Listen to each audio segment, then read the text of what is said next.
Good morning, everyone. Welcome to day two of the PLAI Congress 2021 with the theme Outcomes, Outreach, Outstanding. This is the premier annual gathering of Philippine librarians to diffuse knowledge and advance our practice of Philippine librarianship. This annual National Congress of the Philippine Librarians Association Incorporated, or PLAI, is in partnership with the National Commission for Culture and the Arts, or NCCA, through the National Committee on Libraries and Information Services, or NCLIS, and the National Library of the Philippines. I am Elijah Darjuan, a faculty member of the University of the Philippines School of Library and Information Studies, your host and moderator for this morning's session. We are happy to see you all again. Thank you so much for joining us. We have participants from the Philippines and we are also seen live around the world via our PLAI YouTube channel. Just search for us on YouTube and select PLAI, the one with the PLAI logo on it. Binabati po natin ang ating mga participants mula sa iba't ibang panig ng bansa. Mula po sa Cagayan de Oro, meron po nanonood sa atin from Zambales and also from Davao del Sur. Just to name a few. And we're very happy to have you with us this morning. Kahapon po ng umaga, that's day one of the Congress, we had a wonderful set of speakers and paper presenters. We had the pleasure to hear remarks from our PLAI President, Ms. Emma Ray, and messages from our valuable partners. The Director of the National Library of the Philippines, the Honorable Cesar Gilbert Adriano, the Head of the NCCA National Committee on Libraries and Information Services, the Honorable Salvacion Arlante. We also heard remarks from the Chair of the Professional Regulatory Board for Librarians, the Honorable Yolanda Granda. The keynote address for day one was delivered by Honorable Roman Romulo of the Lone District of Pasig City. We had great learnings from the two paper presentations in our day one session. The first is by Ms. Sharon Esposo Betan, Head Librarian of the UP College of Engineering Libraries. She gave us a situationer on COVID-19 and Philippine academic libraries. The second is by Professor Dan Anthony Dorado of the UP School of Library and Information Studies on the prospects of data librarianship as an alternative career in the Philippines. So today we are again expecting more learnings shared by our speakers and paper presenters. We will have another interesting day ahead. So I hope you stay tuned and listen well to the presentations for the rest of the day. To our participants here in Zoom, please be informed that you are automatically on mute. Should you have any questions to any of our speakers, kindly submit your questions to our Slido website. Please go to slido.com/plai2021. That's PLAI 2021. If you have any questions at any time during the presentations, you can also scan the QR code to be shown on the screen to direct you to the Slido website. We encourage you to type your name and your question and the name of the speaker to whom your question is addressed to. We will answer them later during the open forum. If you have any similar question to what has already been posted by our participants, please upvote that question by clicking on the thumbs up sign so that the question can be prioritized. If you want to say hello to our co-participants, kindly utilize the chat button here in Zoom. To our presenters, please do not forget to put your microphone on mute when not presenting. Again, this is our PLAI Congress 2021 with the theme Outcomes, Outreach, Outstanding. This event is in partnership with the National Commission for Culture and the Arts, NCCA, through the National Committee on Libraries and Information Services, or NCLIS, and the National Library of the Philippines. At this point, let's have our first invited speaker for today. Allow me to introduce him right now. Our day two keynote speaker is an entrepreneur focused on promoting renewable energy, literacy, and investment for startups and SMEs. He is the president of W Energy Power, or When Energy Power Filipinas, the founder and the chair of the award-winning Library Renewal Partnership with over 1,000 libraries in the Philippines and expanding to Asia, and the business anchor at ABS-CBN News Channel. He graduated with degrees in business, international relations, and creative writing from the universities of Georgetown, Cambridge, and Oxford. He is an Asia 21 Fellow of the Asia Society and was named among the US ASEAN Business Council's Young Leaders. Ladies and gentlemen, let us welcome the Managing Director of the Library Renewal Partnership, Mr. Quintin Jose Pastrana. Good morning, Elijah, and magandang umaga po sa inyong lahat. Maayong buntag to our friends from Digitization Mindanao. I would like to say thank you very much for the opportunity to speak today to open this day's conference for you. And more importantly, I do want to update everyone in terms of how a non-librarian like me sees the value of heroes like librarians like you. And that's how I designed the presentation today, to focus on the outcomes, outreach, and outstanding theme of the PLAI Conference in 2021. So if you'll allow me to share my screen, I think I need to be allowed to share the screen first, please. Great, thank you. Yes, sir. Our tech team will do that for a Yeah, while. we're good, thank you. Okay. So I'm assuming we can see this. All right, Elijah, can everybody see this? Yes, sir. Verifying. We can see your screen. Yeah, thank you very much. Again, my goal today is just to add my view in terms of the importance of librarians and libraries together. Some of you have seen some of the data I've shown today, but I've updated it and also tried to make a message in terms of how important this is in the age of truth, disinformation, even the elections that are coming up, and how much more important the role of the librarian is and libraries are in terms of promoting truth, inclusive development, and the SDGs. So I just wanted to start by sharing, one of my favorite authors, H.G. Wells, who is as you can tell, a very good fan of libraries. He was also talking about the need. This is already over a century ago, but the need to be able to battle, the need to able to win the battle for truth. And he said it best, that civilization is a race between education and catastrophe. Let us learn the truth and spread it as fast and wide as our circumstances allow. For truth is the greatest weapon we have. And that can be no more true, no pun intended, for these days where fake news is a key issue.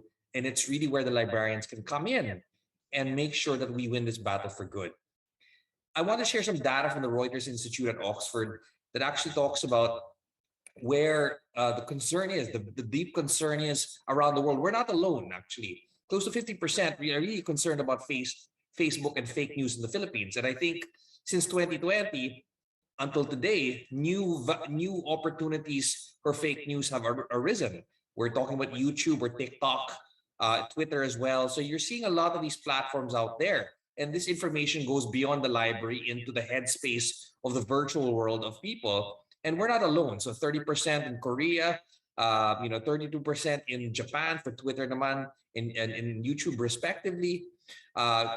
Malaysia's WhatsApp in the States, it's everywhere from both the media, but also in Facebook as well, which is now having borders that are very, very much very porous in terms of where truth and fake news battle each other all the time. What's interesting thing here about is when the Reuters Institute put this study up in 2020, it also showed that we are very much concerned where the fake news was coming from. And the reason I bring this up on an election year, which is coming up next year, is because apparently a lot of our citizens, fellow librarians, and even borrowers in the library are looking at the Philippines and saying, wow, our country also has a big distrust of politicians, whether you're Kakamping or BBM or Isko or Ping Lacson or Manny Pacquiao or whoever else you're supporting, from there to the Senate down to your barangay captain, the main issue is how are we judging the sources of information from our politicians, from our media, from others. And apparently, countries like Brazil, the Philippines, US, and South Africa have the same concern. So we're not alone. And because of that, we can also find ways to battle disinformation. Now, what I want to share with you, though, is the capacity, and you know this very well, especially for friends in very vulnerable areas. For example, in BARM, where the literacy rate is growing but not growing as fast enough, is that uneven is the state of the Philippine educational system and the state of Philippine literacy. So if you look at the Philippine Statistics Authority, the last available study that I've seen from Dr. Dennis Mapa of UP has basically shown that every every region has had its own challenges for literacy and functional literacy or advanced literacy, and that's where librarians come in. But some areas are more vulnerable than others. I mentioned BARM. I mentioned also there are also Region 12. Um, you're looking at Region 8. I mean, in those regions, there are pockets of growth, but there are also pockets wherein politicians, fake news champions, and other people who try to take advantage of the populace are happening right now. They're actually trying to leverage that today, especially when the stakes are so high when you're changing government.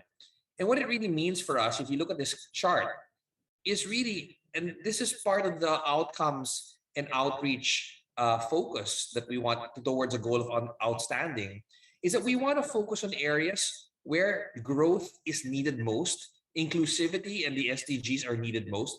And if you look at the color code itself, it's where the orange and the red is that where it's very vulnerable. The communities are vulnerable, not just to fake news, but to hazards like earthquakes, climate change, poverty, violence, especially violence against women.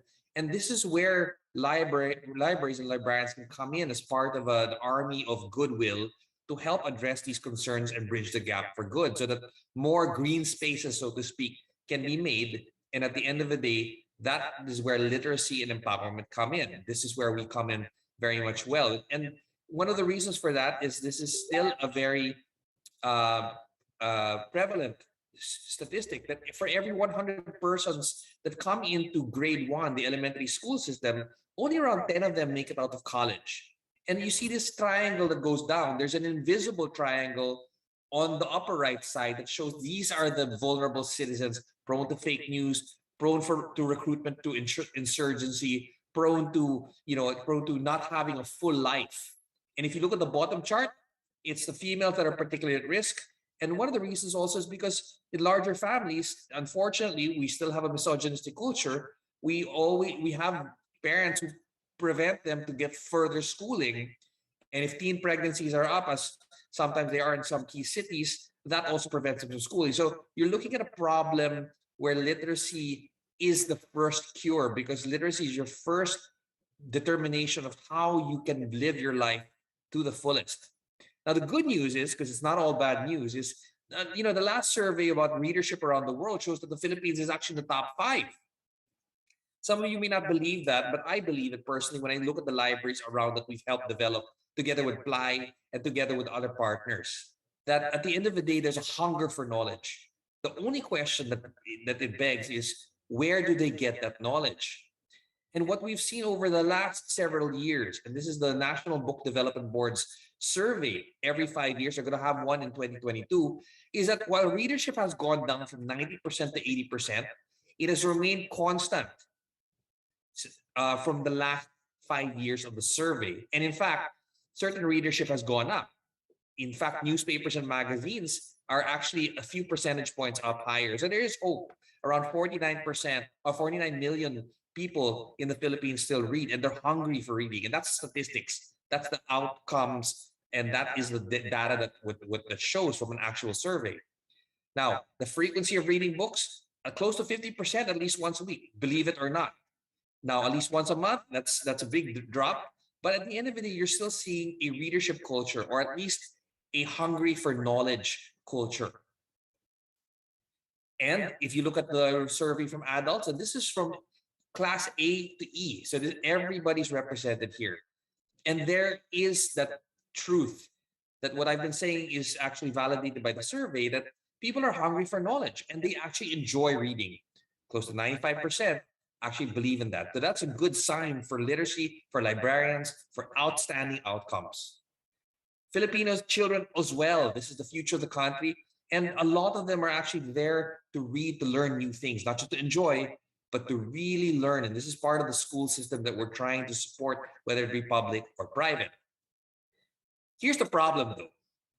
For all that knowledge, for all that hunger, for all that thirst for learning, for enjoyment, for leisure, for self-development and empowerment, one thing is clear from the survey is that not everybody realizes that there is a functional library in the municipality or sadly, that is the case that there's no barangay library because sometimes there is no barangay library at all or reading center as the law provides. So what is the solution there? It's obvious here that we have an information gap.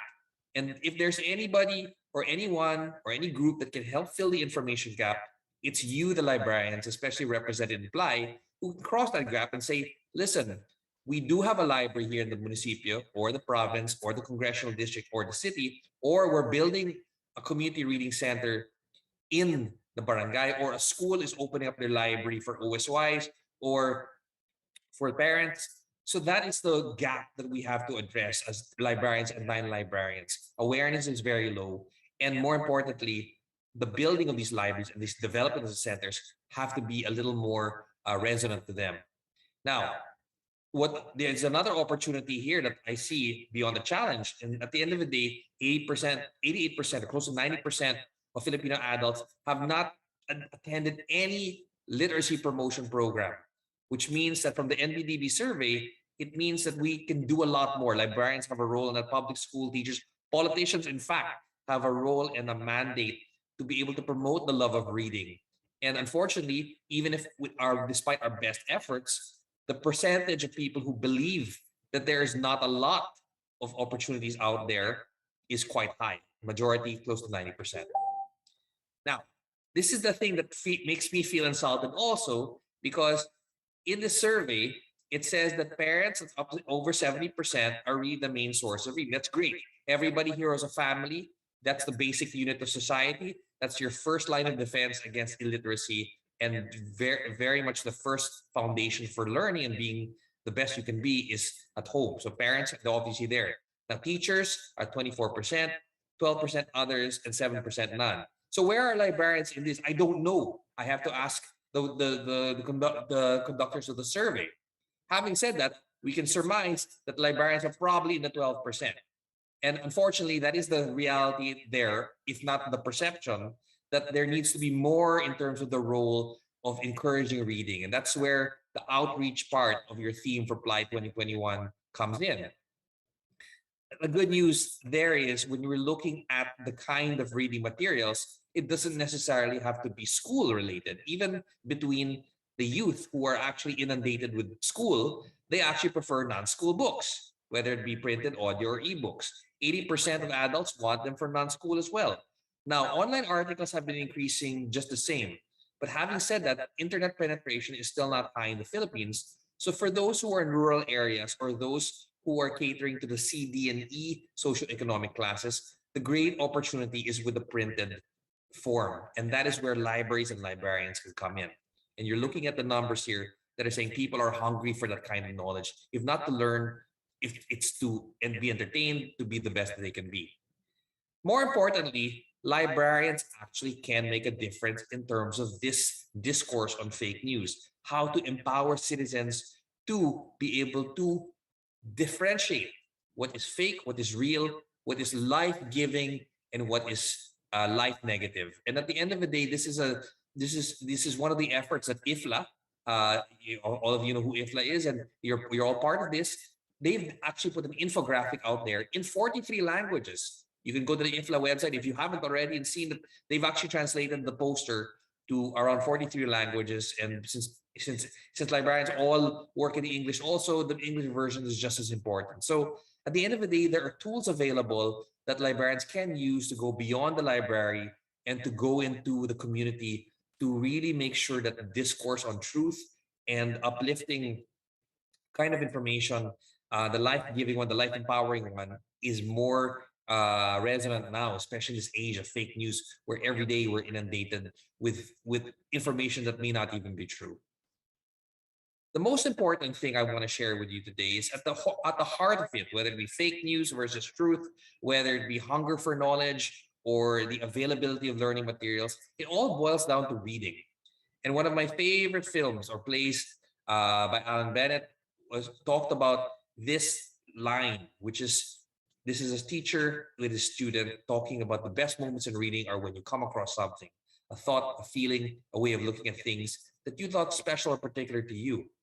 And here it is, written by somebody else, person you've never met, maybe someone long dead, and it's as if a hand has come out and taken yours. I'm willing to bet that most of librarians here have started their career in the vocation and gone through all these examinations and to get your degree and your licensure because of that experience that the book has helped you change your life. And that is why you're trying to pay forward. And really, as a non-librarian, I share that with you. And that's why we're helping build libraries. Now, there's a lot to be done. There's a shortage every year when the people come into the school system. And now on the post-pandemic, post-COVID era, people are coming back. There's still a backlog of school classrooms and even libraries. Out of 77,000 public schools, I understand only 10 or 11% from the DepEd have libraries, have functioning libraries. So that's where PLAI can come in as well.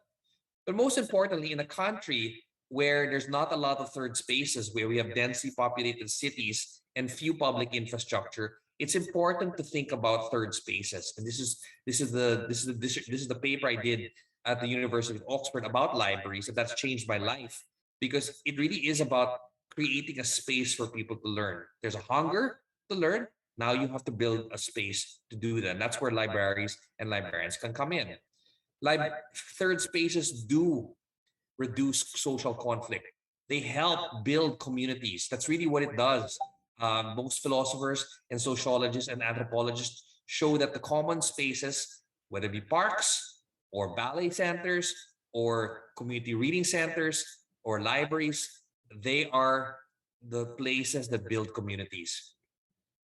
And places like China, they just don't get it. Places like other areas where where there are more developers and developments rather than public spaces, like this place in Southwest China or Southeast China, is that there's a battle for the soul, not just the battle of the truth, the battle of the soul for the community.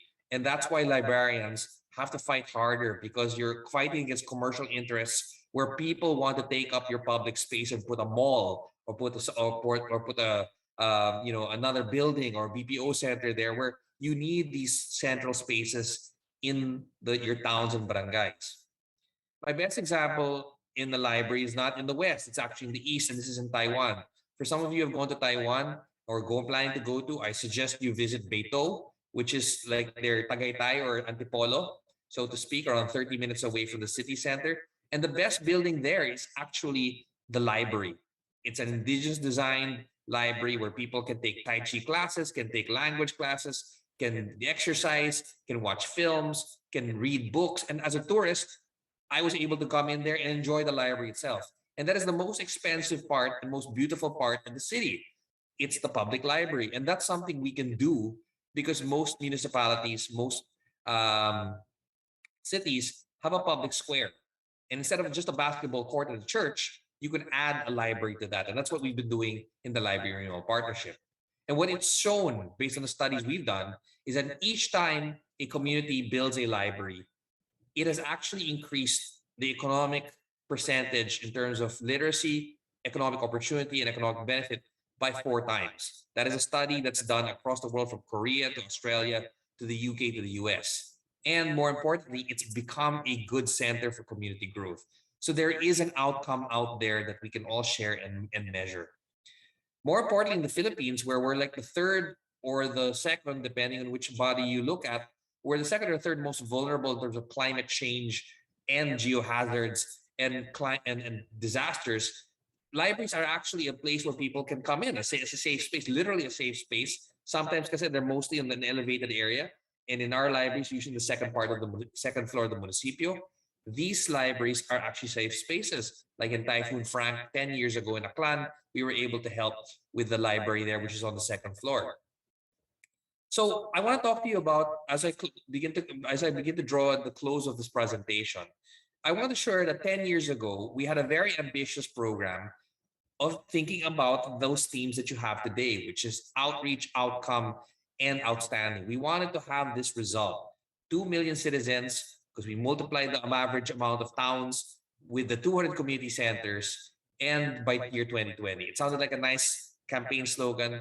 I have good news for you that since we started developing that library, which is there in Calibo, which on the back, with the help of the congressional office, the town librarian, and the citizens, and all these civic groups, we were able to build more than that. In fact, we are now 5 times over the amount. And I will share with you a nice slideshow to show you that it's possible. These are the outcomes which we hope are outstanding to you.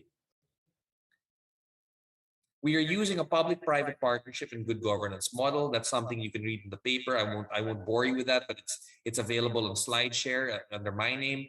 At the end of the day, this public-private partnership model is what really counts. Librarians, local governments, donors, corporations, and at the end of the day, coming together to build this is like an operations manual of building a library without using too much of the taxpayers' money. We're looking at a very large set of partners, and some of you, and you see PLAI's logo there. You are part of an entire ecosystem of a partnership that involves literacy champions, publishers, even transport companies, and civic groups that are coming together with local governments to make sure that we are building these third spaces and implementing Republic Act 7743, which is what we're lucky in the Philippines for, because we do have a law mandating libraries from the provincial to the barangay level. And that means we can actually leverage the reach. Instead of just the LGU, we now have NGOs, citizens, corporations, and even OFWs who are one of our biggest donors at LRP, that in terms of giving books and giving funds to build libraries. So in this case, we have an embarrassment of riches and opportunity to tap to help build and develop your programs, especially in PLAI. And the goal is to make sure that we target the areas like municipal libraries, which are past the halfway point, and barangay libraries, which are below the 10 percentage point. This is where the battle is, because out of around 44,000 local government units, and that's from province to barangays, roughly around well, this is an old figure, but less than 10% have libraries. And if you're counting the barangay libraries. In the municipality, it's past the halfway point, thanks to our collective efforts, but a lot needs to be done at the municipal and barangay level.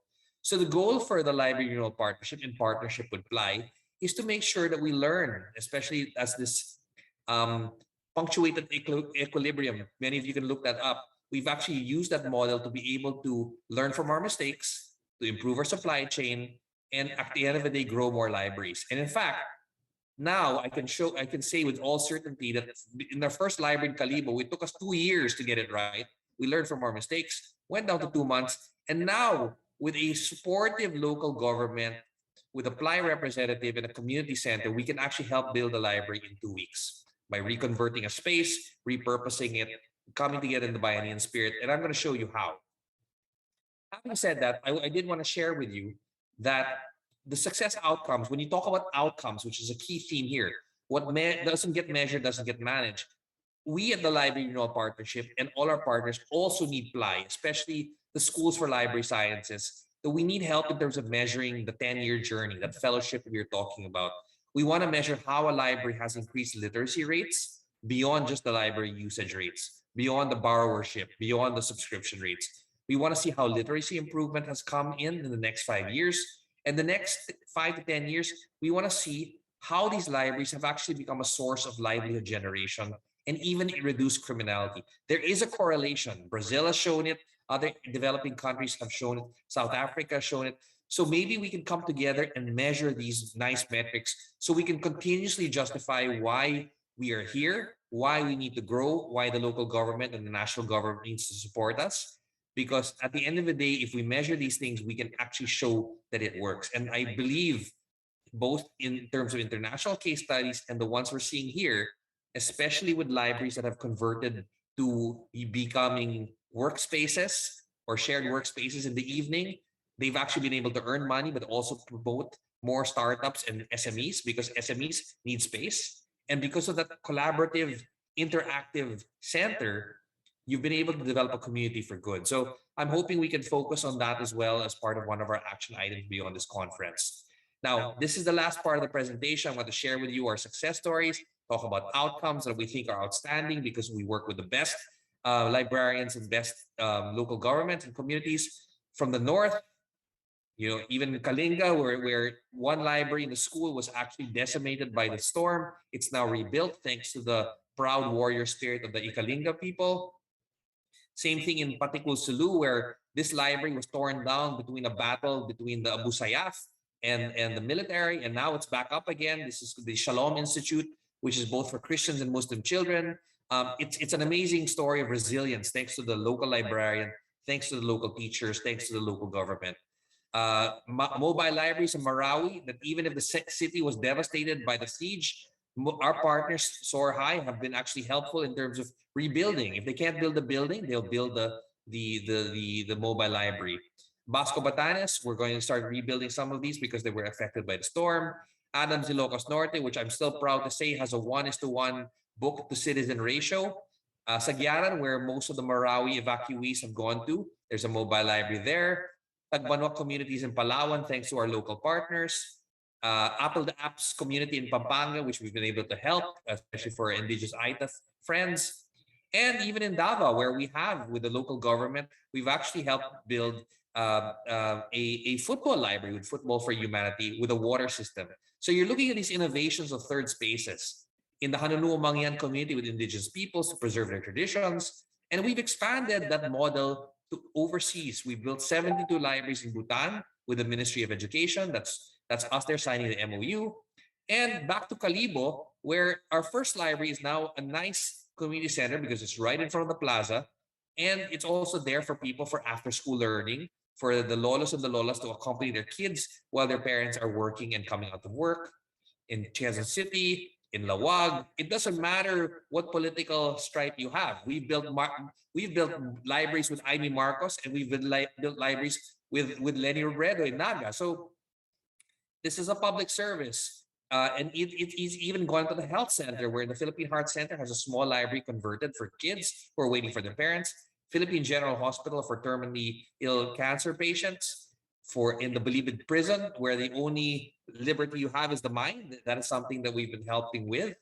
And in farms, in Rizal's old hometown, this is Amy Marcos's one center on the side of the Coliseum.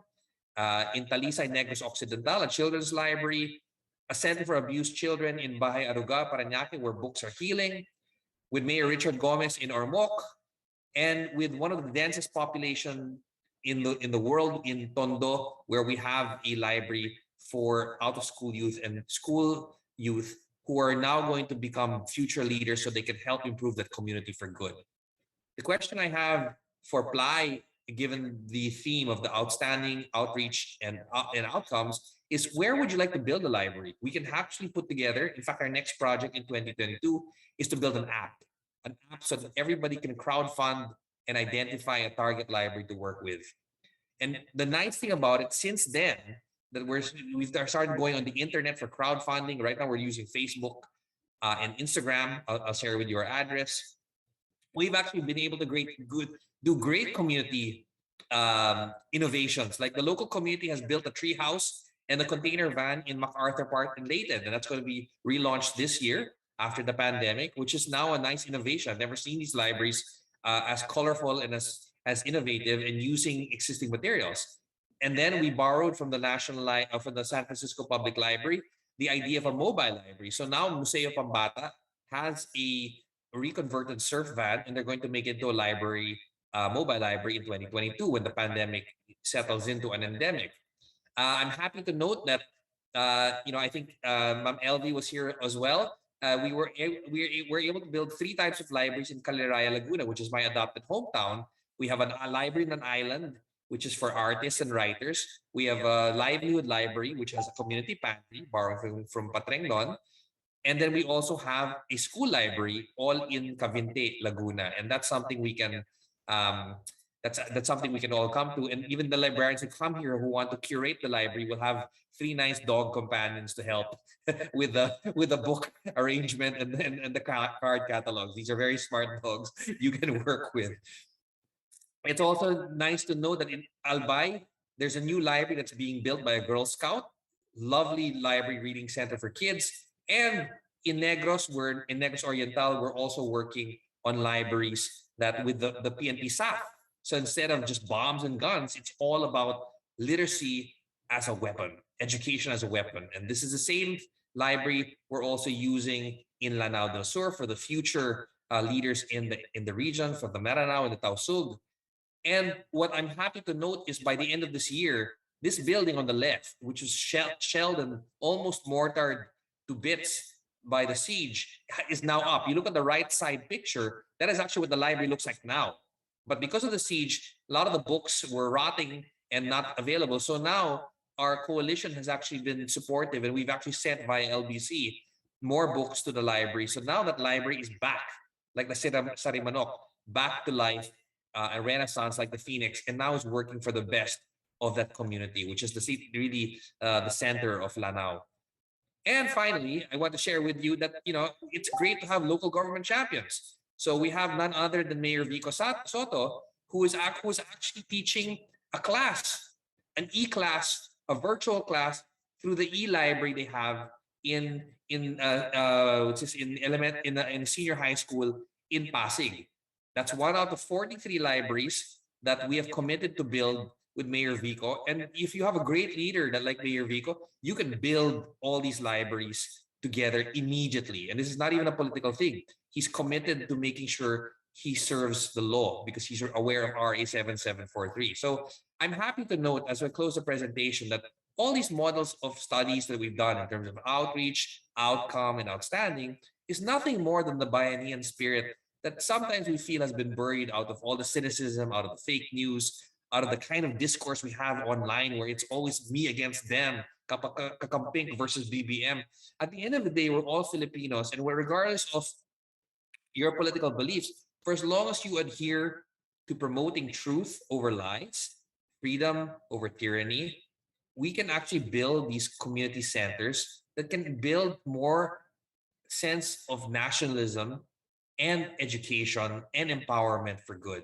So with that, I want to say thank you very much. Maraming salamat po sa inyo lahat for all the opportunities you've given the Library Renewal Partnership to partner with you. You can follow us on librarypartners.com or on Facebook. The pictures that I post on both sites are in my Instagram. So if you can follow that, that would be great. I'd love to communicate there with you as well. And maybe we can identify programs, literacy projects, and more libraries to build together to really advance that wonderful theme you have about outreach, outcomes, and outstanding results that only PLAI and our partnerships are capable of. So with that, maraming salamat po. Thank you for the opportunity. Thank you so much, sir, for your devotion and having that encouraging outlook for our libraries. It's really great that you started with the current situation in our country, there's mis and disinformation, those social economic concerns, which affect reading, education, and literacy. And you have mentioned earlier and have acknowledged the importance of reading and the role of libraries and librarians in addressing these issues. And we truly agree in the library profession that libraries are truly valuable investments for communities, and we can work together regardless of belief and learning with that Bayanihan spirit you just mentioned. I hope you have time for a few more minutes, sir, Yes, to yes, put yes. some I have questions. until 9:55, so I'm happy to entertain any questions. Okay, so we have here some questions from our participants. Let me go through them one by one. So first, the data showing a high rate of hunger for knowledge is very impressive, as we have shown earlier. But what could be the factors that make people still keep on sharing fake news on FB? What do you think about this? Why? That's a great question. I really think that the hunger for knowledge is there. It's very raw, diba? When you're hungry for knowledge, I think when you're hungry for food, and drink, it's a raw thirst and hunger. Now the next level of that, and if you look at my Maslow's hierarchy, diba?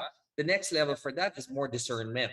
Uh, it's finer and finer. So I suppose that's where the education comes in. So sharing fake news is a natural tendency because we also want to share stories. We're a storytelling culture at the end of the day. I don't fault Filipinos for saying fake news if they don't know any better. And so at the end of the day, it's part of our nature to share stories, our chismis, our good news, our stories, the gospel if some people are reading the Bible, or the Quran for that matter. So I think that that's a second nature to us. But the next level as to how to cure that is that's better discernment. So and that's where educators, parents, librarians can come in to make sure they have the tool. And I'm super happy that when I saw the IFLA poster, it's super easy to understand. In fact, maybe PLAI, if you haven't done so already, can translate that poster into the different dialects, into Cebuano, Visayan, Hiligaynon or Ilonggo or Ilocano. That would be great because that itself is part of the discernment. So if your hunger is channeled into into a more critical thinking, which is always a skill everybody's learning. I'm trying to learn it every day. Then I think we have a better chance of making that thirst work for good. That's great. That's great. No, we have that natural tendency to share, and it's really important that people have that discernment, no, na kung ano yung tama at mali doon sa nababasa nilang fake news in social media. So another question, sir. I hope you're familiar with the RA 7743. It's an act establishing local libraries in the country. Our question here is related to that. Can you give us tips on how to help our LGUs to strengthen the implementation of the law? Yeah, thank you. In fact, that was the first study I did.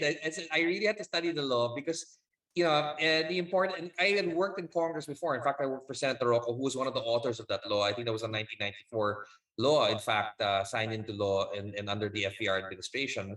And I really look at that law as saying that's your compliance, diba? Kailangan yun. We're lucky among other countries that we actually have a law mandating libraries down from the national to the barangay. But as our good friend our good friend, our, our good friend, our friend from the Rizal Library, Mr. Casanova said that Mr. Totanes has said, Von Totanes has said, he was saying that it's the funding that matters, and basically Mr. Von Totanes is correct.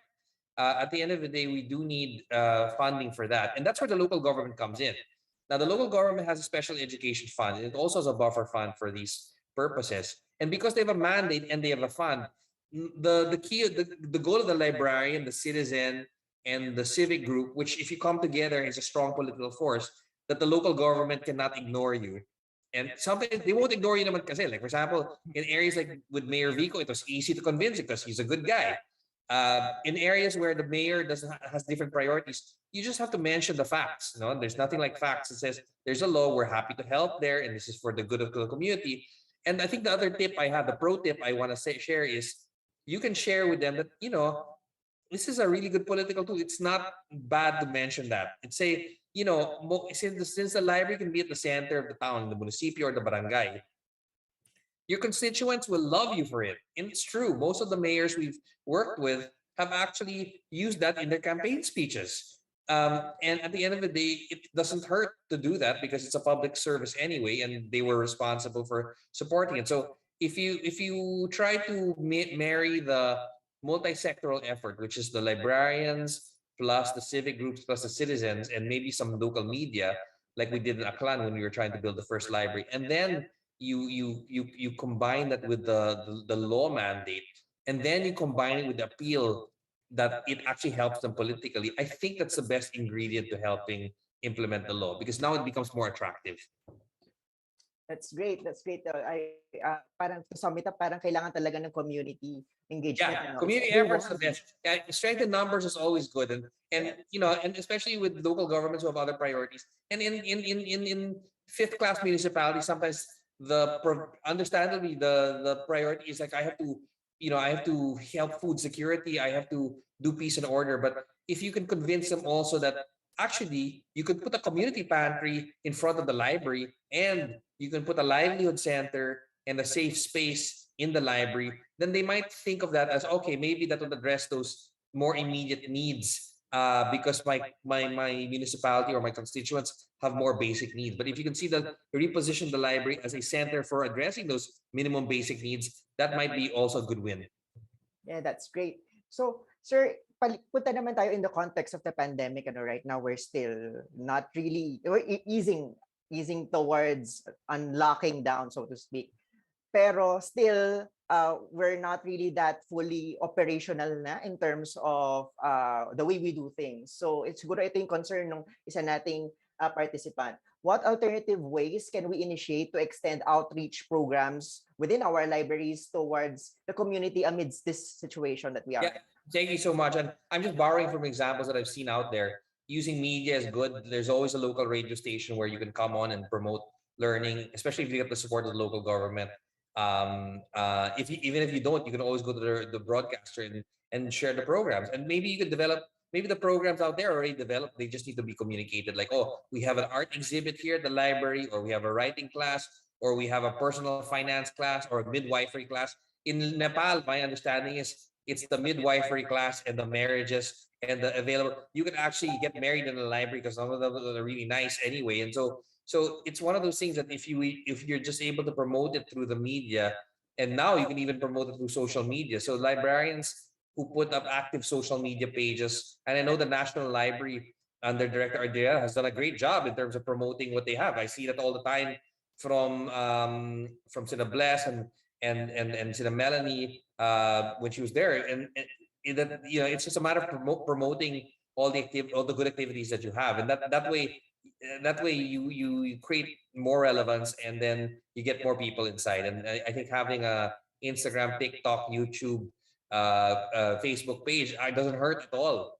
And in going through the local media for people who don't have smartphones and rely on radio, which is very prevalent but in the province, is a good idea, I think. Yeah, it's great. Oo nga, pwede natin i-enlist yung help still ng ating community and mobilize all the things that we can mobilize. So, another question, sir. Can we have in the Philippines, sorry, nawala yung question. Ayun. Can, where? So parang it's related to establishing still community centers or community libraries. Sabi ko dun question, can we have the same in the Philippines where libraries can be situated in community centers so that people will already know they're existing in the That's community? an absolute. It's a great idea. And the good news is it's being done already. When you integrate that into the community center, you can start with a shelf. Diba? That usually helps. Like for example, Dr. Jimmy Galveston, the former Secretary of Health, um, it has new community health centers, and what we're trying to integrate with him is a reading corner. Kasi kung medyo mahaba yung pila dyan sa konsultasyon, di ba? Especially in an area where there's no when the RHU needs all the help. So those health centers that are supposed to help also have a lot of these consults and treatment. And while they're waiting, what do they do in the so the reading corner is automatically a captive market for people who read. Even people who don't like reading will be maengganyo sila magbasa. In the same way, and this is again going back to Mayor Vico, is that the first library we worked on was not a library with him. It was actually his quarantine centers. His chief of staff, who was a good friend of mine, who was the mayor of Libona, Bukidnon before, who we worked with on a library there.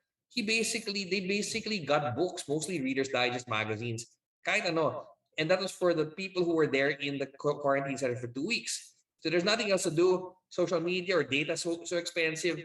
So at the end of the day, mas nagbasa pa sila because of that. So my feeling is integrating it with a small reading corner would be helpful. I'll give you an example. In Puerto Princesa, I have a friend who runs a community maternal health center. And this Christmas, we're bringing in puzzle mats and Adarna books, because Adarna is one of our partners. And we're going to build a reading center for the kids and for the parents also, while they're waiting for their consults for their maternal health. So lots to integrate, and so many creative ideas out there that we're just borrowing and replicating. So it's a great to use PLAI as a platform for sharing. Thank you so much, sir. Now, I'm sorry for our participants. We have a limited time. I think we only have time for one last question. And I see so many questions related to this. Personally, I like your proposal in measuring the success of these initiatives you suggested earlier. Aside from measuring impacts and outcomes, how can we librarians help you and be involved with the LRP, with your cause? Yeah, I mean, we've always been a coalition anyway, and there's no center in the coalition. So consider me as just one small part of it. We're just trying to bring people together. If you could identify a librarian, a library or a librarian that needs help, there's developing. That's what always happens. In fact, I would have quit social media altogether 5 years ago if I didn't realize that most of the new libraries that we've helped build are because people reach out to us via social media. So social media is actually a force for good, not just fake news. So my Elijah, it's a great question. And thank you for the one who asked it. I think well, we start contacting me. I usually use Instagram because it's a lot easier to use. So Quintin Pastrano is my handle on Instagram. That's typically where I get the requests. And typically we'll have a lot of books for you anyway. We just need to know what kind of books you need, what kind of support you need. If it's a literacy program, if it's ebooks, we typically will have from our partners that kind of resource. And yeah, and I'm sure within Play, you already know how to build a library and you have the standards because you are the experts at that. We're just here to help you with the supply chain and the resources to get there. I'm very proud to say, for example, that Marawi example is my best example because from a building that was going to be torn down because the rubble, it was resurrected thanks to the local government. Um, and now it's a stronger building. It still has the Sarimanok mural. It's still on kilometer zero of Mindanao, which is really the center of everything, and it's in Expo Park. So why not help build a library? In fact, LBC has now brought the books there, and by end of December, inshallah, we will have a nice library again, just like the old time. So and that's through social media. Somebody just approached in social media, and now we're good friends. So happy to work with you. Just reach out to me on Instagram, and we're happy to collaborate. Thanks, Elijah. Thank you for the Yeah, question. congratulations, sir. We're very happy that to hear those updates from you since I know you have been with us in previous Fly Congresses, and we're very happy that the project's continuously being done and being implemented, and we wish you all the best, no sir. Pero ngayon, at this juncture, we'll be awarding the Certificate of Appreciation to our speaker. The certificate reads the Philippine Librarians Association Incorporated in partnership with the National Commission for Culture and the Arts through the National Committee on Libraries and Information Services and the National Library of the Philippines awards this certificate of appreciation to Mr. Quintin Jose V. Pastrana for being our research speaker during the PLAI National Congress 2021 and General Assembly with the theme Outcomes Outreach Outstanding, held online from November 23 to 26, 2021. Given this 24th day of November 2021, signed Elisa V. Garcia, PLAI Executive Vice President, and Emma M. Ray, PLAI President. Thank you, sir. Plai will be sending you the certificate of appreciation soon. It's truly an honor to have you with us this morning. Thanks, Elijah. Thanks, Ma'am Emma and Sir Michael and everybody else who has been a partner all these years. Look forward to partnering for more libraries for the good of the country. Mabuhay po kayo lahat. Salamat. Thank you so much, sir. Maraming salamat, sir. Mr. Quintin Jose V. Pastrana. Makokontakt niyo po sila via social media. Sabi nga ni Sir Quintin earlier, social media is a very potent tool. No? So you can just search Library Renewal Partnership in social media. You could also look for him in Instagram and contact him if you have any initiatives or if you need assistance related to your local libraries in your community. So just a few reminders for our participants. Just a reminder on the certificates of attendance. We'll be receiving inquiries related to attendance and certificates. We will be giving you a web link to the online evaluation at the end of the Congress. That's after our Friday morning session. We highly urge you to attend all sessions since there are questions that will assess what you learned in the session. So abangan po ninyo ang link na i-announce namin sa huling araw ng ating Congress para po makapag-rehistro kayo for your certificate of attendance. Wala po tayong attendance for every day of the session, and the way or the measure that we will be using is an automatic generation of certificate by you. Pupunta po kayo sa isang web link na ibibigay po namin sa huling araw ng Congress. I hope that clears things up. Now, moving on, we will have a presentation from one of our gold sponsors. Today, we have the Senior Manager for Training and Quality Assurance of FNJ De Jesus, Mr. Mark Francis Tanghal.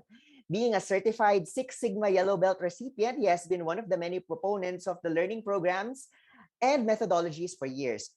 Before venturing out into the academic industry, he has been a master of training for technical support, customer care, food and beverage, financial and learning management systems for both young students and adult learners. Mr. Tanghal is a member of the Philippine Society for Training and Development. He is also the creator of several effective learning programs and activities, which also led him to be the training manager of major BPOs and some corporate companies in the Philippines. To talk about the 3G Smart Library, let's welcome Mr. Francis Tanghal and his presentation. Hey everyone, FNJ De Jesus Incorporated finds and develops learning programs keeping in mind adaptability, alignment, infrastructure, and the most important of all, it's an award-winning international best practice program.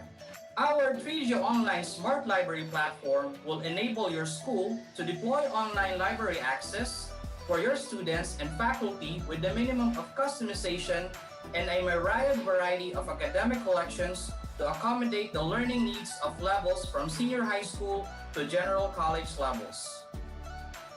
Our collection can be tailor-fitted to your specific needs and is expandable to accommodate future academic requirements. With copyright 2020 titles, you are assured of updated recency collections designed to answer regulatory requirements for library collections. And with the cloud-based online systems, your collection is safely accessible without the need for additional physical facilities on the part of your institution. Our 3G Online Smart Library platform is online, accessible through a variety of desktop and laptop gadgets. It houses purchased interactive courses and ebook and resources for a limited number of users. With the advanced search option, searching is easy without wasting your time.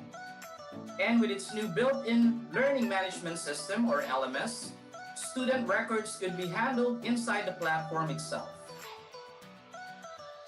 The LMS can be configured for admin, teacher, and student-level access, allowing users flexibility of utilization while still being able to control resource management by account administration. Resources include multimedia e-lectures, corresponding video lectures, and a formative quiz item bank for testing. Ebooks and resources can be downloaded and printed on a per-page basis to retain control of copyrighted material. Let me show you a live example of the 3G Online Smart Library access. First step is to log in.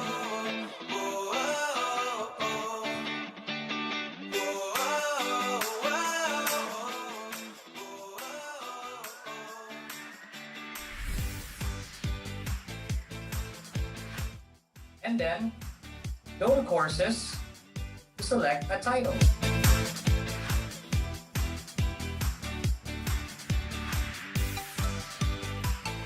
Once the title has been selected, you can click on the book cover to view the contents. And you may start by clicking Start Learning.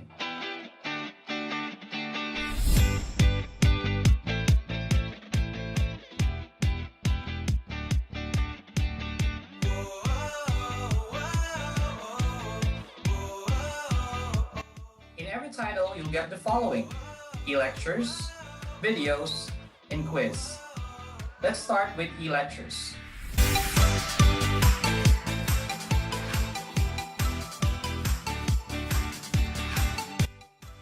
You can read the content by selecting any of the chapters. This chapter is divided into the following modules: Elements of Design, How Newspapers Use Dots, Mass, Volume and Space, Types of Texture, Uses of Colors and their Symbolism.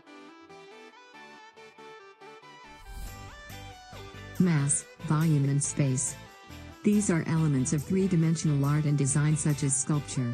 In Mujjuzi's article about exploration of organic materials for sculpture production, he explains how ring wires, binding wires and wire mesh can be used to generate a solid body with mass and volume for a three-dimensional shape from plant materials. Distinctly, then, volume gives the impression of height, length, width and depth on three-dimensional forms. Now, to view the videos, you just need to click on the Videos tab. And then, select a link to watch the video.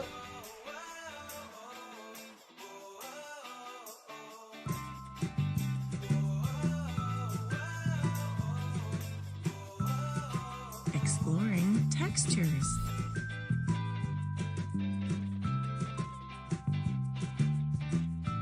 The way something feels is called texture.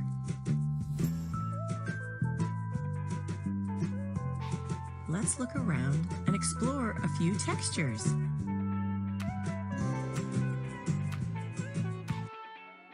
And for the quiz, you just need to click on the link to begin.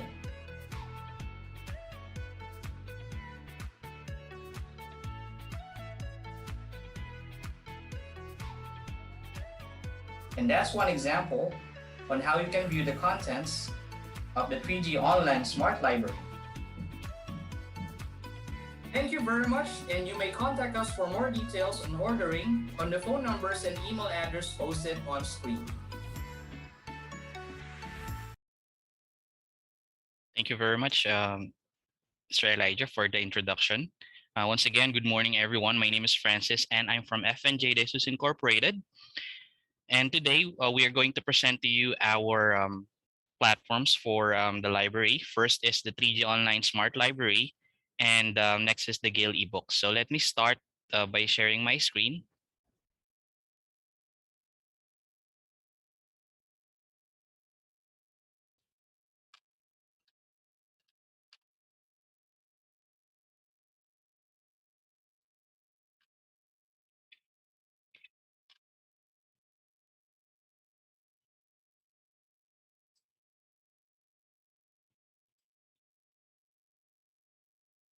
So in line to our video presentation, what you'll see now are the features of the 3G Online Smart Library. It's an online platform that can be customized to enhance the OBE or the outcome-based education in your school or university. And our contents are designed for the junior high, senior high, and the tertiary, and of course, a good resource for the library. And for the copyright or the contents, the recency is in 2020 and 2021. So it's all new. And right now, we have 600 plus titles for the 3G Online Smart Library. For the categories, we have agriculture, aquaculture and fisheries, arts, biology, business and management, careers, chemistry, computer science, education and psychology, engineering and technology, environmental science, food science, healthcare, hospitality and tourism, law, mathematics and statistics, physics, science and technology, social science, sports, and vocational. And again, our titles are all updated. It's all new. And it comes with a free LMS. For the platform, this is where the titles will be housed. It can be accessed anytime, anywhere on any type of device. The good news is it works well with any type of computer like desktop, laptops, and even Chromebooks. And if you want to access this on a smaller gadget, it works well with tablets and all sorts of operating system for mobile device or smartphones.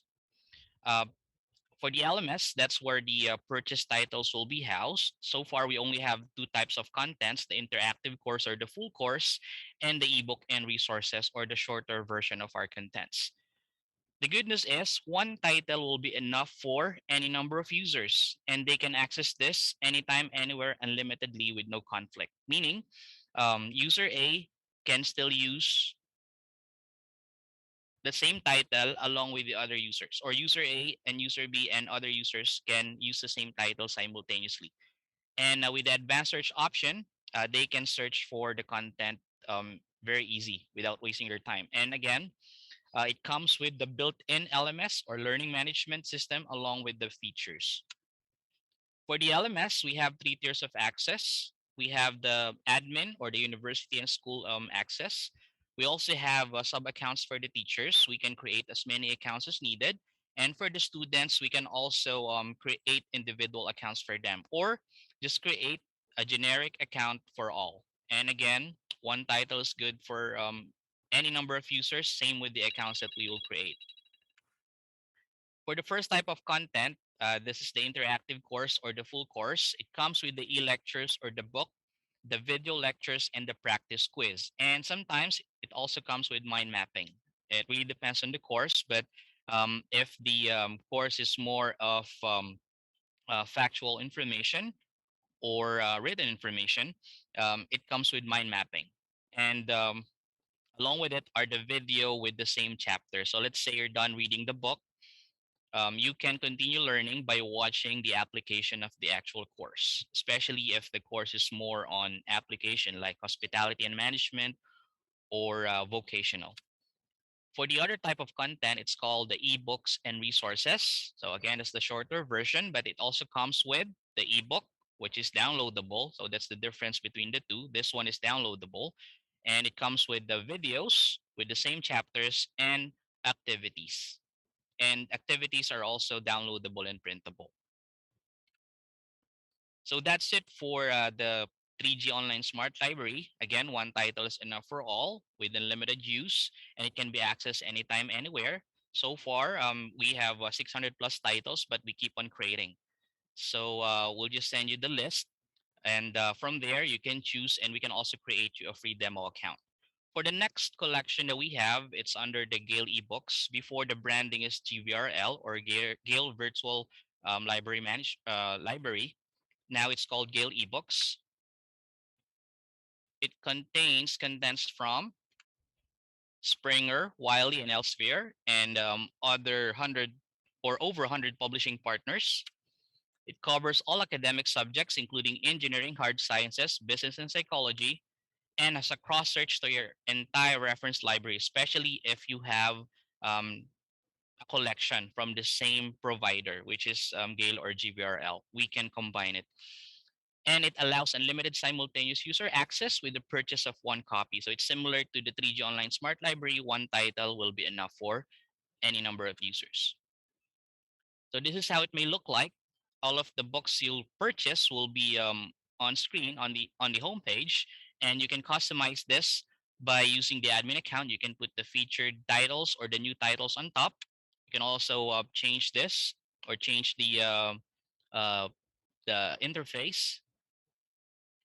It also comes with cutting edge technology or tools. For the Gale admin, you can customize your collection. We also have collaboration tools that can be integrated to G Suite for Education and Microsoft Office. And that includes your highlights and notes on any page of the book.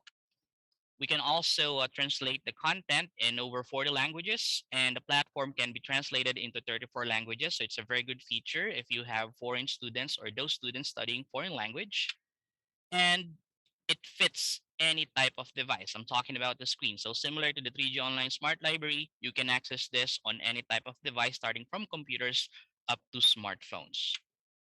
And the citation tools, similar to the collaboration tools, this can be integrated and imported to document services like EndNote, Google Drive, or OneDrive. Okay, so let me just highlight the other features. So in every page of the book, you can highlight or put some notes.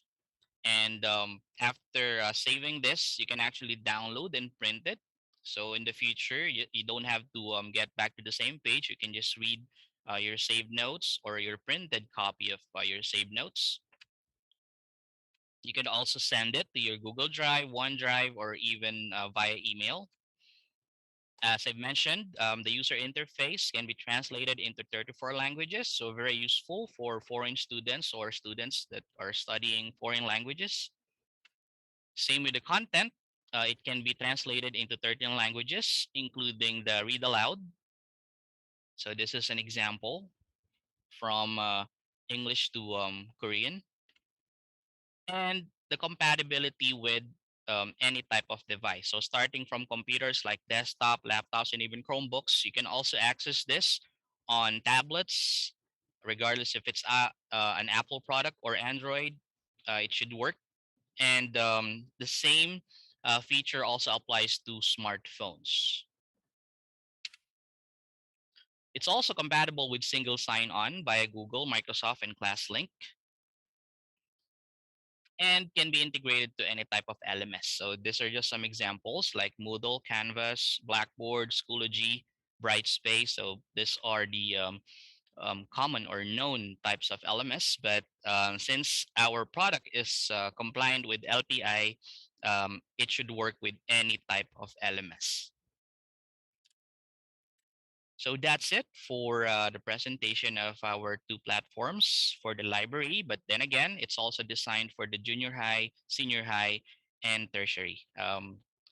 We can send you the list of titles, and from there, you can request for a demo and another presentation. And of course, trainings will be included in our services. So thank you very much. You're welcome, sir. Thank you very much to Mr. Tanghal for presenting your online platforms offered by FNJ De Jesus and being our gold sponsor for PLAI Congress 2021. Salamat po. I hope you can stay with us by 11:45 a.m. for our open forum. So for our participants who have questions for Mr. Tanghal, you can send them to us via Slido and we will entertain them later during the open forum. Now, up next, we have a trio of researchers to present to us their study on COVID-19 misinformation, which is very timely, no? Our first presenter for this is Mr. Gideon E. Cascolan Jr. He is a librarian who has been working for the Far Eastern University since 2014. He dabbled in archives and records management, but currently focuses on reference service and information literacy. The second of the three is Nino Angelo Fernandez. He is a librarian and data protection officer, and he is interested in topics focused on fake news, data privacy, and health librarianship. He is also a volunteer storyteller. The third is Orly Van Andre Putong. He served as a research assistant for archives for the UP Diliman's official commemoration of the 50th anniversary of the UP Diliman or the Diliman Commune. He is currently working part-time as a researcher for the Ecumenical Institute for Labor and Education, or EILER, while completing his undergraduate degree in Library and Information Science at UP Diliman. He regularly writes commentaries for online news site, the online news site Rappler. Once again, presenting their paper entitled COVID-19 Infodemic, an exploratory study on COVID-19 misinformation online during the 2020 enhanced community quarantine and the early period of vaccine dissemination, let's all welcome Mr. Gideon Cascolan Jr., Mr. Nino Angelo Fernandez, and Mr. Orly Van Andre Putong. Hi, my name is Gideon, and today I'll be presenting to you our study entitled COVID 19 Infodemic, an exploratory study on COVID 19 misinformation online during the 2020 enhanced community quarantine and the early period of vaccine dissemination. We should inform you early on that misinformation and fake news can be very touchy subjects, especially given that election related information is currently prominent and trending. While it is likely inevitable that some in the audience might take offense at the content of the research that we've conducted, we would like to clarify that we approach this while following the tenets of objectivity and balance as much as we could. If anyone in the audience is offended, we sincerely apologize for any feelings hurt, and we encourage an objective and academic attitude to this subject matter. That said, I'll now proceed with the presentation. This research started during the beginning of the first lockdown of 2020, the enhanced community quarantine. The initial aim was simply to document and try to understand what kinds of misinformation and fake news were proliferating at the time of the pandemic. We had no idea at the time of how long the pandemic would last, or that we would in fact have two waves of data, first for the lockdown period and then the vaccination period. What we found between the two was mostly related but very different sets of misinformation. Now, misinformation has been an issue in this country for a while now. As early as 2016, it has been documented as a political tool used during elections. It's an internationally recognized problem. In fact, if you want, you can check the Wikipedia entry for fake news, just a secondary source. And if you go to the section by country, you'll find a separate link just for fake news in the Philippines, a completely different article. That's how big of a problem it is. Oh, just a heads up, for the purposes of this study, we distinguished between general misinformation, that is, content that has false claims, and fake news, which is the same thing but packaged to look like news. So, edited, following the format of normal news, etc., to change the message. So, all of fake news counts as misinformation, but not all of misinformation counts as fake news, at least for the purpose of this study, unlike in casual usage of the terms. So, based on this notion that the Philippines has long been a hotbed of misinformation and fake news, and now we have a pandemic and a myriad of misinformation along with it, we deemed it interesting to try to study misinformation during the pandemic. What misinformation was going viral while we were facing a virus in real life? What was the content of the infodemic? So here's how we approached it. What we did at first was gather misinformation that proliferated during the early lockdown periods. This is the first wave, if you will. A component of this was crowdsourced, that is to say, we posted online asking people if they encountered any misinformation, whether through private messaging or publicly through social media.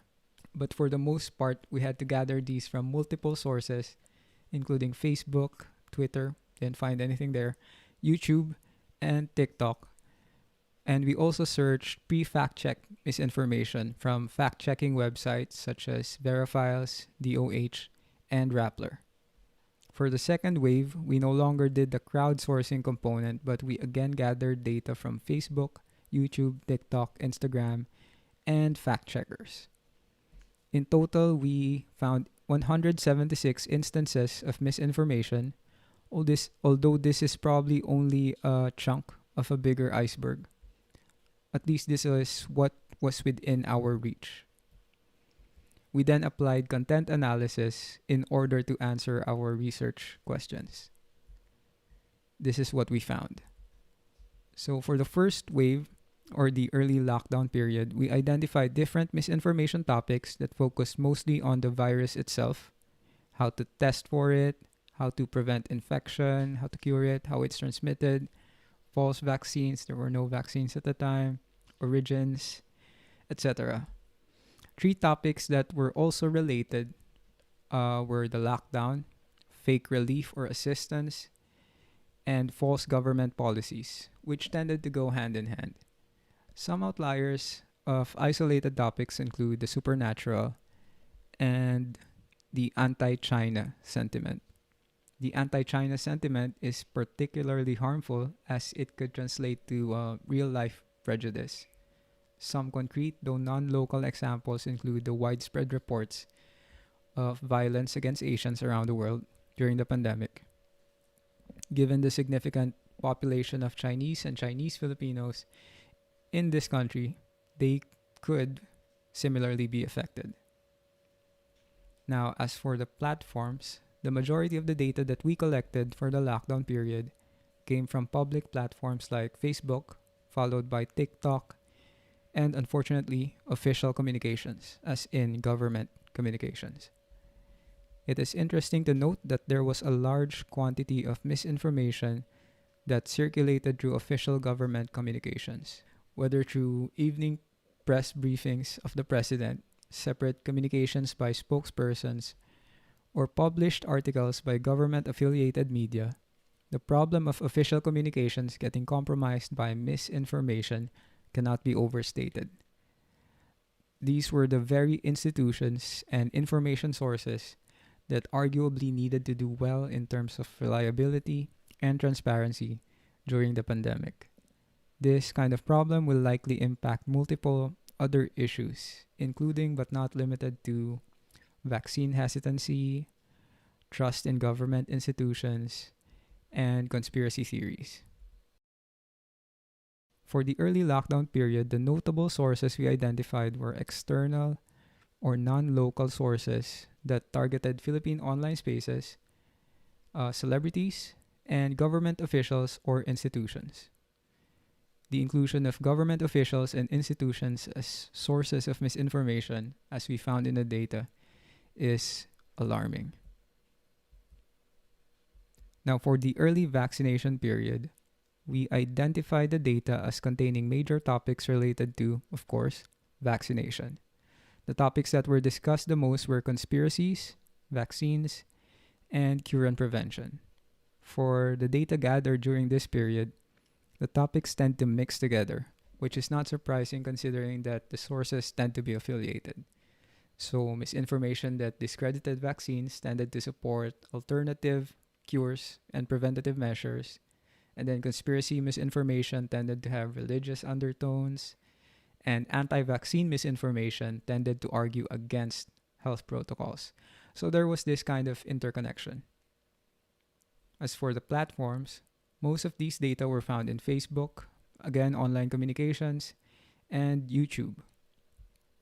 For the early vaccination period, the notable sources we identified were doctors, unfortunate, and government officials or institutions. The rest of the misinformation came from multiple simultaneous sources. that had difficult to trace origins or simply did not come from a particularly notable source. This applies for both lockdown and vaccination period sources. Again, it was very discouraging that doctors were sources of misinformation during the vaccination period. Now, who was most likely affected by the misinformation? Over the course of our study, we attempted to identify the people that could potentially be affected by the misinformation. Take note that these are only projections. We tried to connect the dots between the misinformation and news reports like panic buying, vaccine hesitancy, violence against Asians. And while these conjectures of ours, our perceptions, are based on analyses of actual misinformation, actual data, the connection is still just conjecture. So these are not concretely linked effects. It's more like educated guesses of what the misinformation did or how it impacted people. All right, here we go. So for the lockdown period, based on our analysis, among the sectors, mainstream media was most likely to be affected by misinformation through drowning out real news, accusations of bias, and reappropriation of content to create fake news. The Philippine government was also among the most likely to be negatively affected, as well as its departments, the DOH and the SWD. Fake protocols and policies may have contributed to the government being perceived as authoritarian in handling the pandemic and the lockdown. Anti-China misinformation also thrived and created a false narrative that the virus and the pandemic were conspiracies created by China in order to invade the Philippines and other countries. So one perceived impact is the worsening prejudice against China and Chinese people, or even just people who look Chinese. Our health workers, frontliners, and scientists also likely took a brunt of the negative effects. There were numerous instances of misinformation that painted them in a bad light. An example is the allegation that health workers from UPPGH were all tested for COVID-19 during a time that test kits were very scarce. Fake cures such as eating onions, bananas, salt water, etc., were wrongly attributed to doctors. So these misinformation would have added even more prejudice against health workers who were already suffering discrimination due to being perceived as carriers of the virus. In terms of sectors, the economically disenfranchised were among those that we perceived to be negatively affected. Specifically, effects such as general panic or fear, as well as false hope.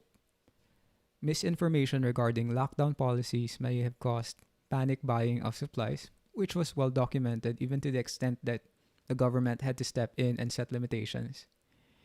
Or worse, for those economically challenged, they probably were unable to purchase supplies after the more economically capable had already hoarded the available stocks.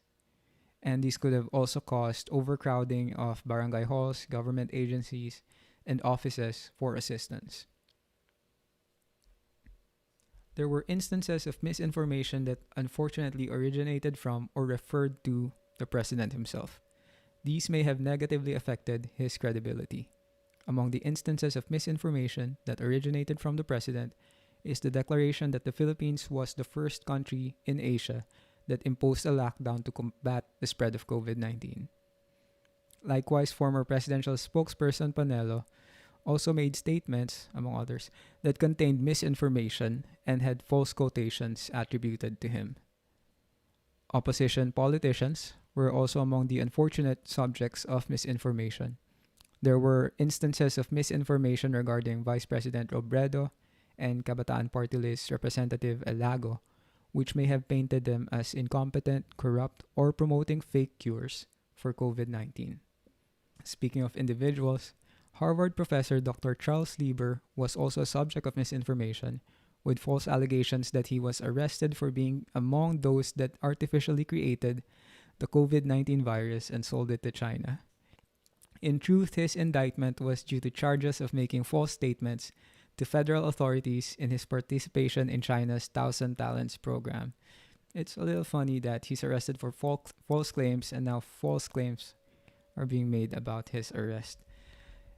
Anyway, overall, while politicians, celebrities, and other VIPs probably suffered from loss of credibility during this time or damage to reputation, it is arguably still the general population that was most negatively affected.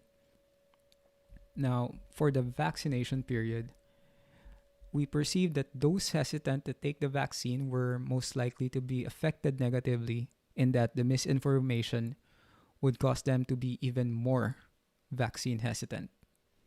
Videos on YouTube and Facebook discourage people from taking the vaccine by making claims that the vaccine is lethal and may cause genetic alterations, among many other claims. And instead of vaccination, they advise the public to use alternative treatments such as steam inhalation and ivermectin. Former presidential spokesperson Attorney Panelo also wrongfully claimed that vaccines are not needed in controlling the spread of COVID-19. Misinformation during the vaccine period will likely affect the general population by imbibing a similar fear of vaccination, same with the vaccine hesitant, and promoting fake cures and encouraging the neglect of health protocols. Even public figure a certain Rafi Tulfo also promoted the use of ivermectin instead of vaccines. The Philippine government was still among the subjects of misinformation, same as the previous wave of data. And this may have contributed to a perception of authoritarianism and corruption in their manner of dealing with the pandemic. There were conspiracy theory videos that claimed that COVID-19 testing and health protocols were all just about making money. There were also videos of rallies on TikTok that oppose health protocols and claim that requiring face masks is an attack on civil liberties. Healthcare workers were not spared in terms of perceived effects of misinformation. There were videos by a certain Doc Ron that promoted conspiracies regarding healthcare workers as if they were paid or incentivized to manipulate statistics regarding COVID-19. And this is just one doctor out of multiple that stated misinformation. We had a certain Romeo Quijano and we had supporters of ivermectin. So that's what we found. Now, the findings on the types of misinformation show that fake news is not necessarily the dominant form that misinformation took during the infodemic, though the term itself is likely more often used. As to the nature of misinformation, it was unsurprising that the overall dominant category of misinformation was medical or health related, considering that the topic itself is focused on COVID-19. However, it must be noted that there were numerous instances of political and social misinformation. As to the topics of misinformation, there was a clear topicality, if we might say, to the trending instances. That is to say, lockdowns and policies were the topic during the lockdown period, and vaccines and cures and prevention were a prominent topic during the vaccination period. However, it should be noted that some of the topics were also unexpected, such as supernatural and religious undertones in misinformation, and the increase in conspiracy-related misinformation during the vaccination period. As to the platforms of misinformation, most of the ones we found were public content rather than private, and it showed a clear difference between the chain or spam mail of yesterday and the viral posts of today. Facebook was a prominent platform of misinformation, which is not surprising considering this is the Philippines and findings of previous studies. Unfortunately, official communications were also prominent platforms of misinformation and sources of misinformation. And the same can be said of doctors who were unfortunately also sources of misinformation during the vaccination period. Now, as to practical implications, the intent of this study was not to prescribe solutions, but to raise and answer questions, or attempt to answer questions, about the variety of misinformation being spread to the public during the pandemic. The findings can be usable for formulating effective strategies in combating misinformation in the face of the pandemic. Specifically, it provides an enumeration of the types of misinformation and its other traits that have to be combated or proactively debunked. A common stance for library and information science professionals to take is to encourage information literacy, which we agree with, of course. But although an information oriented approach is necessary, it might also be beneficial to combat misinformation with a comprehensive approach that entails partnership and coordination of various sectors from the government, the non government, the academe, the private, similar to a proposal we found in the related literature. Perhaps librarians could be part of this proposed collaboration for an official body to proactively spread information to counter misinformation. Although the researchers propose a strong inclusion of the academe and non-governmental organizations rather than a purely governmental body. As you may have noticed from the discussions, there's a connection between misinformation and government communications. We also think that it would be beneficial to include other stakeholders, such as those likely to be affected by misinformation. So that's it. That's the presentation. And remember, this is just a study, a misinformation study. Thanks for watching. Thank you, Gideon, for your insightful and timely presentation. There are a few points in your presentation that address the earlier posted question about why people accept fake news as factual and true. Now we already have some questions from our participants. We will entertain these questions during our open forum at 11:45 a.m. So I hope you can stay tuned with us for our entire morning session. As of the moment, we have 2,197 Zoom webinar participants and 169 viewers on YouTube. Maraming salamat po sa pagsama sa atin sa PLAI Congress 2021 ngayong umaga. Please share your snapshots or selfies of our event using the hashtag PLAI Congress 2021 on social media. Again, that's hashtag PLAI Congress 2021. Again, this is our PLAI Congress 2021 with the theme Outcomes, Outreach, Outstanding. This event is in partnership with the National Commission for Culture and the Arts, NCCA, through the National Committee on Libraries and Information Services, NCLIS, and the National Library of the Philippines. All right. At this point, we will have a 15-minute health break to give you time to relax, get some drinks, do some stretching, and quickly do some personal stuff that you need to do. We will see you again in 15 minutes. Health break po muna tayo. Maraming salamat po and enjoy the break.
And we're back. I hope you have taken advantage of the health break para iwas tayo sa Zoom fatigue. Sana po ay naka-recharge kayo sa pagpapatuloy ng ating programa.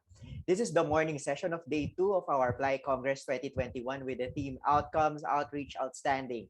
This event is in partnership with the National Commission for Culture and the Arts, or NCCA, through the National Committee on Libraries and Information Services, or NCLIS, and the National Library of the Philippines. Up next is a message from one of our silver sponsors, Airbooks Corporation. Panoorin po natin ang kanilang presentation.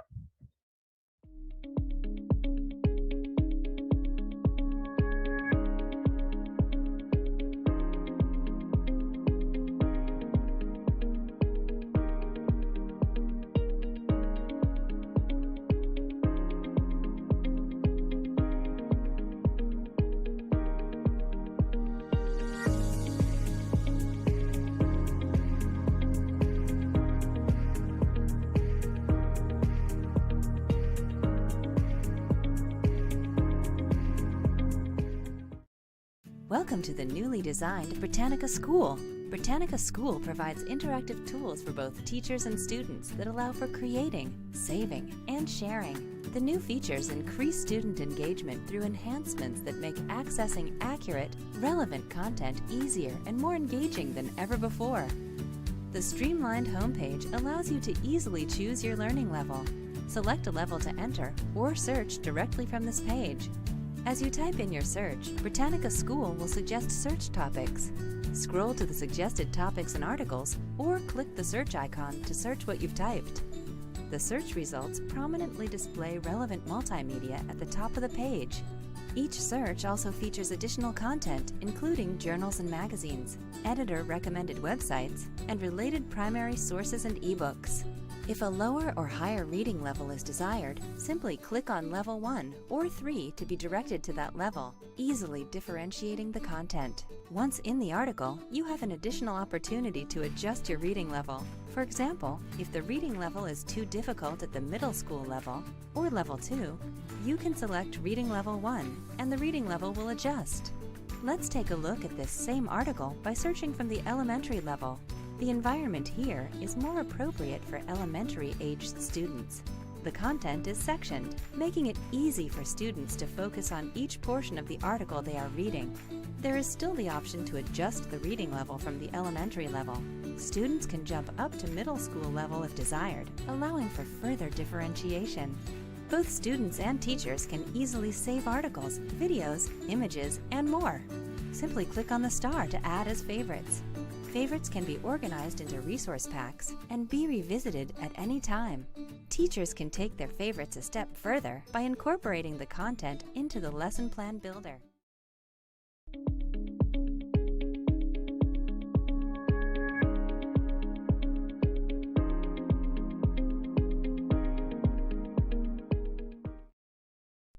Britannica Academic delivers fast and easy access to one of the most authoritative general reference databases in the world.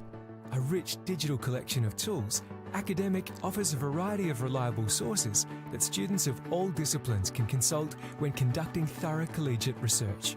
With unmatched editorial quality, Britannica engages an extensive network of dedicated professionals. This latest upgrade delivers a fast, convenient way to access high-quality, comprehensive information, including thousands of new and revised articles with integrated media-related content, citations, and a variety of sharing options such as Google or Microsoft Teams.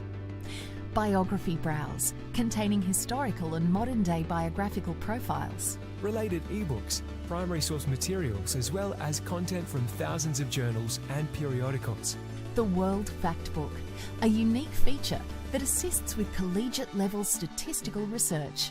Find over 250 individual country pages, presenting up-to-date statistical data, as well as an index of comparisons. Support for ESL students. Discover multi-language tools with Translate, text-to-speech, And double-click dictionary and thesaurus. Article history, which allows tracking of every editorial update and revision. and My Research Centre, where users can easily create, edit, organise, save and share favourite content. Britannica Academic has a fresh and engaging new look. Accessible from any device, delivering content through fast and responsive web design. Our dedicated support specialists will oversee the implementation process And provide the necessary professional development. Britannica Academic, the #1 online general reference of its kind. Trusted Cited and relied on by the world's leading tertiary institutions.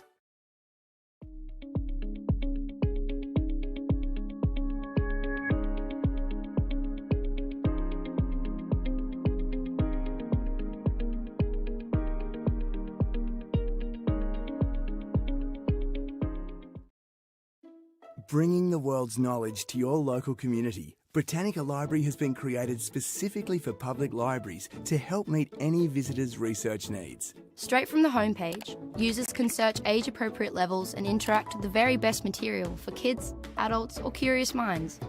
Explore relevant and regularly updated content, including curated articles, Magazines, images, videos, primary sources, and certified websites. Britannica Library also provides content for interdisciplinary research. Using Britannica's unique Explore and World data tools, Users can search articles and media on specific topics, locate modern-day and historical biographies, and discover the world around them with country research and compare tools. Britannica Library supports accessibility tools such as Read Aloud, variable font size, Along with a pop-up Merriam-Webster's dictionary and pronunciation tool. save, organise and share favourite content with a free My Britannica account. Accessible on all devices, Britannica Library is the one resource that everyone can use. And everyone can trust.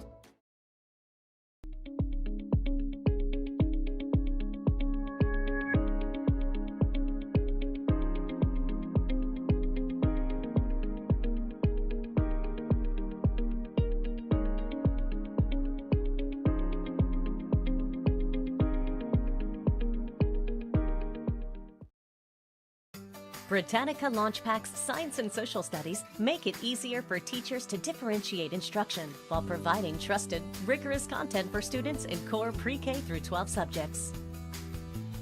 Thousands of expertly curated bundles of Britannica informational text and multimedia assets, aligned to thematic units covered in the K-12 social studies and science curricula, allow teachers to meet expanding requirements while continuing to teach core subject area content. Finalist of the 2019 Tech Advocate Awards, Best STEM Educational App or Tool. Launchpacks changes the game in science and social studies.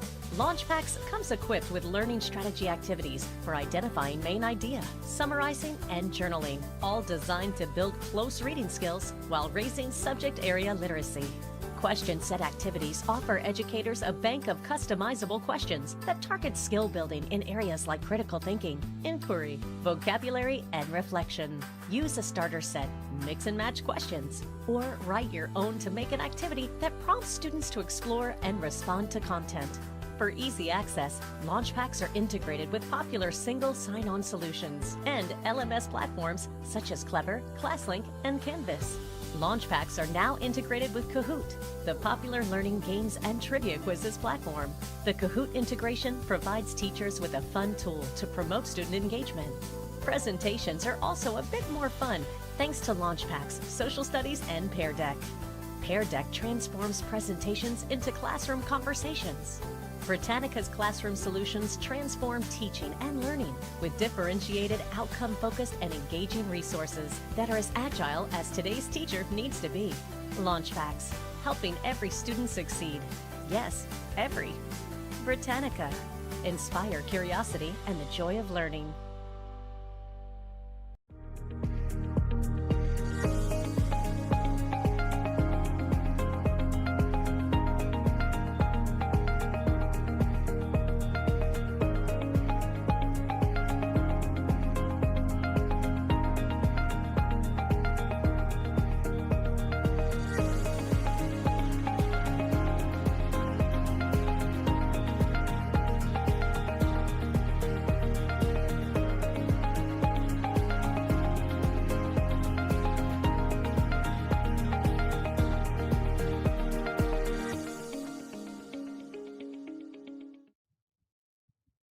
Thank you so much, Airbooks, for being a silver sponsor for PLAI Congress 2021. We sincerely thank you for your active involvement in our event. If you're interested to contact our sponsors, just go to our Moodle website at webinars.plai.org.ph. The program and other Congress materials are also accessible there. That's webinars.plai.org.ph. If you receive a 508 error, you can try again later. Now we will be proceeding with our next set of paper presentations from our speakers. Just a few reminders to our participants. Should you have any questions to any of our speakers, kindly submit your questions to our Slido webpage by going to slido.com/PLAI2021. That's PLAI 2021. If you have a similar question to what has already been posted, or you like the question to be upvoted by, please upvote that question by clicking on the thumbs up sign so that the question can be prioritized. Our next speaker is a technical librarian with 6 years of experience working in Cor Jesu College Incorporated, a premier Catholic institution situated at Digos City, Davao del Sur. As a technical librarian of the college library, she specializes in classifying and cataloging library materials, including books, electronic resources, thesis and dissertations, and audiovisual materials. She also fervently teaches cataloging and collection management subjects as LIS instructor of the same institution. Her passion and enthusiasm in continuing professional development enabled her to graduate and complete her master's degree in library and information science with the Latin Honor Meritus Award last September 2020. As a research enthusiast, she is one of the institution's researchers who completed and presented the Institutional Research in Educators Congress and Faculty Research Forum last January 2018 and May 2021, respectively. Moreover, her master's thesis was presented both locally and at an international conference hosted and organized by the Nusantara Training and Research in collaboration with Borobudur University in Indonesia. That was last March 2021. Furthermore, two of her researches are on the roll for publication in the official research journal of Cor Jesu College. To talk about influence of information skills and media literacy instruction to misinformation evaluation skills among college students, from Cor Jesu College Incorporated, let's welcome Ms. Eva Carla Gadia.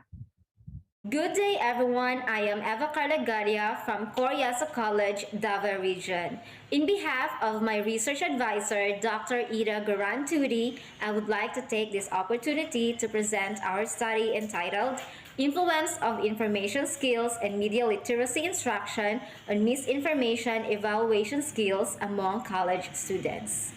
So we all know that accurate, reliable, and complete information is vital to the success of any individuals or organization, may it be in business, government, or education. In education, specifically in academic environment, information is very essential since faculty and students use information on a daily basis. However, with the rise of misinformation, the whole academic circle is concerned. As we can observe, different cases of misinformation were reported around the globe, including countries like Germany, France, Myanmar, Italy, China, Brazil, Australia, India, and the Philippines. Here in our province, we experienced misinformation firsthand. It was when there was a false tsunami alert circulating online, specifically on Facebook.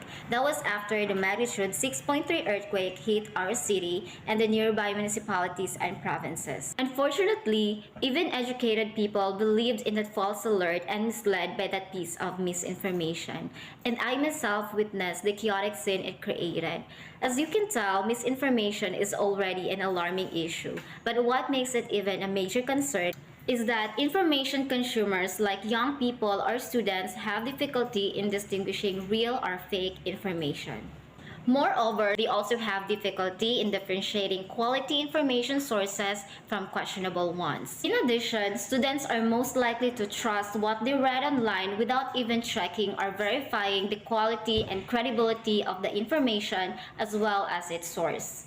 So this study anchored with the 7 pillars of information skills model developed by the Society of College, National, and University Libraries. For the conceptual framework of the study, we have 2 independent variables. First, information skills in terms of computer skills, information literacy skills, and browsing and navigation skills. Second is the media literacy instruction. The dependent variable is misinformation evaluation skills. The information skills and media literacy instruction are the independent variables as they are the basis to influence misinformation evaluation skills among college students. So this study aimed to determine the significant influence of information skills and media literacy instruction to misinformation evaluation skills among college students. Specifically, this study answered the following questions. First, what is the level of misinformation evaluation skills among college students? Second, what is the level of information skills in terms of computer skills, information literacy skills, and browsing and navigation skills? Third, what is the extent of media literacy instruction? Fourth, can the level of information skills and extent of media literacy instruction significantly influence the misinformation evaluation skills among college students? For the method of the study, we employ descriptive correlation research design and census or universal sampling technique. This study also utilized 3 sets of well-structured survey questionnaires which were adapted and patterned from different reliable sources. These questionnaires were also subjected to pilot testing and content validity and reliability by 3 experts in the field. The said questionnaires were administered to 141 college students taking up Bachelor of Library and Information Science from Regions 11 and 12. For the data gathering procedure, we secured approval letters from the different presidents of the institutions. After securing the approved letters, we then distributed the survey questionnaires to the target respondents. Afterwards was the retrieval of the answered survey questionnaires. Moreover, in conducting the survey, we ensured that the respondents voluntarily participated in the study and that no harm inflicted to them.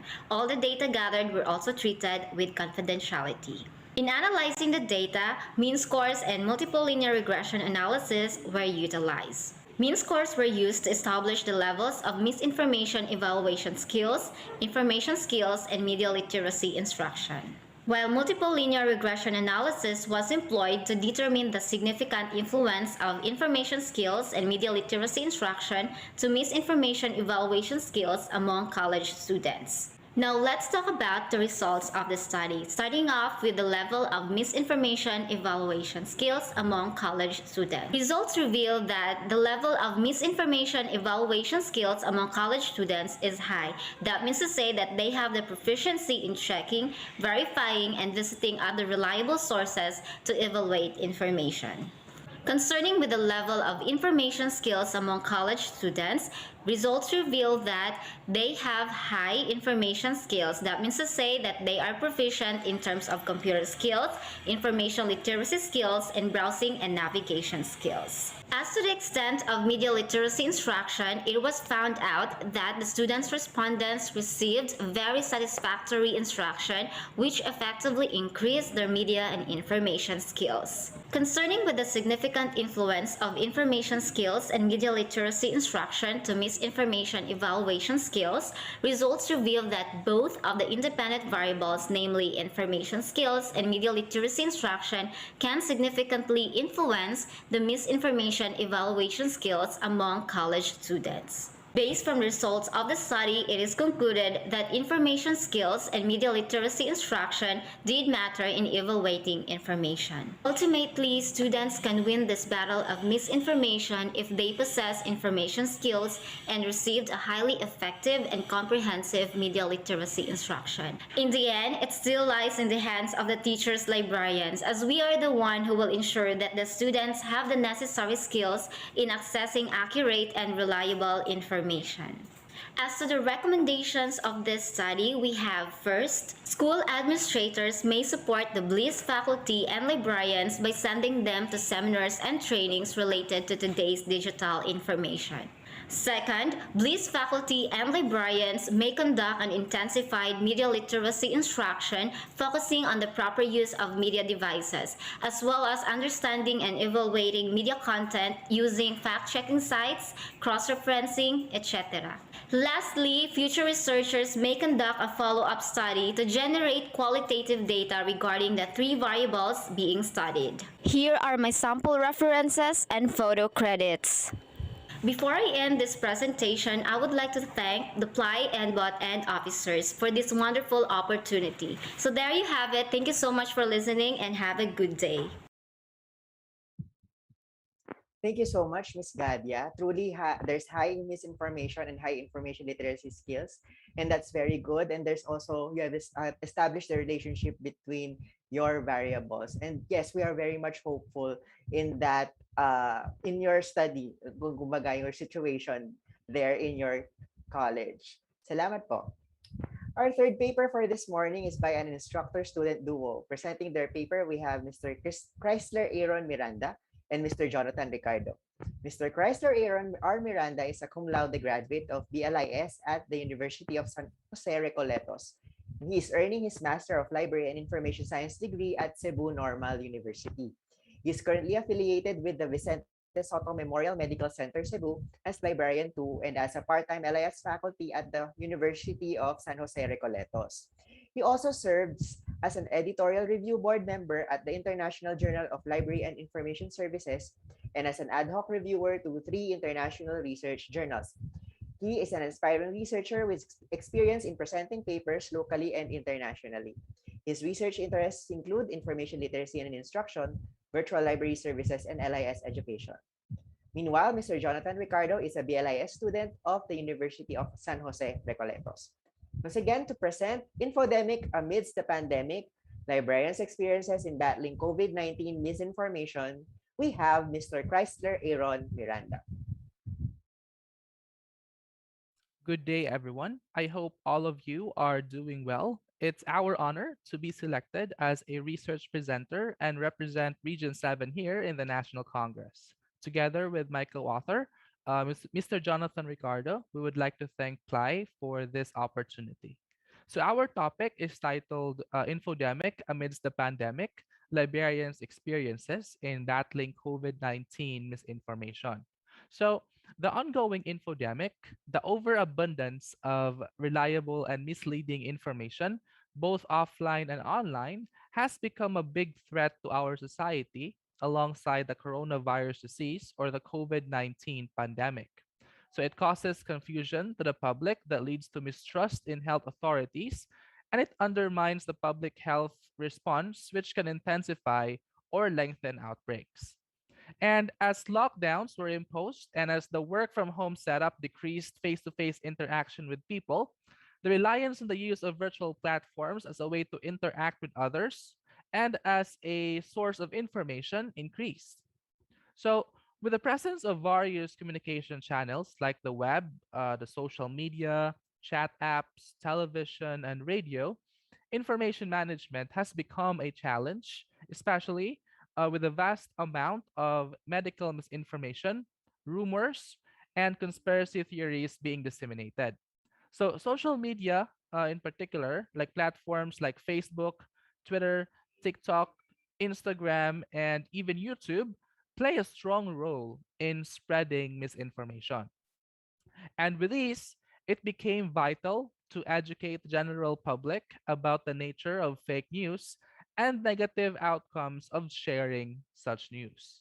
And us, librarians, as information specialists, should be at the forefront of educating and promoting accurate information.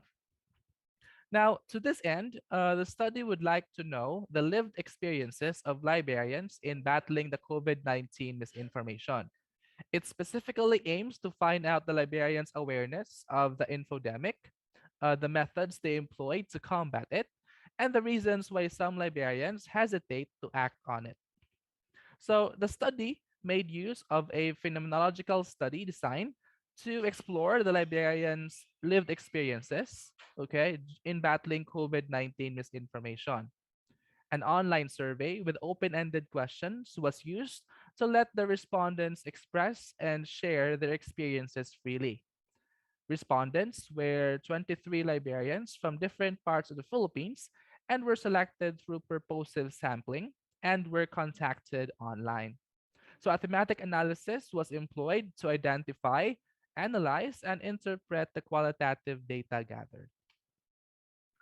So All 23 respondents were librarians employed at different types of libraries. So 16 respondents were from or were academic librarians, 6 were school librarians, and 1 special librarian. So they were from different regions, okay, of the Philippines, namely regions 7 with 16 respondents, 2 from region 6 and Mimaropa, and 1 from regions 8, 9, and 13. So, in the midst of the pandemic, the infodemic has emerged, and awareness of the situation is a must in order to respond effectively. The overabundance of information, especially on social media, made it difficult for individuals to distinguish which are facts, what are opinions, propagandas, or biases. So the study looked into the awareness of the librarian respondents of the current infodemic and the misinformation they have encountered.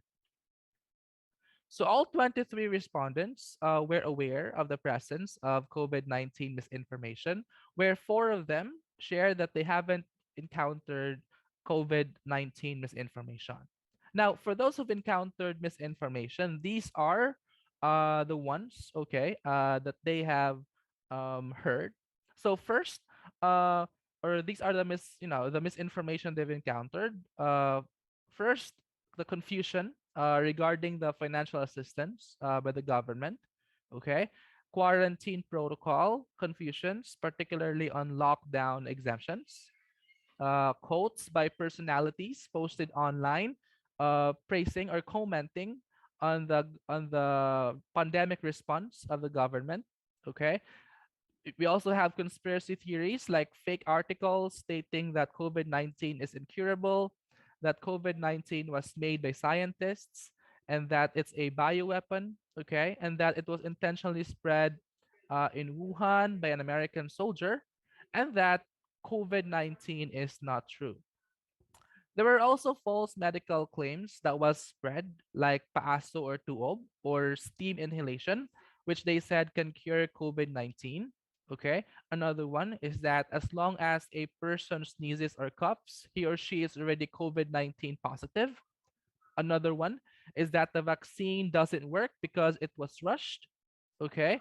There's also in term the pesticide spraying by military helicopters all over the country after 12 midnight to combat COVID-19. And then there's also the flu shots advertised as COVID-19 vaccines, and that the virus won't propagate in the Philippines since it has a tropical and hot weather. Okay. So some of the misinformation encountered by the respondents is similar to other studies, but there are definitely unique myths and beliefs found. So with these, it became vital to educate the general public about the nature of fake news and its negative outcomes, okay, in terms of sharing such news. Us librarians, as information specialists, should be at the forefront of educating and promoting accurate information. So librarians took actions in order to combat misinformation. They did further research on articles that they read, reported shares of fake news, launched fact-checking pages to help the public evaluate information, stopped the spread of information by reporting posts and calling the attention of the sharer, and educated their family and friends online and offline. However, there are also librarians who ignored the wrong information. Now, librarians also have a variety of ways to promote accurate and reliable information. So they corrected people whenever possible or whenever there's an opportunity. They only shared information from reliable sources and fact checked any information disseminated. And they educated the public on how to fact check. Now, despite the rampant misinformation online and offline, there are still librarians who are hesitant to act. This is because they are confused due to the abundance of information and information overload. They are afraid to be blamed if something goes wrong and would want to play it safe. Okay. Others would want to protect their mental health, especially from online trolls. And some said that they have limited knowledge about the current pandemic. So some librarian respondents also are not confident on their fact checking skills, okay? And others don't have time to involve themselves because of personal and work problems.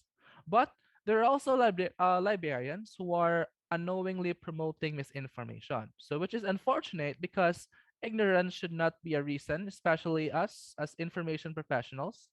Okay, that is not acceptable.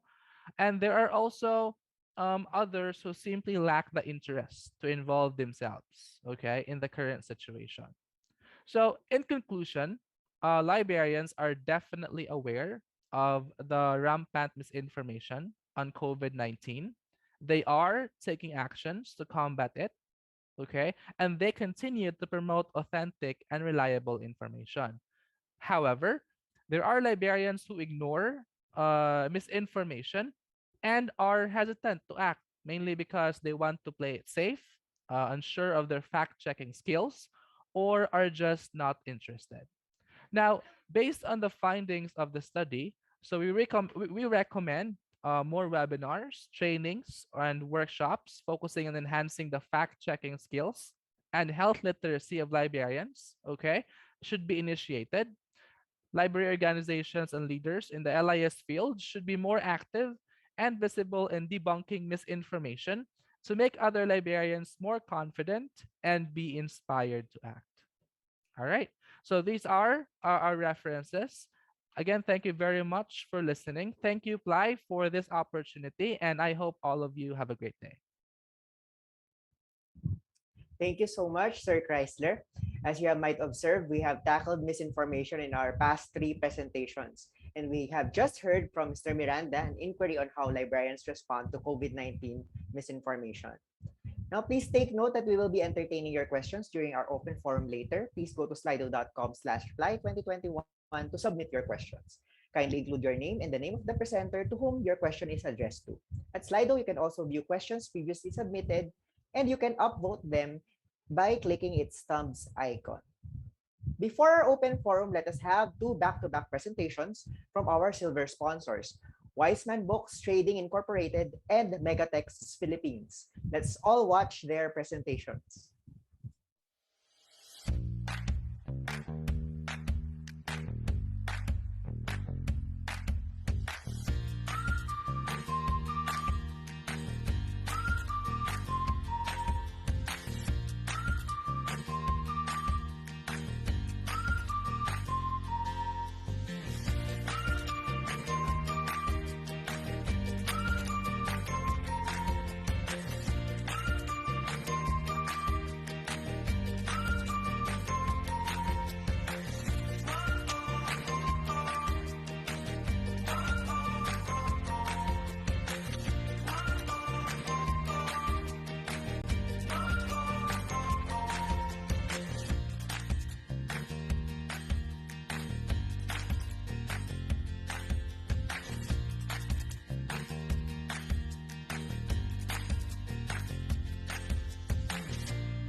Thank you very much. Wise Man's Book Trading Incorporated and Mix Philippines are silver sponsors for this Congress. Once again, we are nearing the end of another productive morning session from our esteemed speakers, and we are now proceeding to your much-awaited open forum. Now, let us begin answering those questions. I'm now looking at our Slido page, and there are many questions, so I hope we can entertain all of them this morning. So yung most upvoted, yun na po yung uunahin ko. For Miss Eva Gadia, sa inyo po yung una kong itatanong, sa inyo po yung may pinakamadaming votes. For Miss Gadia, if information skills can influence the determination of fake news, medyo ano to, no? Why are there licensed librarians in the Philippines who are sharing fake news on Facebook? Ano po sa tingin ninyo yung nagiging, what's your insight regarding this?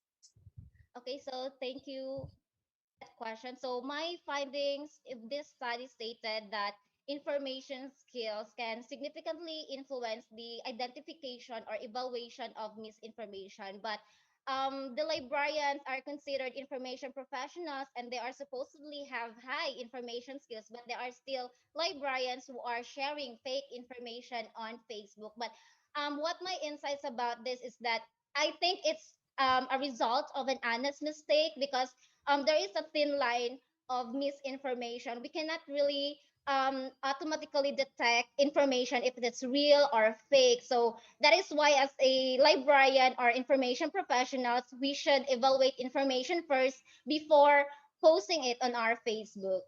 Thank you. Okay. Thank you so much, Miss Gadia. Any of our co-panelists, meron po ba kayong gustong idagdag or isagot sa tanong kanina? Bakit kaya, why are there licensed librarians who share fake news on Facebook? Anyone po?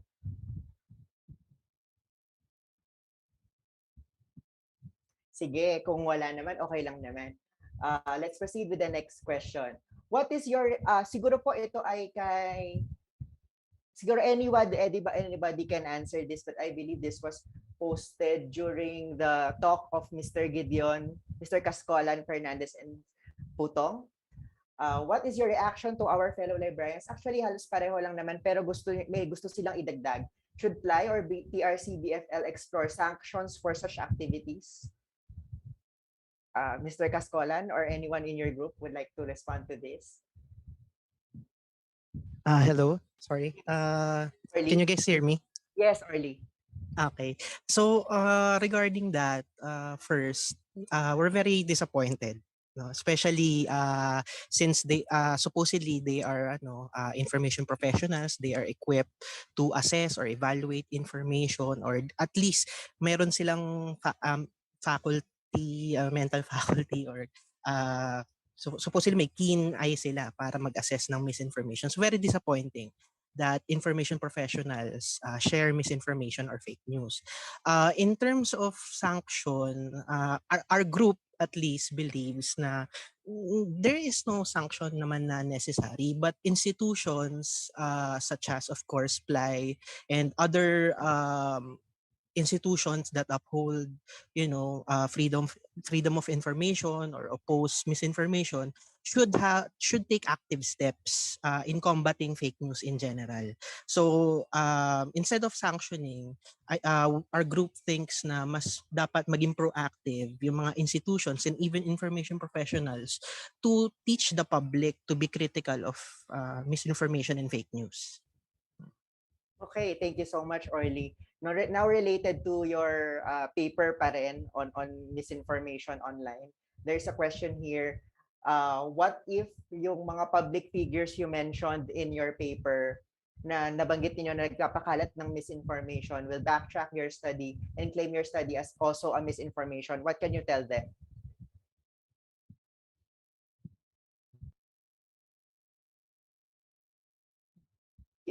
Gideon, naka-mute ka pa. Hello. Can I be heard clearly?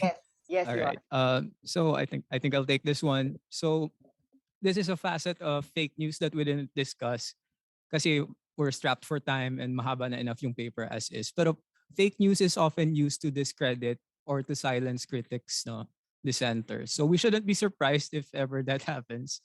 It's a common tactic for ever since the rise of populists, demagogues. It's been common to discredit.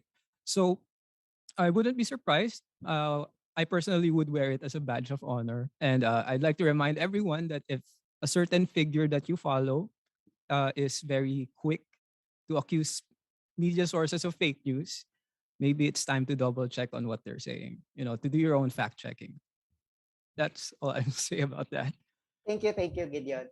Now, uh, actually, maraming tanong na tungkol sa papel ninyo. But before that, let me just ask a question to our sponsor from FNG, si Sir Francis. Marami pong interested sa 3G Smart Library platform po na inyong ino-offer. Aside from that, ano pa po yung mga ino-offer po ninyong services para po sa ating mga libraries? Good morning again, and thank you for the question. Aside from the digital platforms that we have, namely the 3G Online Smart Library and Kale eBooks, we have a lot of references, printed references. And if you are interested in checking, we can send you the list actually right after this, or even now. I can ask our associate to send it to your email. You may, I think you can send me your email via chat if you want to get the list right away, because we really have a lot of printed references. Sir, siguro po mas mainam if you could announce ano po yung contact information po ninyo para po pamahagi po natin sa ating mga participants. Okay, is it okay if I share again my screen? Ano na lang po, siguro pa-mention na lang po, sir. Sige po. You can contact us at these numbers. So I'll also put it in the chat, but let me read it. That's 0917-190-8193 and 0917-654-0929. Landline 8890-2213, 8890-2208, 8899-5997. And we also have a website, fjdesus.ph. For the email, you can contact us at sales@fjdesus.ph and fnjsales@fjdesusinc.com. Thank you so much, sir. At ma-access naman po ng ating mga participants yung contact information ng ating mga sponsors gamit po ang ating Moodle site sa webinars.plai.org.ph. Kung hindi po kayo makapasok, just try again later. Sige, let's proceed po with some more questions for our panelists. Thank you so much, Sir Francis. Welcome. Now, meron ditong tanong, siguro anyone can answer, but I believe this was posted during the time of Mr. Cascolan et al.'s presentation. What are we to do if the government themselves, who should be perceived to be our authoritative source, proliferates or spreads fake news? I know, as you have mentioned earlier in your study, meron dong isang row dun sa table na government agencies. So, paano gagawin natin? Yun yung tanong, what can we do about it? Yeah. Yes, Can you Nino. hear me pa? Yes, Nino. So, we believe po that we have to demand accountability. So, kailangan natin singilin kung may nakikita tayong mali na ginagawa, of course. But we have to start with our profession then. We have to know how to educate people, how to fight fake news. Then we need to stay sharp on our skills, our critical thinking skills. And we also have to be critical in what we do. And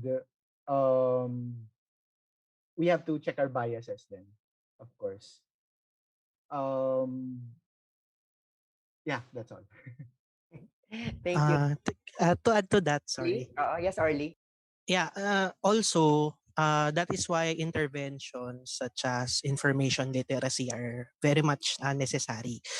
Because even those who because even authoritative figures such as the government are purveyors of misinformation.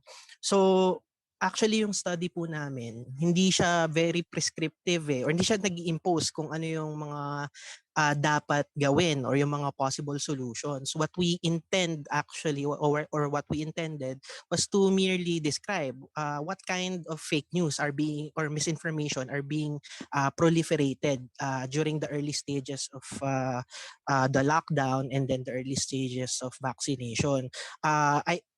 Personally, I believe yung pag-address sa misinformation or fake news in general ano siya it needs a more comprehensive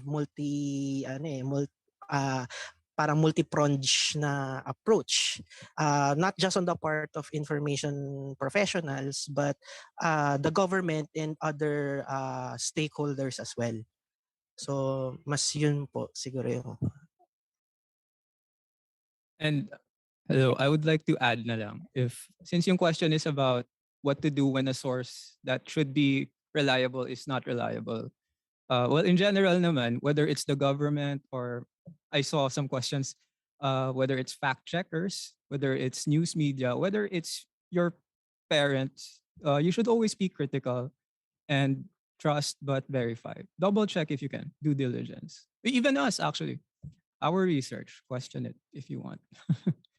I don't know. Thank you so much, Gideon, Ninyo, and Orly. Oo nga eh. Ay, yun yan din yung nakikita natin sa mga questions dito sa Slido na binibring up din ng ating mga participants yung media institutions natin, and also they're mentioning specific media outfits like Rappler and Verifiles, who are also may mga fact-checking initiatives sila, but they are also being critical. Yung mga participants natin are being critical with these media outfits, no? So siguro let me proceed to another question, no?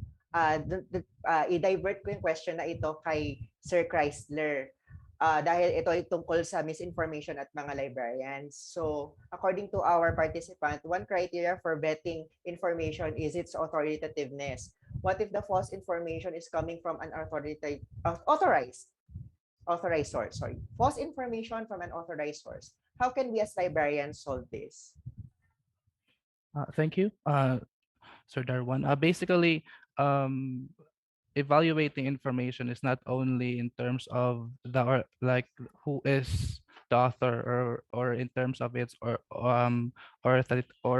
authoritativeness. For example, if you use CRAP or the CRAP test, okay, we should not only look into the authority of the source of the information. We should also look into its content, like how the currency of the information, okay, its timeliness, is it relevant, or the importance of that information, and we should also check the accuracy.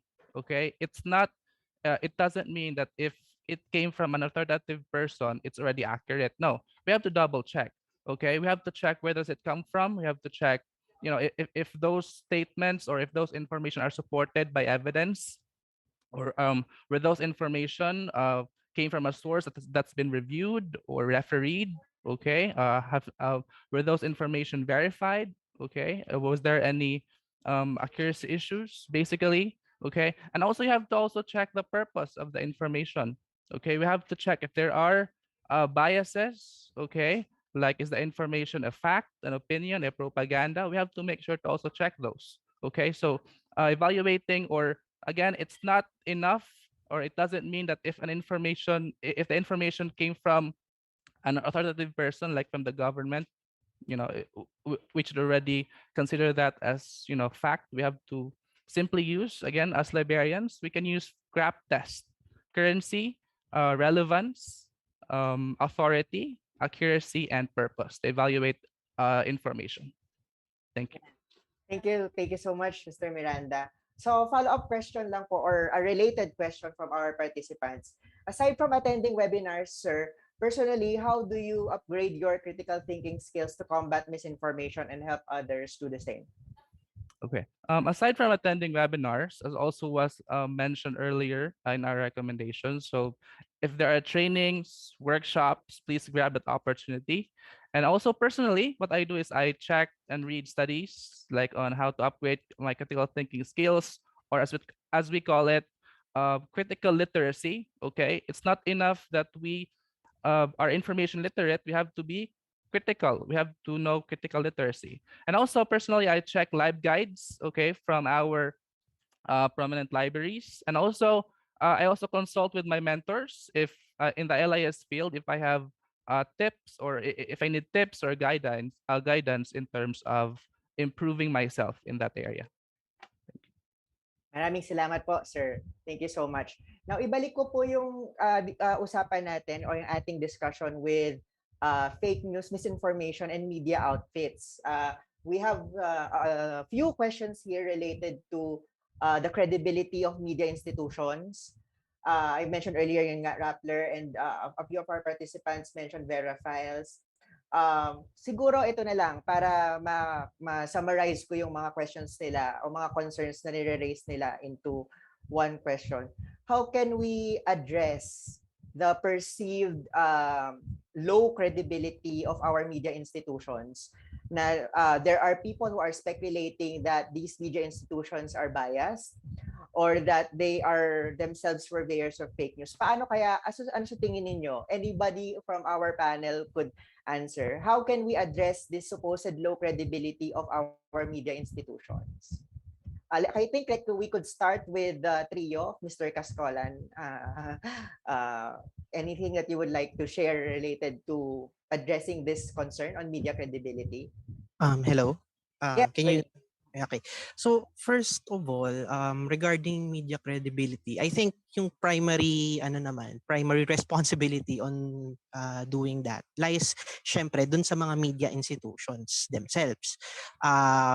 But as information professionals, what we can do, of course, is to help the public or in particular our clients or our end users to be more critical or to be more literate when it comes to consuming or at least searching for information.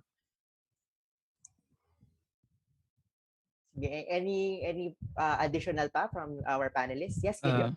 I'll add to that. So may trend ng mistrust of mainstream media, no? So it medyo related siya sa rise sa certain politics in the recent years.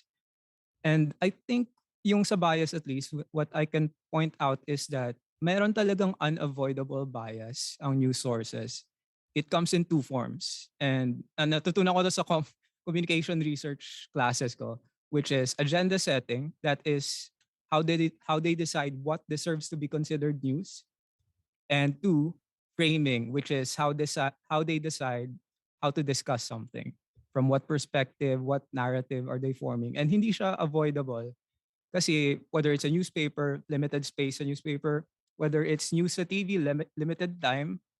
So kailangan malilimit talaga yan. So if people say na incomplete yung news, definitely. For sure, incomplete ang news, incomplete ang documentaries, na even yung research can be incomplete kasi they just don't have the resources or the time to cover everything.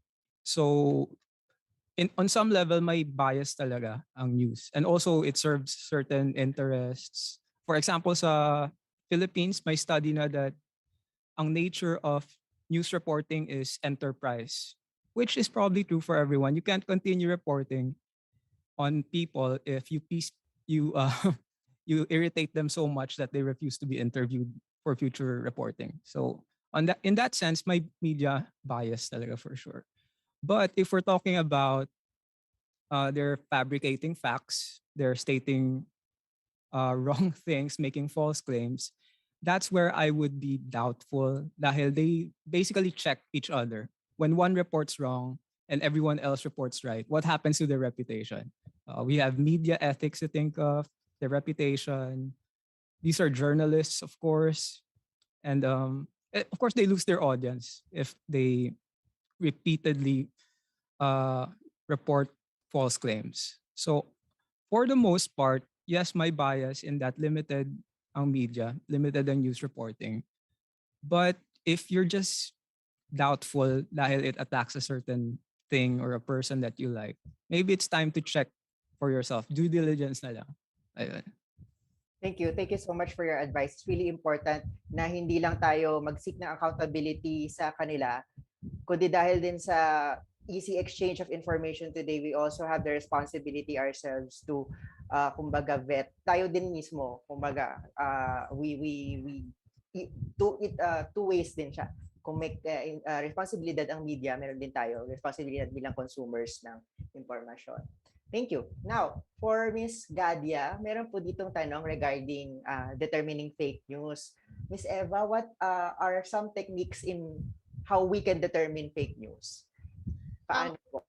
Sa tingin po ninyo?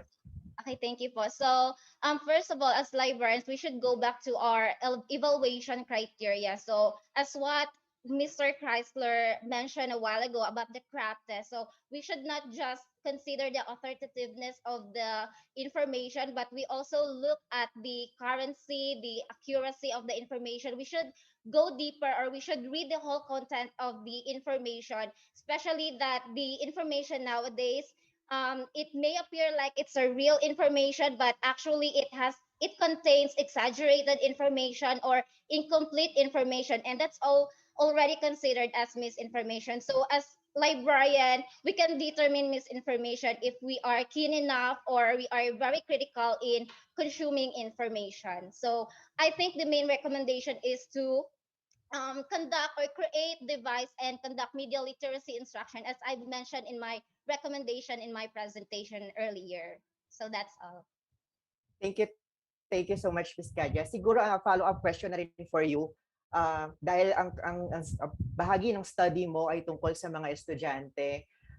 Sa tingin mo naman po, how can we manage misinformation, especially for children during this pandemic? Paano naman po sa mga mas nakakabata nating mga estudyante, like 17 years old and below, from the K to 12 grades? Paano kaya? Ano sa tingin mo yung pwede nating maging approaches in managing misinformation, yung exposure nila sa misinformation? Actually, yung senior high school students natin, meron silang mga subject about media literacy. And doon na subject, we can intensify how we conduct the media literacy instruction to them so that they will be better in identifying information. So I will really push sa media literacy instruction po, kasi doon po natin mali-learn yung mga different content, like how we properly use the media content, how we evaluate yung mga media messages na ko-consume ng ating mga kabataan ngayon. So that's all po. So another also is to teach them how to do cross-referencing and accessing fact-checking sites, yung mga sinasabi kanina nilang Sir Gideon, something like that. It's very important that children, yung mga edad na minors, should be guided, ano? Hindi lang natin sila hahayaan. Just like any other media for accessing information, television, radio, meron yung mga mechanisms for our minors. Ganun din online. Naman, kailangan natin silang gabayan. Meron po ditong sa Slido natin na reaction or comment from Miss Fed. I'm not sure kung Miss or Mr. Sorry, Fed S. Billones for Mr. Chrysler Miranda. Sabi po niya, you labeled the COVID-19 as a bioweapon, yung pong article na yun, as misinformation by the date of your research. It is revealed. Kumbaga, what can you say to the question na nag-a-ask po siya ng proof?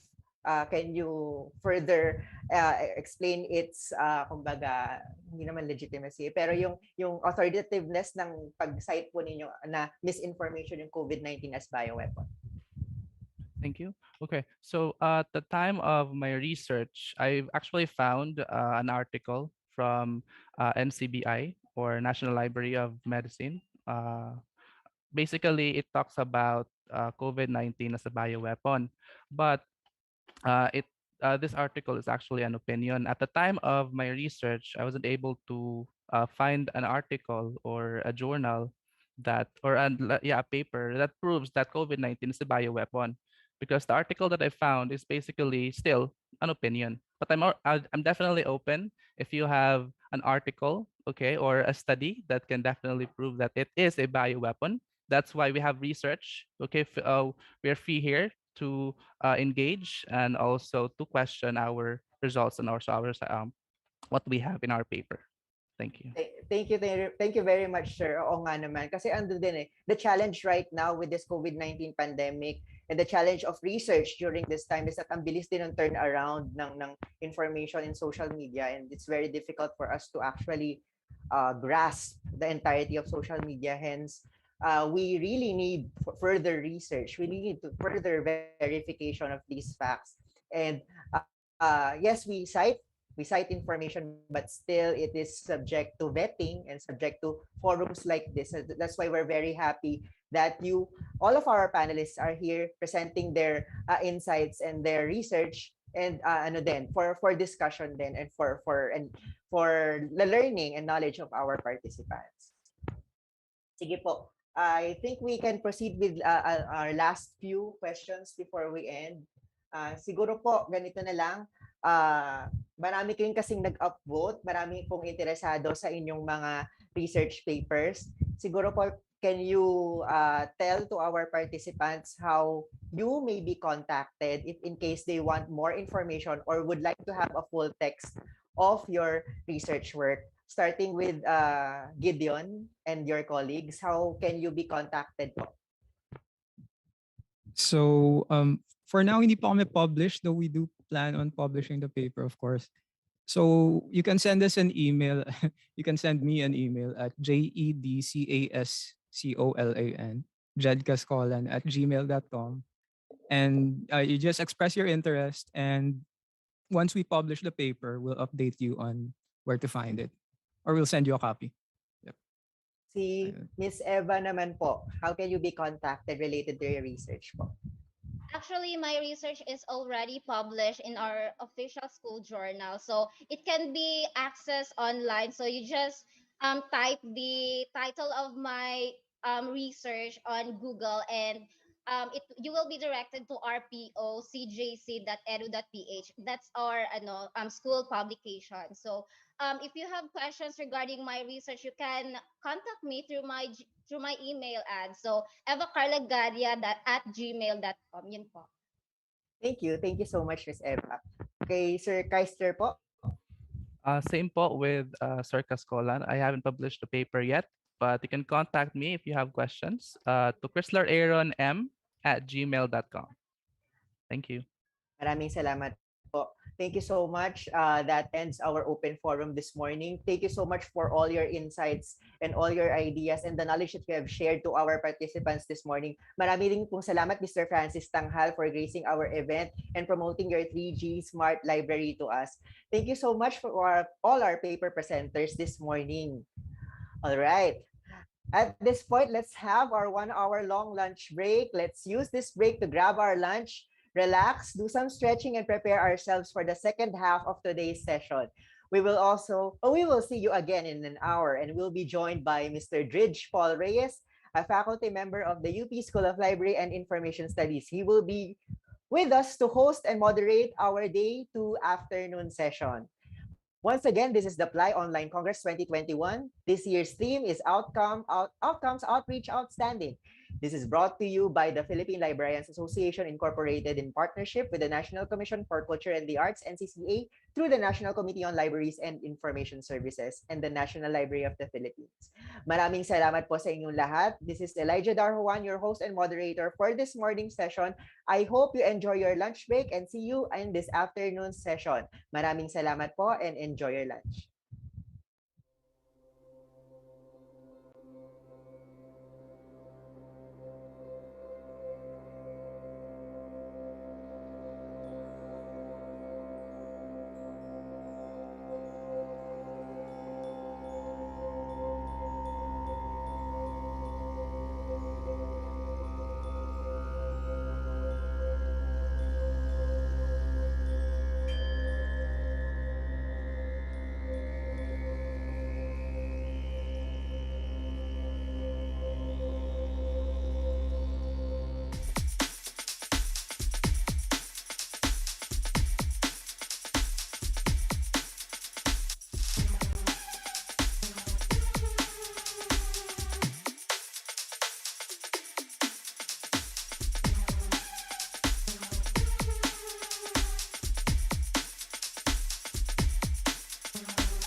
Hello again to all of our participants. Kumusta po kayo? By the way, beyond this Zoom conference, we're also live via the PLAI YouTube channel. Thus, I dare say, sabi nga nila, Hello Philippines, hello world. Welcome back everyone at magandang hapon sa inyong lahat. I am Tridge Paul A. Reyes, a faculty member at the University of the Philippines School of Library and Information Studies, your host and moderator this afternoon. I hope everyone had a chance to grab some lunch as we now proceed to the second half of today's events. To our participants, should you have questions to any of our speakers, kindly submit your questions through our Slido by going to slido.com/plai2021. That's all caps PLAI 2021. If you have a similar question to what has already been posted by our participants, please upvote that question by clicking on the thumbs up sign so that question can be prioritized. Maraming salamat po. With that, let us move on to our afternoon speakers. Our first speaker this afternoon is currently the officer in charge of the library and BLIS program head at Cor Jesup College Incorporated, Digos City, Davao del Sur. She has been a practicing librarian and library science professor both for the undergraduate BLIS and graduate MLIS programs for 22 years. She graduated her baccalaureate degree, BS Ed LIS 1999, and passed the licensure examination for librarians in the same year. Furthermore, she earned her MAED LIS degree in 2007 and PhD in Educational Leadership last April 2020. To present Quantum Leadership, Ethical Climate, and Commitment of School Administrators, a Convergent Design, let us all welcome Dr. Maria Lorena M. Abangan.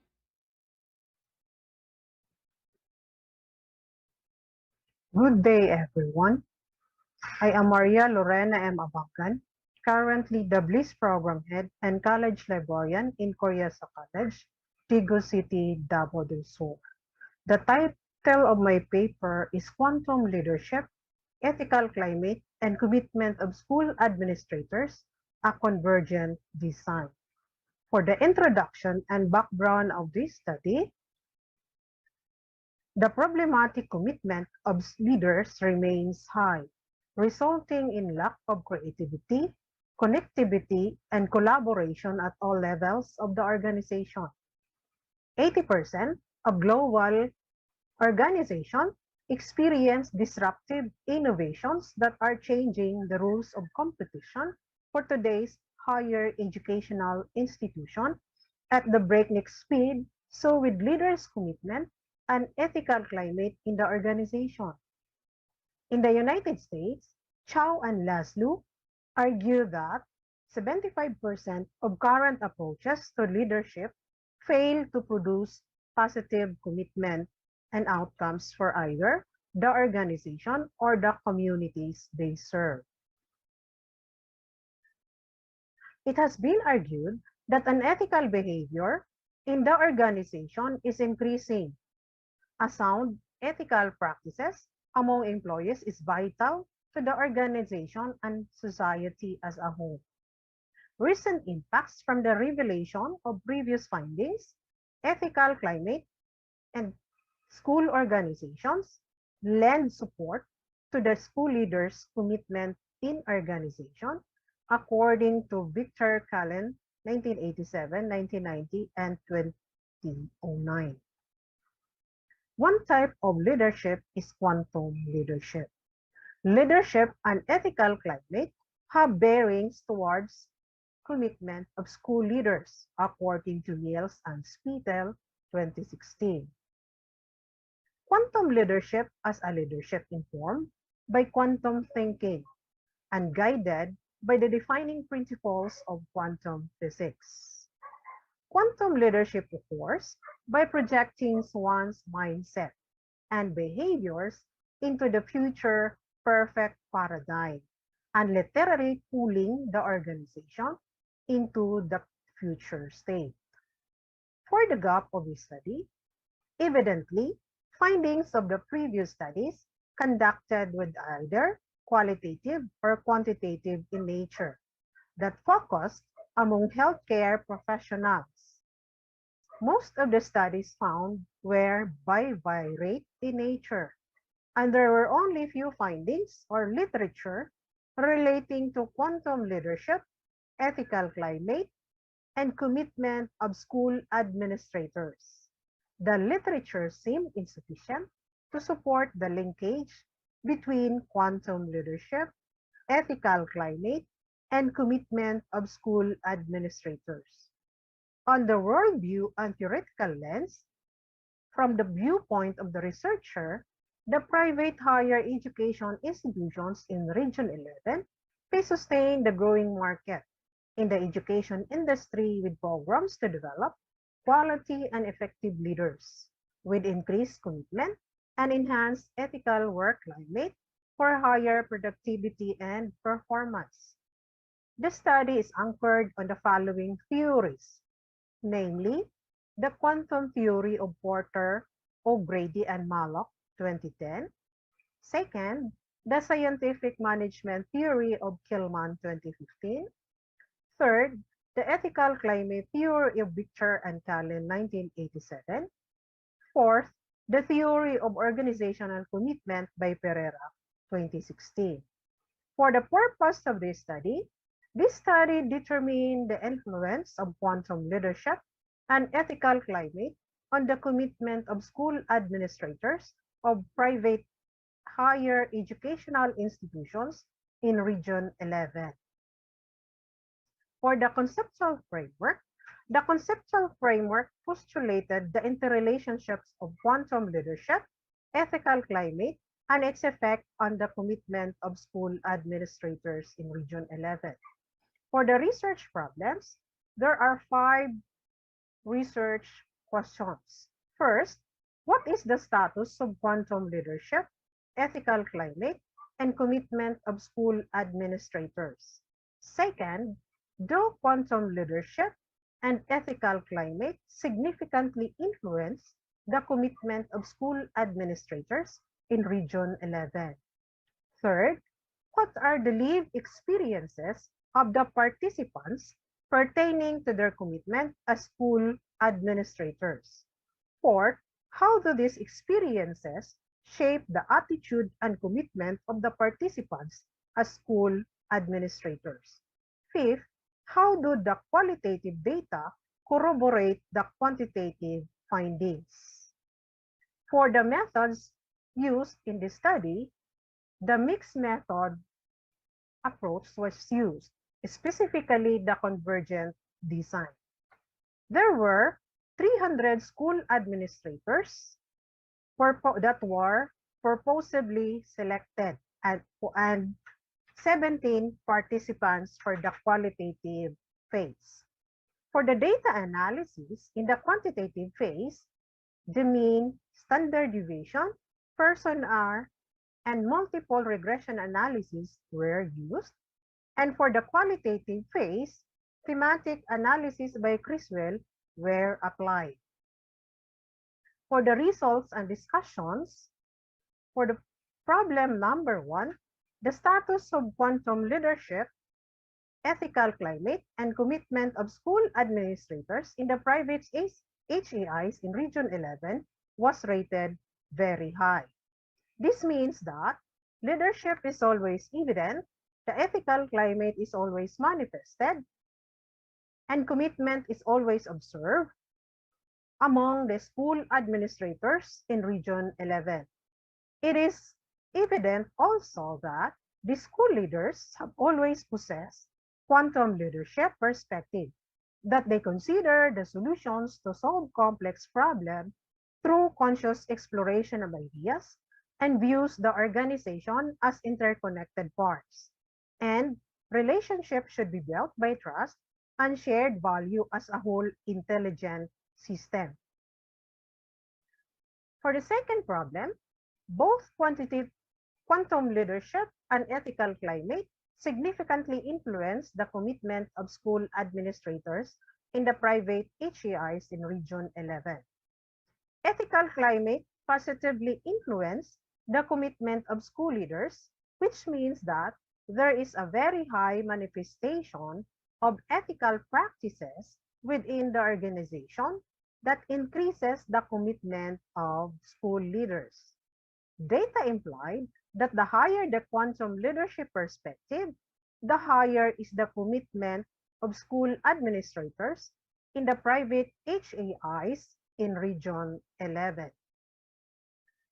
On 5 emerging themes captured from the lived experiences of school administrators in the private HAIs with regard to their views, challenges, and struggles in relation to their commitment, namely, possessing a decisive frame of mind, displaying notable leadership practices, practicing faithfulness on moral principles, having personal battles, and experiencing administrative failures. On the context of the challenges and struggles of school leaders while working in the private HEIs in Region 11, there were 4 emerging themes, namely being optimistic and empowered, being relational and reflective, doing high quality work, enhancing interest on working conditions. For the last problem, the quantitative data corroborate the qualitative findings of the study. The nature and function of the data integration of the salient quantitative and qualitative findings were merging and converging in nature. Findings affirm that quality interaction between school leader and teachers can be established because they are encouraged to communicate, and this parallel structure helps them feel they are partners in the organization. This refers to the findings on the experiences of quantum leadership of school administrators that indicates that possessing a decisive frame of mind has a parallel result with a descriptive high rating in the status of quantum leadership of school administrators in the private HEIs in Region 11. Findings on ethical climate suggest that practicing faithfulness on moral principles, highlighting the following manifestations of obedience to school rules, policies are ethically grounded, and independence on personal interest. Participation of the employees on institutional activities, and the structured administrative system is followed. Strategic directions are considered with the school policies. A sound ethical practices among employees is vital to the school organization. Also, the converging nature on the focal points of commitment of school administrators in private HAIs in Region 11 shows that a very high status of commitment enhances in working environment. The findings indicate that school administrators of private HAIs in Region 11 believe doing quality work is important and that teachers always manifest the execution of remarkable teaching practices. This has a parallel result to quantitative findings under highlighting the idea that commitment is seen to employees who embraces the company's value and culture of and is reflected on the established sense of loyalty through longer years of service. For the implication of the study to educational practice, especially with the COVID-19 pandemic. First, school administrators configure innovative solutions, explore ideas, and make sound strategic decisions for the betterment of the organization in the midst of this COVID-19 pandemic. Second, school administrators practice participatory decision-making, value teamwork, and belongingness among their teachers and subordinates.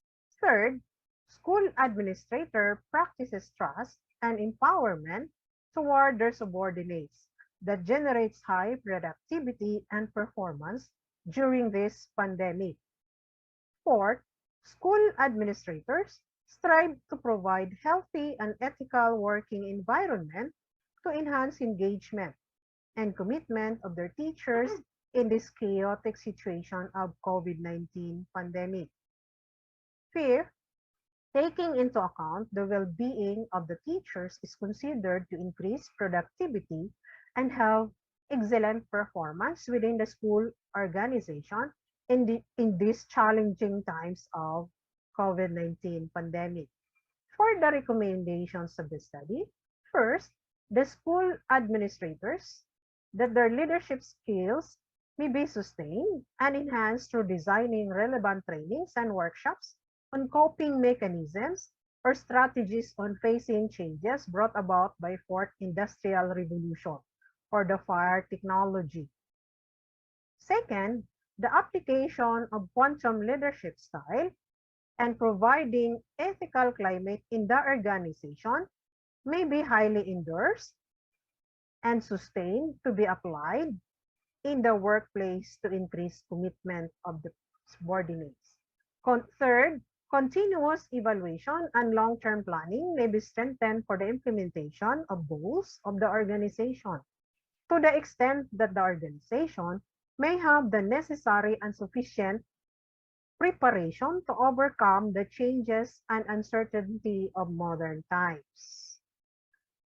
The private HERs in Region 11 may apply the principles of quantum leadership skills and continue the ethical practices that contributed to the attainment of the school goals and objectives, especially in the midst of the COVID-19 pandemic.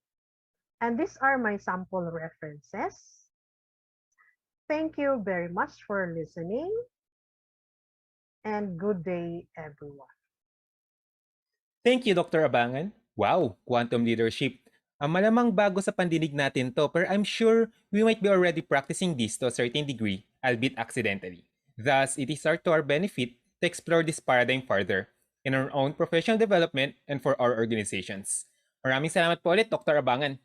Speaking of being of benefit to our organizations, our next speaker, Ms. Julian Dominique de Leon San Esteban, is the University Librarian of the University of Caloocan City. Ms. Jade, as her colleagues fondly calls her, finished her master's degree at the University of the Philippines in Diliman and her bachelor in Library and Information Science at the University of Santo Tomas. She has been in the library profession for almost a decade now, where she was able to practice being a school librarian, an academic librarian, a librarian for special materials curation, and her current work as the university librarian of a locally funded university in Manila. Her interests focus on upholding public libraries, most especially to rural areas in our country. Her recent studies centered on creating library policy manuals and development plans as backbone for public libraries. Aside from being a librarian, Ms. Jade also teaches literacy development and children's literature in college. She is also an active ally for the LGBTQIA+ community as she shares her knowledge teaching the general education course on gender and society. To talk about creation of library policy manual and proposed 5-year development plan for the Caloocan City Public Library, let us all welcome Ms. Julie Ann Dominique de Leon San Esteban. Good day, everyone. We all know how the pandemic led us into the drastic changes in the delivery of our services, no matter the type of library we serve. It challenged our day-to-day routines as we were moved to adjust our existing library procedures and basic tools to be at par with the needs of our clients, while at the same time keeping in mind the restrictions that the pandemic has brought us. Armed also with our adaptive capabilities as professionals, we revisited our design plans in order to safeguard our library's progress in the new normal.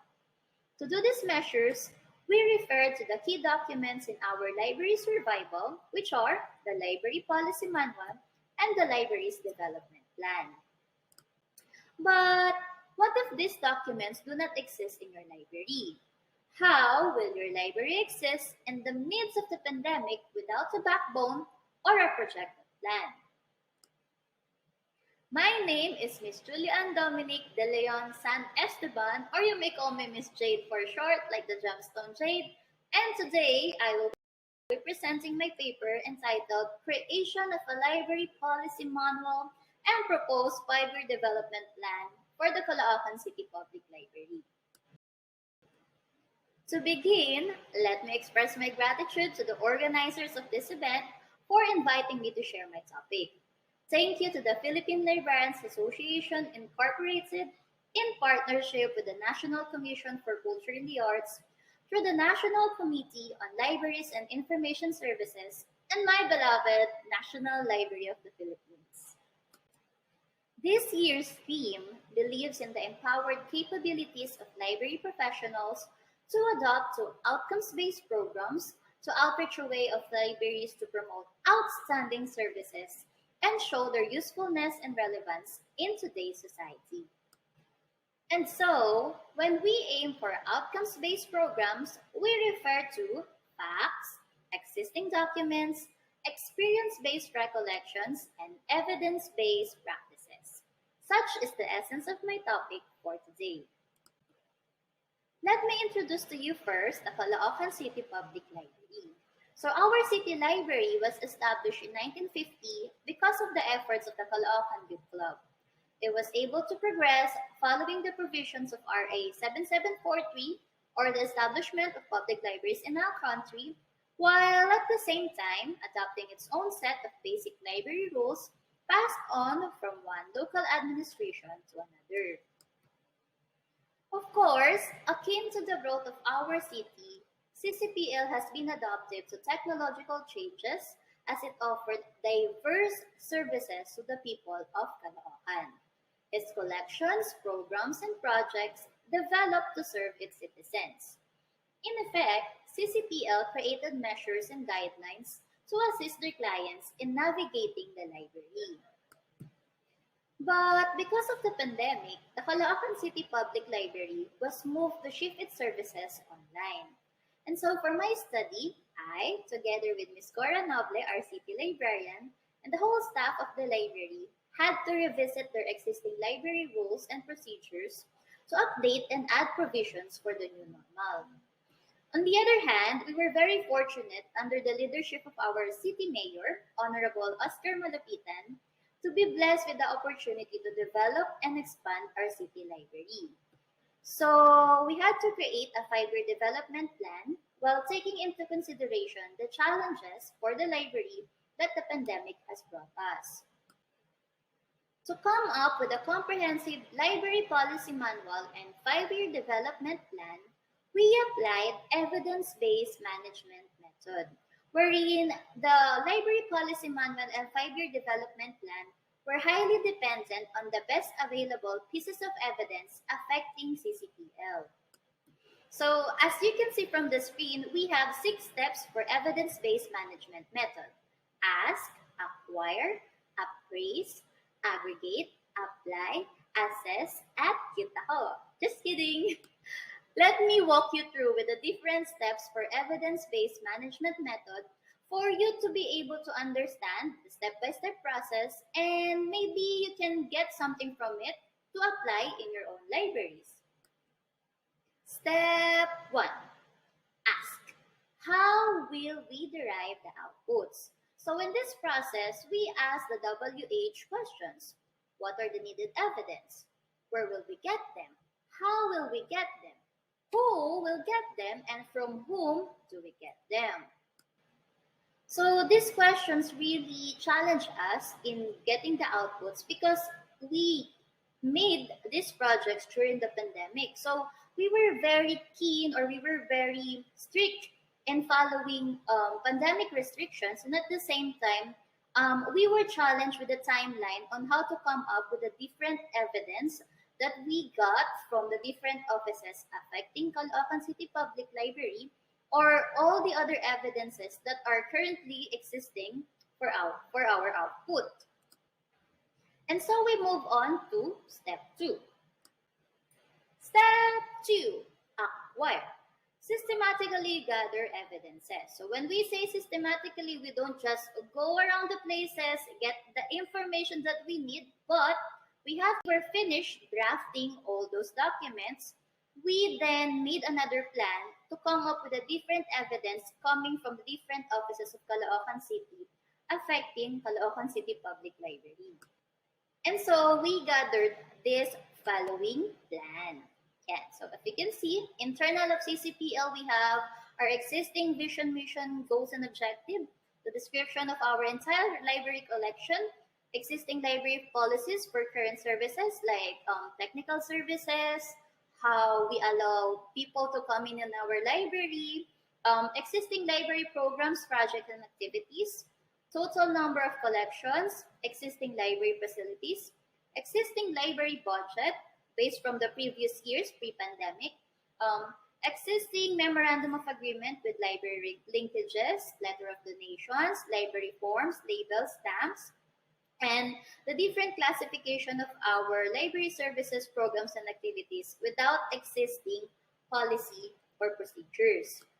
Of course, when we gather information or when we gather evidence, we had to check which among this evidence still apply or can use during the pandemic. Now, external of CCPL, we had to come up with the evidence that affect us as an institution.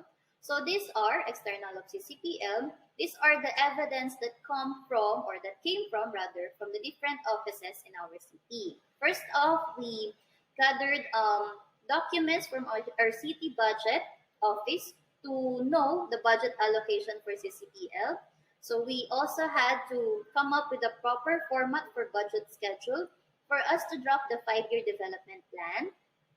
We had to look into the city planning department for the Caloocan City 2020 to 2022 comprehensive development plan, wherein we check if they had any plans rather to do with CCPL. We had to check for the department plan and allocation for CCPL since Caloocan City Public Library is currently under our City Cultural Affairs and Tourism Office. So we had to check the department or the office if they had an allocation or a plan for CCPL. We also checked procedure for procurement requests from the General Services Department, procedure for property inventory, again from the General Services Department, procedure also for condemning properties for those obsolete library materials. And then aside from our city, we also check the legal mandates affecting Caloocan City Public Library, most especially the pinaka-recent na Mandanas Garcia ruling. So how will that affect Caloocan City Public Library? And looking through the document, we have to draft a very comprehensive development plan attuned to the provisions given in that ruling. Lastly, we had to rely on existing forms from coordinating offices pertinent to the library policy manual. For example, the property tags given to us by our city, and of course, the feedback and grievance form from our human resource managing office. Of course, we gathered a lot of documents for this output. And so we move on to step 3, which is appraise. So from all the documents that we gathered, we had to check which among these is factual and which among these are somewhat not really necessary for us to come up with the outputs. So we had to judge the trustworthiness of the evidence that we came up or we collected. For example, we gathered different formats for the Citizens Charter. So one came from pre-pandemic years, sometime in 2014, and then another from 2017. So we have to use the most updated one for us to be able to come up with a very, very good formatted Citizens Charter for the library. We also had to confirm the problem identification for our public library if it was included in the comprehensive development plan by our city. Because if problems identified were not given to us, we will not be able to draft the development plan for the public library. Now, once we gathered and appraised all the documents, we move on to step 4, aggregate. So what pieces of evidence are relevant for the output? This is the step by which we weigh the relevance of all the evidence that we gathered. For example, for this part, we were starting to see the library policy manual being created piece by piece. We were also able to project certain aspects for the development plan as we based them from the data gathered.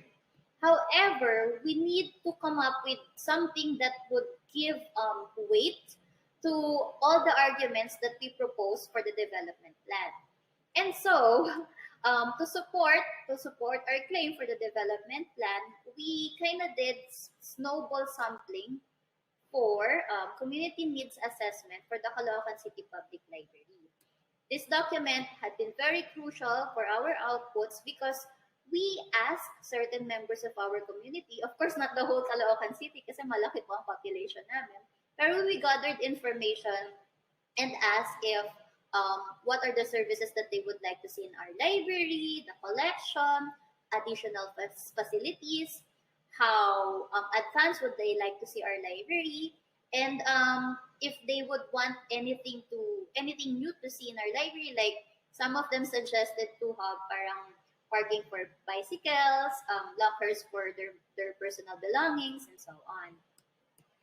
So in this step 4, we already gathered information or very pertinent documents, internal of CCPL and then external of CCPL. So we were able to patch piece by piece the different contents of the library policy manual, and at the same time, based from the needs identification given by the Caloocan City Comprehensive Development Plan, we were able to plot the needed problems identified in our development plan. And so we move on to step number 5, apply. Patch all pieces of evidence to create output. So from here, you can see the different portions of our library policy manual. I'm sorry, it's kind of small. This is the table of contents of our library policy manual, wherein you can see parts of it where we got the different evidences to create the different parts of the library policy manual. So it says here, some of them are existing. So the legal mandates we created or we got from RA 7743 and the standards for Philippine public libraries from the National Library and the Official Gazette. There are portions of the library policy manual that we created, such as additional core values of the library, official operating hours, and then we have the duties and responsibilities, which we got from the description or position description from our City Human Resource Management Office. So we were able to define the duties and responsibilities of the city librarian and the additional librarians of our city.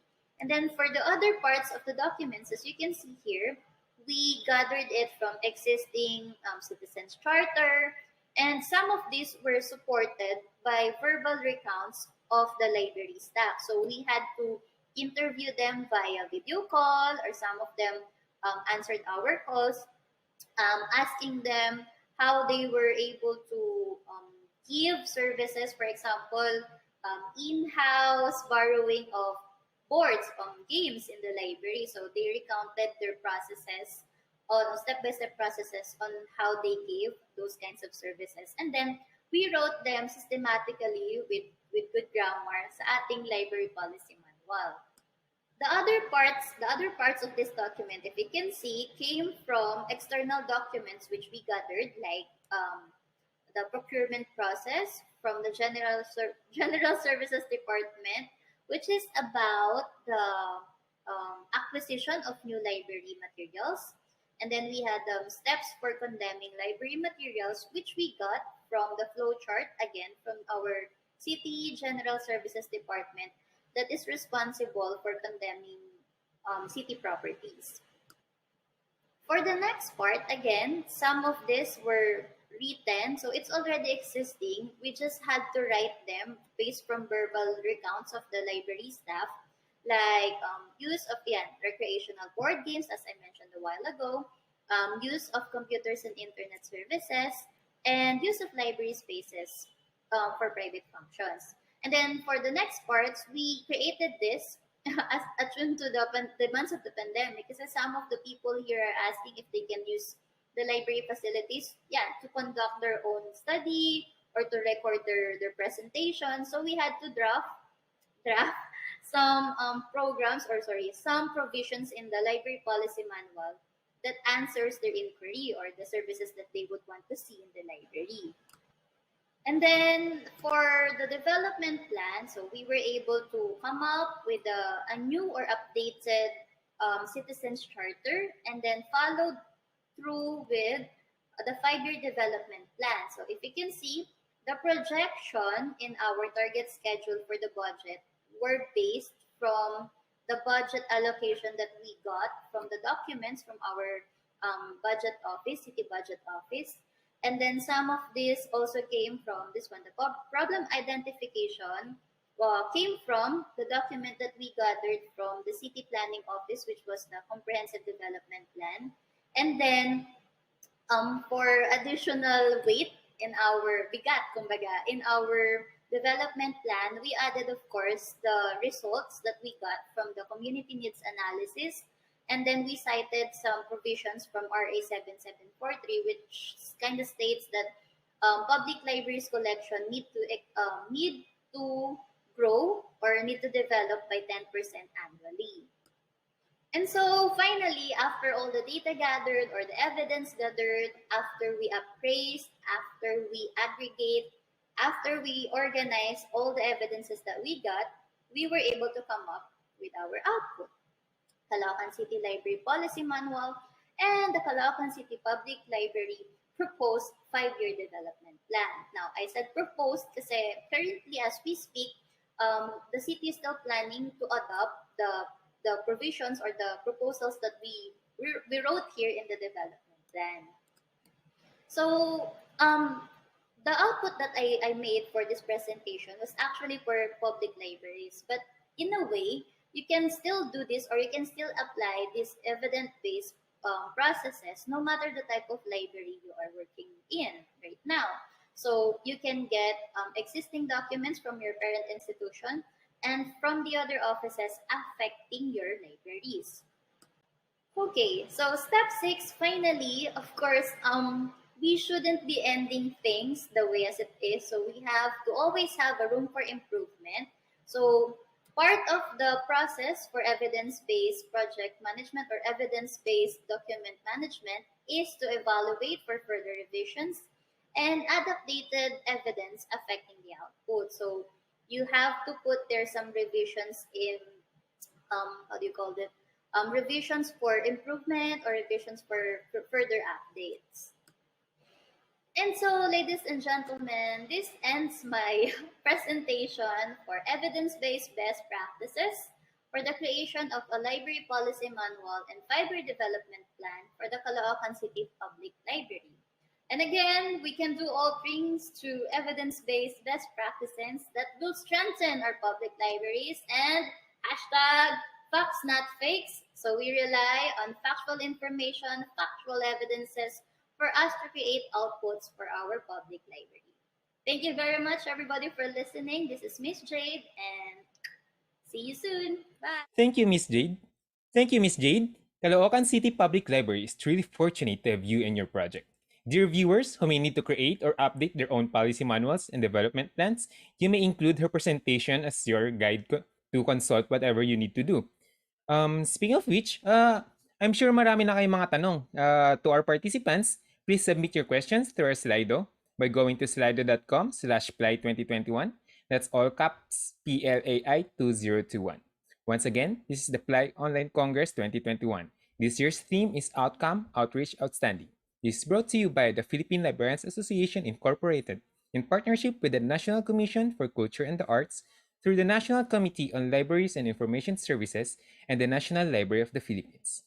Again, to our participants, please submit your questions through our Slido by going to slido.com/PLAI2021. So for our open forum, let us welcome once again Ms. Jade and Dr. Abangan.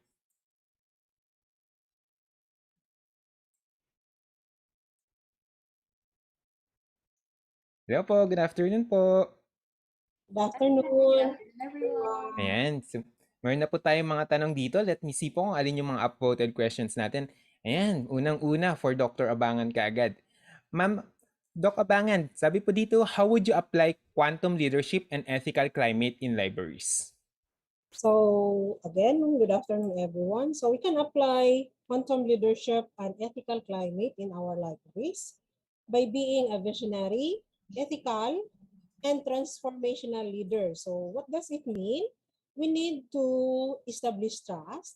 We need to empower our librarians and provide teamwork with our subordinates. Meaning, we need to trust them, their individual judgment, so that they can have their own, they can decide on their own and be a transformational leader. Okay? Thank you po, ma'am. Our next question po is for Ma'am Jade. Ma'am Jade, sabi po dito, our library manual and development plan, it's very important daw. Pero should we do it daw yearly or every 5 years po ba yung pagre-revise niya or when the need arises lang po? The default answer kasi is when the need arises, most especially right now that we're facing pandemic. So, marami rin kasing updates na kailangan ilagay at idagdag. Tapos, if it will affect the processes in the library, so be it. Dapat talaga, as need arise, kailangan i-revise po yung mga library policy manual natin. And thank you very much po, Ma'am Jade. Back to Dr. Abangan po. May follow-up question po for our sa research po natin. What quantum leadership skills were asked in the questionnaire daw? So based on my research, there are 4 perspectives. So yung mga skills under this 4 perspective, like leader's perspective, it talks about the creative thinking skills of being a quantum leader, the being contingent. Second, we have organizational structure. So being systematic, that's part of quantum leadership skills. And self-organizing, meaning we have our self-control. We practice self-control within our organization. The third perspective is motivational value state that unders the being motivate. We need to motivate and inspiring to our librarians, to our subordinates. And the fourth perspective is the needs value state, meaning as a leader, we should be intuitive and conscious with the needs of our subordinates so that we can create excitement within the organization and establish acceptance among within the unit. And thank you very much po, Dr. Abangan. Hopefully our participants are taking notes. Pero just in case po, tanong ko na rin po, paano po ma-access po ng participants po natin yung ating research po? I already provided the article on the PLAI input po, the IMRAD format. Ayan, thank you very much po. Same with Ma'am Jade po, no? Tama po ba? Yes po, and I think on the process na rin po yung publication ng study ko sa ating library, digital archives sa UP Diliman. And thank you very much po. So to our participants, if you want to access yung mga presentations and papers ng mga presenters natin, nasa Moodle site po natin siya. And to those who are asking also on how to contact our sponsors, they are also available sa Moodle site po natin. So going back po sa open forum natin, this is for Ma'am Jade again. Caloocan Public Library daw po, paano daw po siya nag-umpisa? Yung mayor daw po ba ang nag-propose na magkaroon ng library or the librarian na nakita yung need at yung mga librarian nag-initiate? Actually, ano po siya part po siya ng civic action ng mga tao even before RA 7740 came into effect. So, from the initiatives of the people, nabuo po yung library and then it was supported by the law. And then nagkaroon po kami ng mga certain city ordinances in support po sa budget and the other activities po ng Caloocan City Public Library. Ayan. Salamat po, ma'am. Again po, for the policy manual po, for Ma'am Jade, given that we are in a pandemic, are there any new measures pertaining to library operations na na-incorporate po sa ating development plan? Yes, we had to revise kunwari yung mga steps ng syempre observing the new normal, paano yung social distancing.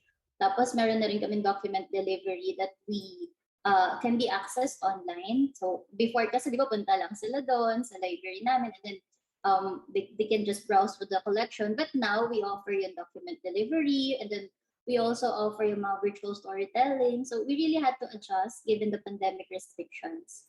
Yeah. Thank you very much po. May mga nagtatanong po kung pwede nilang mahingi yung content outline ni Ma'am Jade or yung makita nila yung sample ng development policy, yung policy manual nila. So, I suppose you can contact po Ma'am Jade. Yung contact details po niya ay nasa ating Moodle site din para makapag-communicate po kayo, makapag-consult po kayo sa kanya personally. Another question po coming from our participants.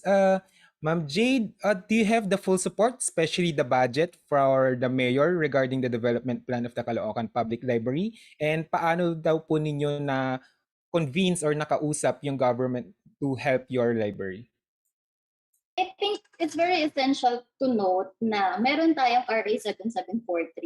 And then from there, we can just say na part po ito ng batas. So we had to comply as a city. And then meron din po kasing movement na ilagay ang ating public library as a criteria for seal of good local governance. Pero it's still on the process. So may dalawa na tayong reason. But then siguro din, I was very fortunate to work with Honorable Oscar Malapitan, and then they had plans, or they actually have plans right now to expand. Since tatlo na po kasi yung district namin. So meron kami dito sa South Caloocan, and then we had to divide District 1 into 2. So tatlo na yung district namin. Now we're planning to expand the library ng tagtatatlong district po. So key criteria also, or para po din makuha nyo yung suporta ng gobyerno, is to actually show your purpose in the community, not just for the sake of having one. Pakita nyo rin po yung purpose nyo bilang mga pampublikong silid-aklatan sa lahat ng mamamayan kung saan po kayo nagsisilbi. Yan, all age po yan, mula mga baby hanggang sa matatanda. Gumawa po tayo ng mga programa sa pampublikong silid-aklatan to cater everyone in the community. Yan, salamat po. Yun talagang challenging sa public libraries, lahat ng ages sinusuport natin. Masyadong malawak po talaga. And for Dr. Abangan naman po, ma'am, may nagtanong po dito na kasi bago daw po sa kanila yung konsepto ng quantum leadership, pero they are quite interested sa pagdating sa commitment of school administrators. Paano daw po natin may improve ang commitment of school administrators? Any tips daw po on how do we improve this? To help improve the commitment of school administrators, we just be open for any mga constructive criticism. We should accept our own failures also as an administrator. And we should be proactive, visionary. So we need to plan also. If there are problems, we can solve it. We can be a contingent planner. So meaning if there are chaos or in a chaotic situation, because quantum leadership is embedded on the quantum mechanics thinking. So meaning every part within the organization, the all personnel, the teachers, and our subordinates are interconnected.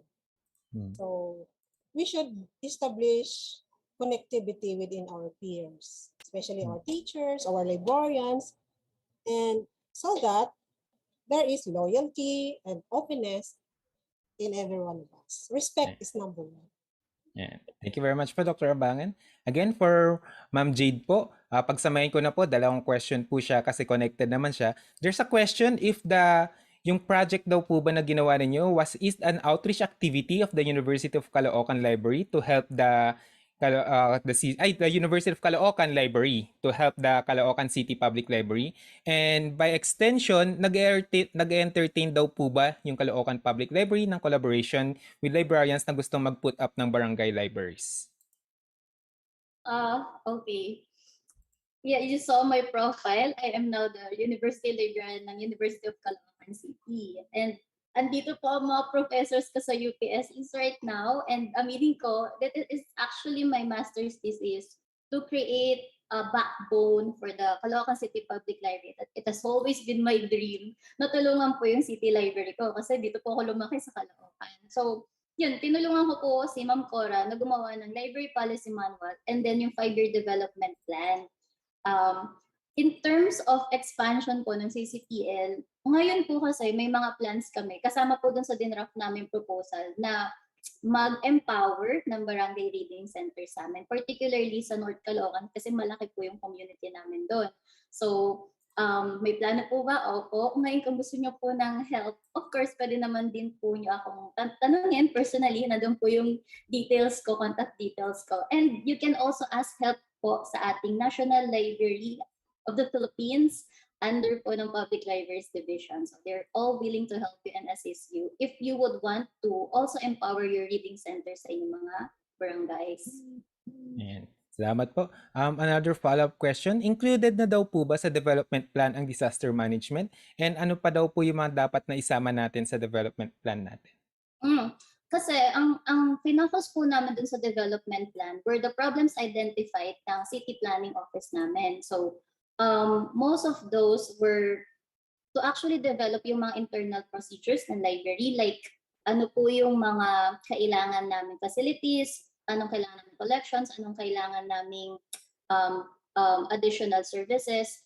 Yung po kasing disaster plan, it's more of a parang plan po ng city namin. Pero we included their provision sa library policy manual. If in case na magkaroon po ng mga, alam niyo na, aberya, bahain po rin minsan dito sa amin. So, yan, naglagay po kami ng mga precautions kung paano po namin susolusyonan yung mga ganun. Di maasahan talaga sa mga libraries po natin.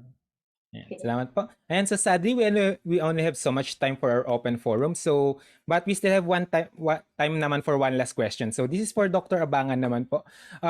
They're asking po na syempre dahil bagong concept daw po sa kanila yung quantum leadership, how will any tips daw po kung paano nila umpisahan? Any resources that they can look at and baka pwede daw po how will they reach you to consult daw po if ever? I have my email naman. So, just quantum leadership kasi is embedded on quantum science. In the way we lead people is interconnected with others. So, quantum mechanics. So, I embedded that because quantum leadership style, have bearings to the commitment or engagement. The higher the engagement, the higher the commitment. So, we establish this being transformational. So as a leader, we need to be, establish empowerment with our subordinates, with our librarians, or with our teachers. So that's part of quantum leader now. You need to practice creativity, systematic management, and be intuitive to the needs of our people within the community. That's being a quantum leader. Ayan, maraming salamat po Dr. Abangan and Miss Jade. So to our participants, if you have other questions or gusto niyo mag-consult further, again, their contact details and their presentations ay nasa Moodle site po natin. So maraming salamat po again Dr. Abangan and Miss Jade. Thank you. Thank you for the opportunity. Thank you everyone. Salamat din po. Thank you. Bye.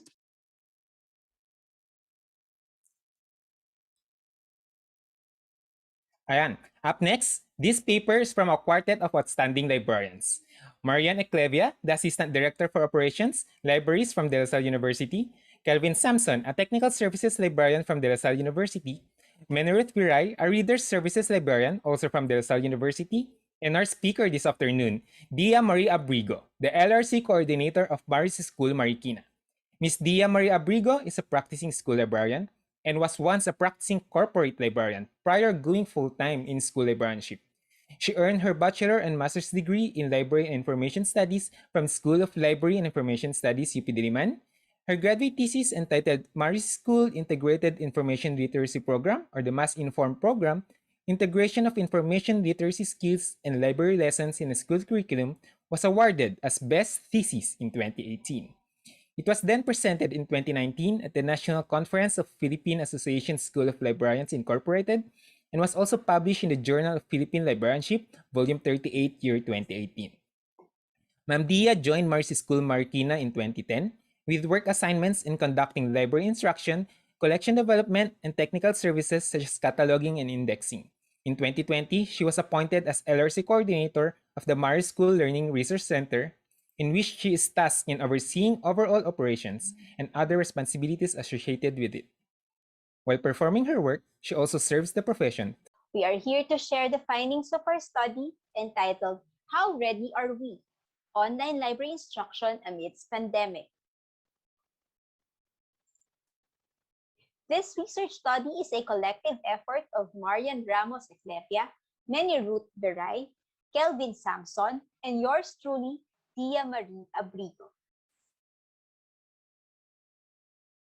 As students and faculty are struggling with a learning from home setup, librarians are also finding their way on how they can deliver their services and programs and reach out to their clientele.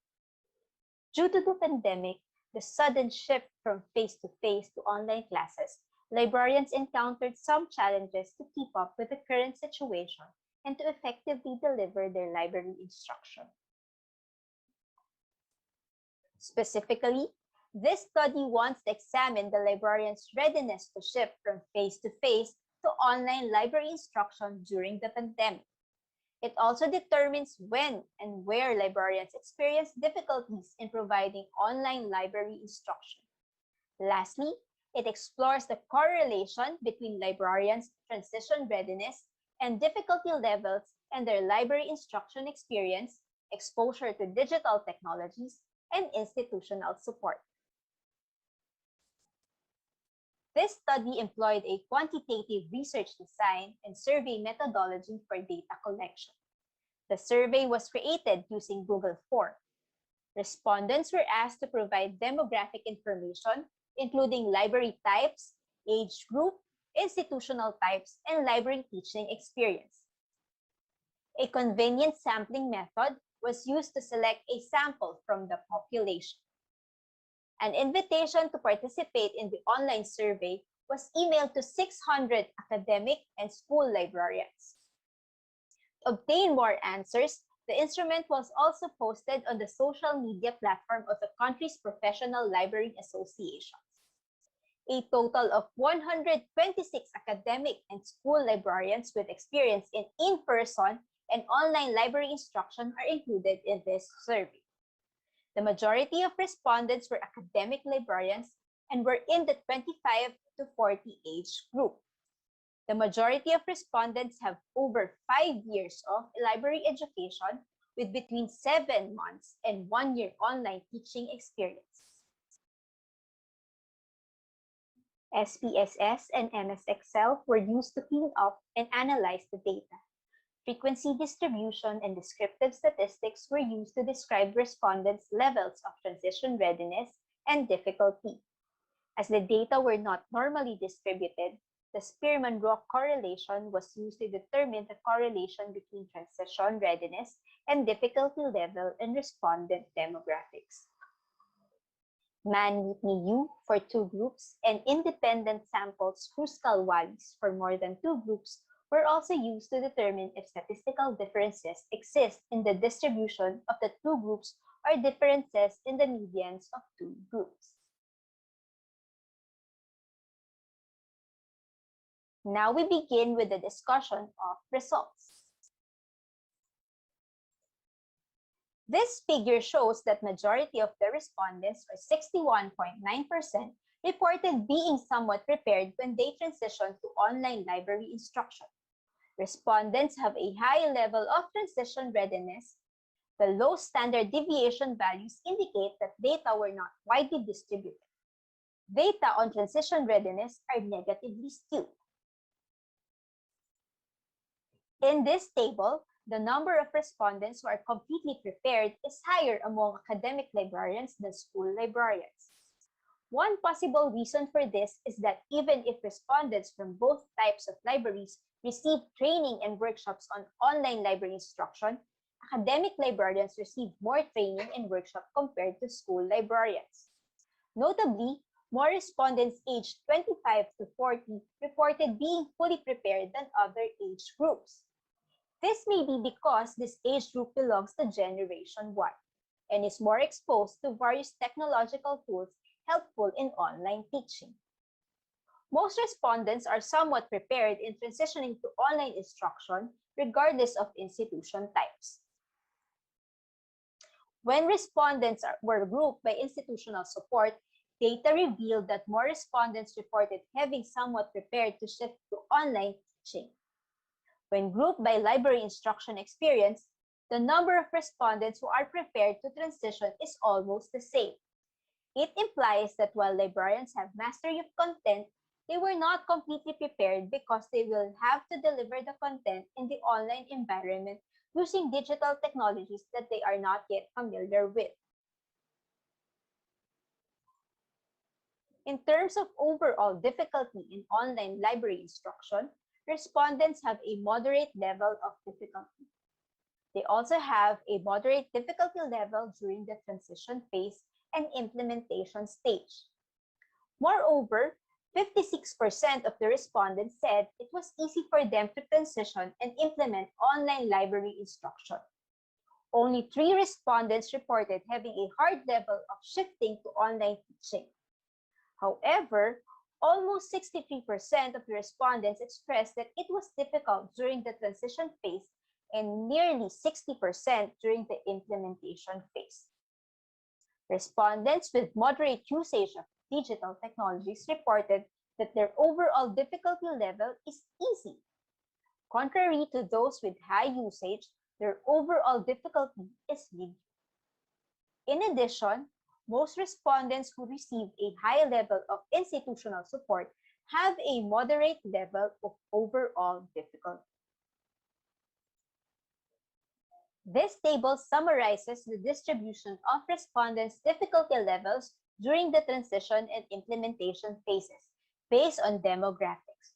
Notice that respondents from both academic and school libraries reported that they find the transition and implementation easy in terms of difficulty level.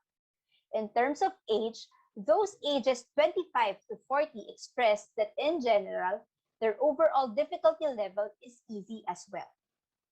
The findings suggest that respondents who are considered digital natives are more agile and can quickly adapt to technological changes.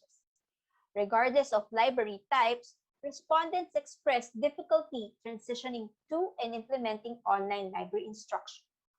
This may be because those respondents were trying to plan how they could effectively deliver their information literacy lessons and familiarize themselves with different technological tools. The data also revealed that even those respondents with moderate to high usage of digital technologies experienced some difficulties.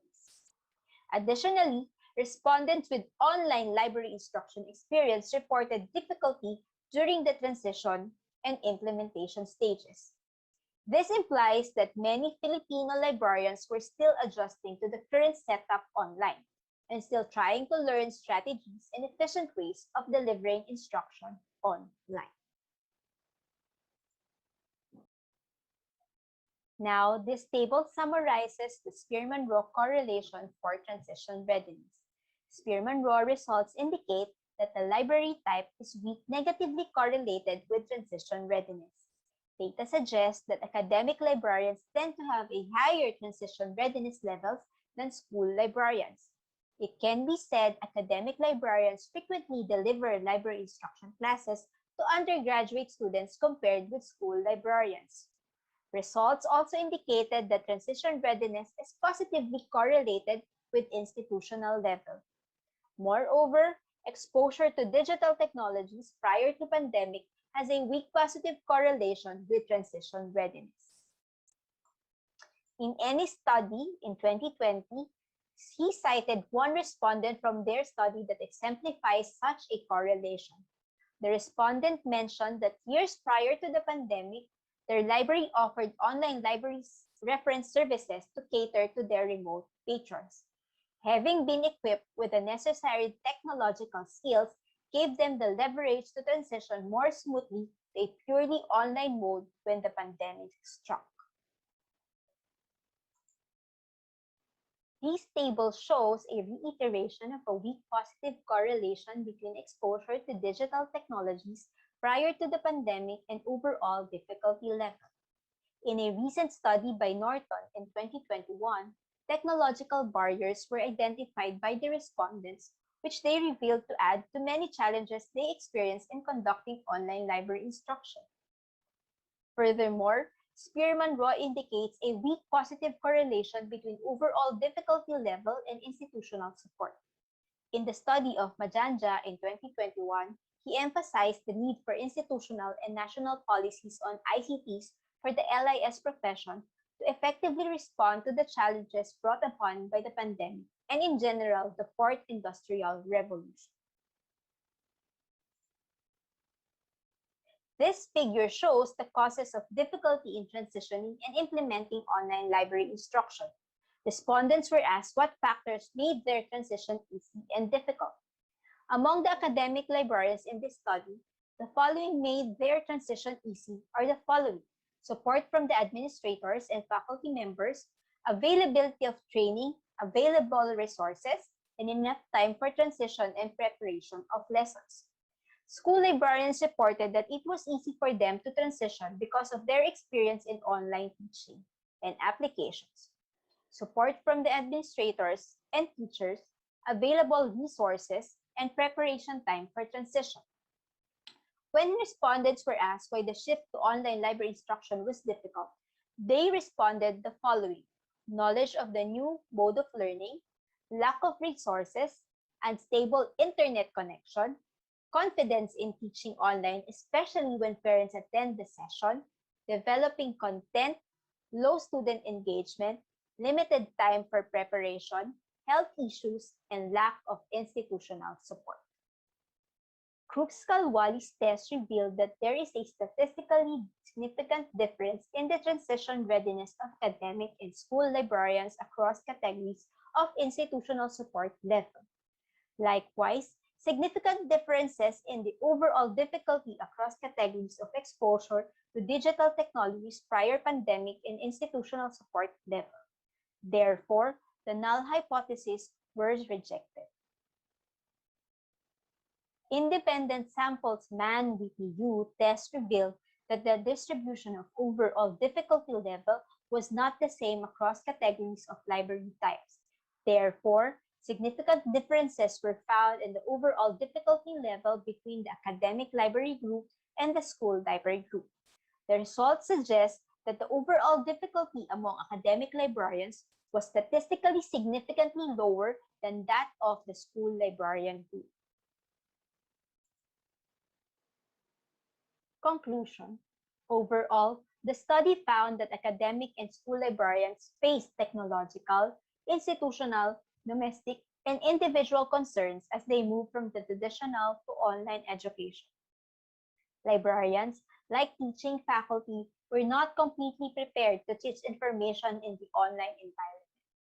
Even though they have been teaching information literacy in the classroom for a number of years, they were not prepared when the schools closed because of COVID-19 pandemic. Online learning was not fully adapted in the Philippines until the pandemic. Only a small number of schools offer online courses. Similarly, many libraries are not offering online services for students and faculty. Therefore, it is expected that librarians in many academic and school libraries are not prepared to shift to online teaching. Though they have been trained to use electronic resources and digital technologies in their everyday work, librarians have not been trained to utilize video conferencing platforms and audience engagement tools in their computer literacy classes. Moreover, they have different learning activities inside the classroom to make their session interactive and interesting for students. However, librarians have limited knowledge about how to engage students in the online session, knowing that they have no control over their students' environment. Given their limitations in terms of online teaching, some of the most important challenges for respondents were holding online courses while dealing with internet connection issues and expanding their understanding of the new teaching modality by learning and using different digital technologies to make each lesson engaging and attractive. In addition, librarians were also forced to adopt a new work pattern, work at home, deal with various distractions such as children, chores, and many others while ensuring productivity. This study also concludes that librarians' readiness and difficulty in transitioning and implementing on online teaching in libraries varies across categories of exposure to digital technologies and institutional support. Experience and familiarity with various digital technologies for online teaching can help librarians prepare for and develop a positive attitude toward online teaching in libraries. Some implication can also be drawn from the findings of this study. First, this study revealed that with institutional support, transitioning to online teaching can be successful. Strong institutional support helps ensure that librarians are equipped with essential skills and necessary resources. Second, the results help librarians and library managers better understand the stress and other concerns of university and school librarians during and after the transition to distance learning. This study may benefit the profession by understanding where the librarians are coming from in terms of their readiness to teach online, their digital literacy skills, and the institutional support they have received. Through this, they can develop strategies to improve their content and teaching strategies leading to enhance the learning experience of students. For the limitation of this study, survey respondents are limited to academic and school librarians who voluntarily participated in the online survey. The study used a convenient sample, so respondents are not really representative of the country's academic and school librarians. Getting only the most convenient answers will lead to incorrect data that best describe their experience on teaching information literacy online. Hence, the results cannot be generalized beyond the sample. For future research, qualitative research on the experience of academic and school librarians in the development and implementation of an online curriculum also needs to be conducted. Future research on librarians' online teaching skills to effectively teach information literacy and student engagement and attitudes about effectiveness of synchronous learning in libraries must also be carried out. This study also recommends another research investigating the attitude of librarians toward online library instruction. Following are the references we used for this study. Thank you very much for your kind listening. Thank you, Ma'am Dia. It's good to know that despite the challenges we face, many librarians were still able to adapt accordingly. How about you, dear viewers? How ready are you and your libraries? Ready na ba kayo sa mangyayari pa this year? Ready na ba kayo sa next speaker? But before we continue, we will have a 15-minute health break to give you time to digest what we have learned so far, or to just relax, mag-stretching, or grab a quick snack, and enjoy our well-deserved recess. So, we'll see you again in 15 minutes. Maraming salamat po!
Hello again to all of our participants here in the Philippines and across the globe. Kamusta po kayo?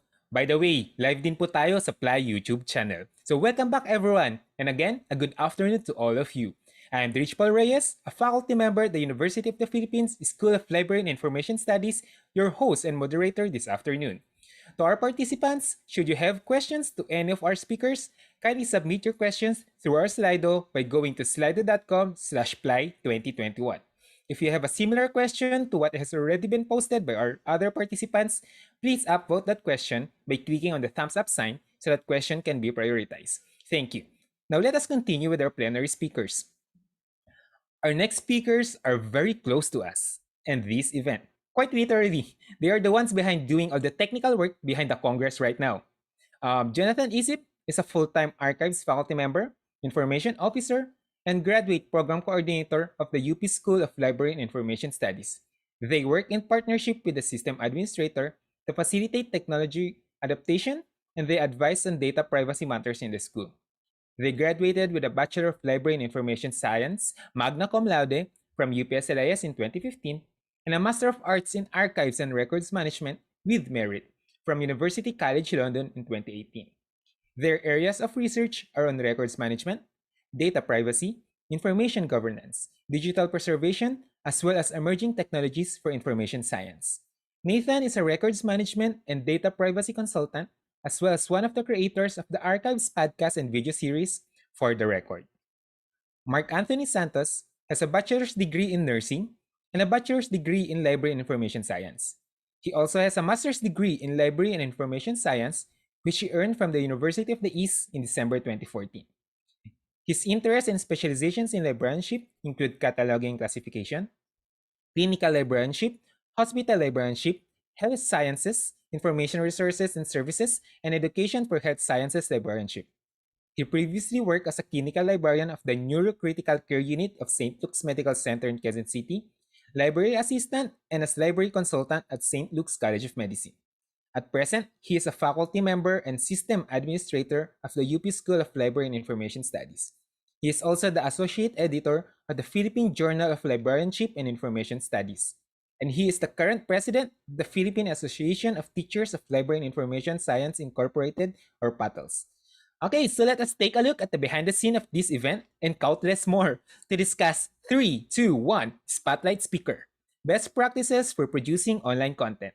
Let us all welcome Professor Jonathan Isip and Professor Mark Anthony Santos. All right. Hello, everyone. We're here to talk about the best practices for producing online content. So just to give you an overview of this talk, we'll be talking about the common issues encountered for online productions and also some of the common things to consider throughout the production process to address these identified issues. So how did we end up doing this presentation? On one hand, it's the result of our experiences managing events within UPSLIS, starting with the onset of lockdown due to the COVID-19 pandemic, we've handled a little over 35 live events. And we've stopped counting when we reach around 50, but we have tons of recorded events as well and in multiple platforms. Similarly, part of the study is through participant observation of the different events hosted by other institutions, both locally and internationally, again, throughout the pandemic. With me this afternoon is also Professor Mark Santos. Hello, good afternoon to everyone. So, throughout the online events that we have been doing, we also always take or consider that we need to understand what are the processes involved in the production of an online event. Okay? In this particular definition, so we want to emphasize that creating online contents or online events, okay, involves a systematic process. And of course, we need to consider the overall management, okay, not only in the preparatory phases, but also during the event and also after the event. Okay? So when it comes to choosing the particular software, the event, we need to consider a lot of things. Most especially is what do we call or what do we want to produce as an online event? So we need to consider the particular platform which is suitable, or which what we think is suitable for the event that we want to produce and of course deliver as well. Okay. And also another point to consider is that just because people use Zoom, just because people use Microsoft Teams or Google Meet, doesn't mean your event has to be a live video conferencing event. It's perfectly fine to post YouTube videos, to make a podcast, and even to just make blog posts or have a Twitter conversation. It really depends on the type of information that you want to deliver, and you should let your event be guided by the information, not by the platform that you have.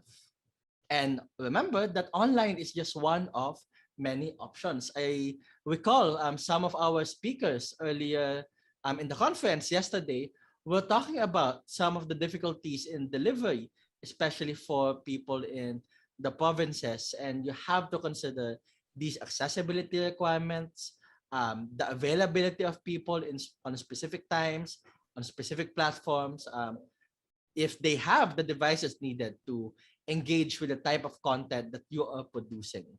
And that you have to remember that sometimes you have to really think of other options, not just online content, even though, yes, we are currently in the context of a pandemic. And because we are currently in the context of a pandemic, and because we have encountered and participated in a lot of online events, we want to talk about some of the common issues of these events. Okay. So let's go to the first common issue. Okay.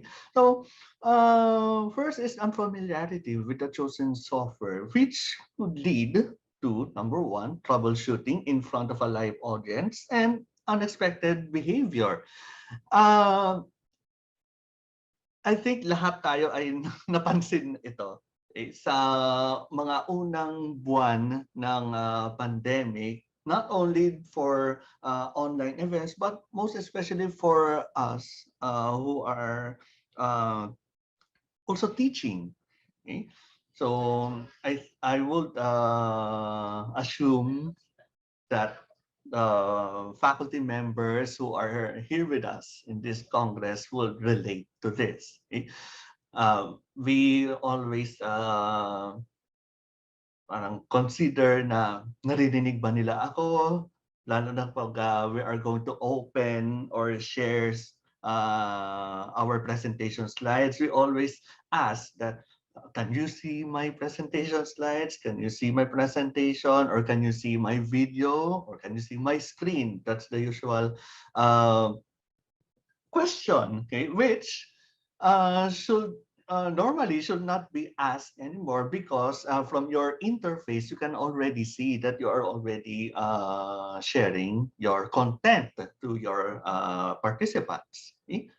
Another issue is when it comes to coordination. Okay? Just like in a physical event, there should be a coordination not only between your co-organizers, but also to your target audience. Okay? So there has to be assistance when it comes to your prospective speakers, to your target audience, most especially those who are involved in the production. So you have your host, you have your technical team, your other coordinators. Okay? Then you have to consider as well in coordinating the program. Okay? When it comes to the sequencing of particular segments or parts of the event. Okay? Those, especially as I mentioned earlier, the common phrases that we usually hear when it comes to or when during a particular event is that, can you hear me? Or naririnig na po ba ako? Nakikita niyo ba yung screen ko? Yan, common staple na yun. Okay? Another issue when it comes to engagement. Okay? Um, when we are utilizing Zoom, we are usually accustomed in engaging with the participants when using chat. Okay? But when we use other features of Zoom, such as when it comes to the Zoom webinar, okay, we have other options on how to engage with our participants or even to the panelists. If we can use a poll, we can use the Q&A function. Okay? So sometimes users interchange those functions, then that particular function is being used na hindi naman dapat na para doon sa function na yun. For example, some people use the Q&A to greet other people. Some participants use chat, but they want to ask a question to the panelists or to the resource speaker. And it's also a question of which features to enable and which to actively disable. Often the problems here are, well, as Mark mentioned, it would be attendees not knowing how to use a particular feature, but it could also be that an attendee wants to do something in particular, but the features available or have been made available do not support that particular type of interactive activity, such as greeting the fellow attendees, or even something as simple as asking a question.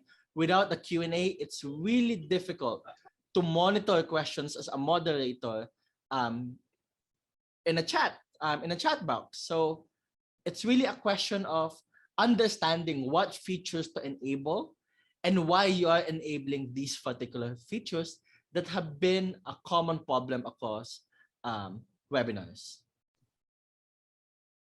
Okay, next issue is when it comes to access.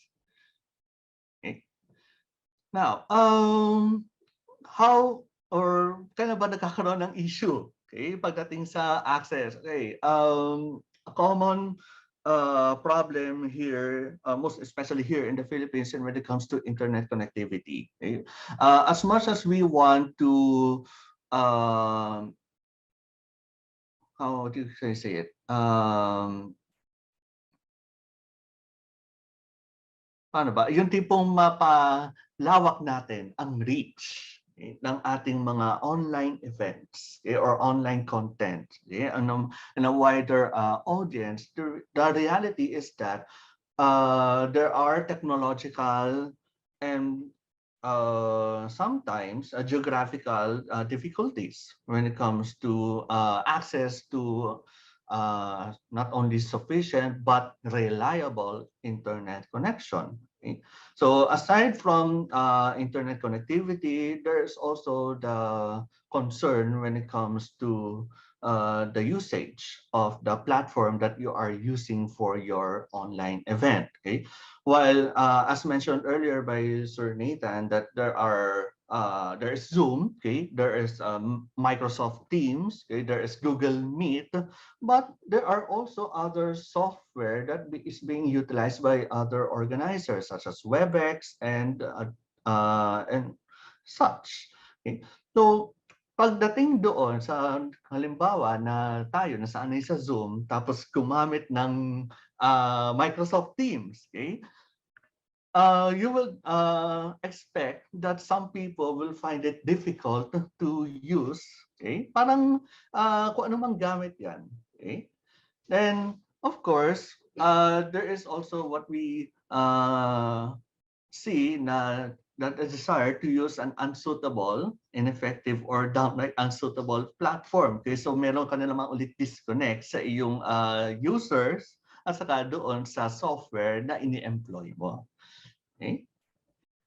Okay, so what are other issues? Okay, so of course we need to consider as well that we need to include closed captioning, okay, or including subtitles. Okay, kung mas familiar kayo doon. Okay, may mga tao na maaring merong mga disabilities, okay, or particularly hearing difficulties, that they would want to consume the content of your online event or your resource. Okay? So we need to consider that as well. Another consideration or another issue is when it comes to a collection of personal information. Okay? Napapansin natin din naman yan even in a pre-pandemic scenario ng mga events natin na pagdating sa registration, okay, minsan kung ano na maisip natin na personal detail, ilalagay doon sa registration form. Okay? But of course, with concerns on data privacy, okay, we need to carefully plan what are the personal information that we need or we want to include in our registration forms. Okay, so of course, the question there is, how do we address these difficulties and these common issues that we encounter when managing our events? And of course, one of the best things that we can do is to prepare, anticipate that these kinds of issues will happen, and have pre-prepared mitigation strategies and solutions for these. And one of the best ways to mitigate such issues will be to have a clear production workflow. Like we said, when we are talking about production, it's a process. It's a process of managing an event. So you don't turn up to an event and expect that it will work. So here we have three phases for an event: our pre-production, the event proper, and of course the debriefing and post-event activities. So to start with pre-production, let's look at the principles for event management. When we are talking about pre-production, one of the very first things to consider is that at the moment that you decide to have an event, you should already have management and the process in mind.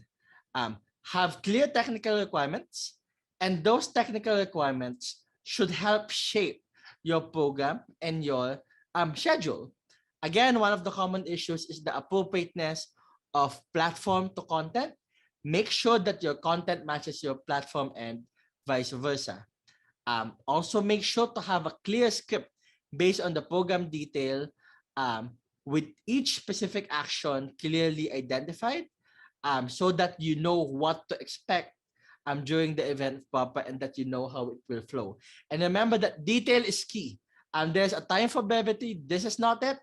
A table of a program is not sufficient. It has to be a line by line, action by action script, because it allows the tech team, it allows your host, it allows all of the different people involved to understand the minute by minute, second by second flow of your event. And finally, read the manual for your platforms and your technology. Each software, each hardware will have clearly written documentation. It will have help desks. It will have chat groups.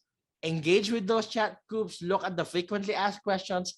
Understand how to use your platforms and technology.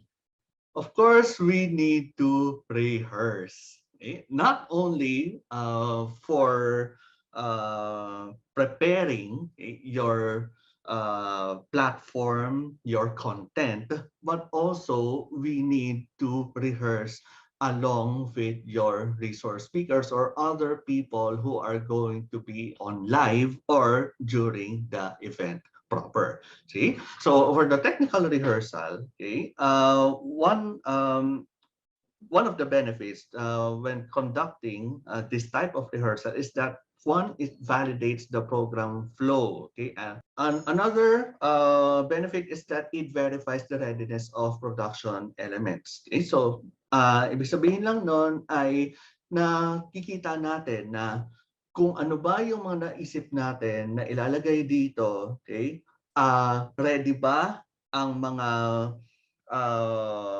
content nito? Okay, nagtumutugma ba ito doon sa program na naisip natin? At kung appropriate ba yung mga asset na para i-present or i-broadcast? Okay? Another thing is to it ensures the familiarity with tools and software. So aside from reading the manual of your platform or the software that you are going to utilize for your online event, okay, it also enables other people, okay, to understand, okay, the platform better, okay, aside from reading the manual, okay, and most especially it manages risks and enables the preparation of contingency plans, okay. Next, when it comes to the speaker orientation, okay? Yan minsan yung nakakalimutan natin, okay? When it comes to preparing for our online event. We need to involve the speaker or the speakers as well, okay? So during the speaker orientation or speaker rehearsal, Of okay, course, it's it really enables important to us to maintain constant familiarize communication with across the roles. our The resource different speakers roles and will have hosts, okay, with the different concerns program. and Yung different tipong priorities alam depending on the malalaman main nila or responsibilities, and maiintindihan it's nila kung ano yung important to have that mangyayari doon sa communication event because na again, ino-organize some ninyo. of Yung the roles tipong may know at some tipong hindi rin blockers sila or mabibigla some na, uy, difficulties that other roles might kailangan pala na encounter, dapat dito and ako if you mag-on don't ng communicate, camera. you Okay? won't be Dapat aware of nakamute lang ako that. dito. One of the Okay? biggest things to keep Another in thing mind is that tech will we not can take care of it. also Even during physical use events, this has this been a bad habit of people. opportunity to You will test the have an event, you'll have a familiarity program of the ready, resource you will speakers and have the the host speakers with the ready, tools and and software then you that will you turn up are on the day itself and then employing for ask your someone online to event. man the Okay? Alam computer nila and na then kung have them paano take care of the mag-unmute, presentations, have alam them nila take care of kung the paano background music. mag-switch No, on na tech will kanilang not take video, care of it. how to You need share to their plan for screen it. or content, Again, you need to okay? rehearse it. You And need to make sure, other all right, things. Okay? someone will be taking care of And of screen course, sharing. no amount of Someone will be rehearsals taking and care of orientations. Spotlighting. Someone will Will be work if you taking care don't of social establish media a engagement. robust So technical let's look at some of infrastructure. the Of course, whenever we're common talking about roles that we infrastructure, have, we're talking about here we people, have we're talking four about teams. policies, the We're management talking team, about which is hardware and software, composed and of your we're talking producer and your network. director. So let's start with so people. the producer, of course, It's will really be important to more have clearly principled and more defined the roles, management than with clearly the director will communicated be concerned with the responsibilities. Sequencing and flow of the event. And then you have your production team, composed of your production manager coordinating all of the different assets. You will have your internal communications coordinator, or this could also be your main tech person. And traditionally, this would be a combination of different roles, which will be your floor manager coordinating the entry of speakers on stage. This could be your camera person, so this would be replaced by someone who is pinning or spotlighting participants, and so on. You should also have an external communications coordinator, monitoring chat, doing front of house responsibilities, so answering attendee inquiries, helping people with connection difficulties, and so on. You should also have your systems administrator ensuring that all of your hardware and software are working properly. And this will be the go-to person if you have a question about the specific technical aspects of your system. You also need the script writers, again, have a clearly defined script. And then, of course, you have your host and moderators for the event. You also have your design team, taking care of the graphics, the visual effects, the sound effects.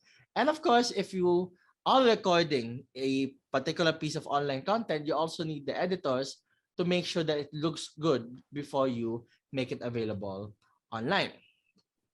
And finally, you have your publicity and marketing team, which will be your social media coordinators and your secretariat, again, dealing with the publicity, dealing with your attendees and your clients. Now, why are we talking about policies and procedures in this slide? Okay? Ito ay isa sa hindi natin madalas na hindi natin madalas na napapansin, okay, or hindi natin madalas na ginagawa even for physical events. Okay? But to ensure that our event, or especially our online event, will run as smoothly as possible, okay, we need to lay out some policies, okay, and procedures when it comes to the following. Okay? Back-end communications. Okay? Kailangan malinaw na kung paano ba tayo makikipag-communicate sa mga tao na involved sa isang production. Okay? Maaaring napansin nyo nito na merong minsan sa mga online events may nag-uusap during the live event itself. Okay?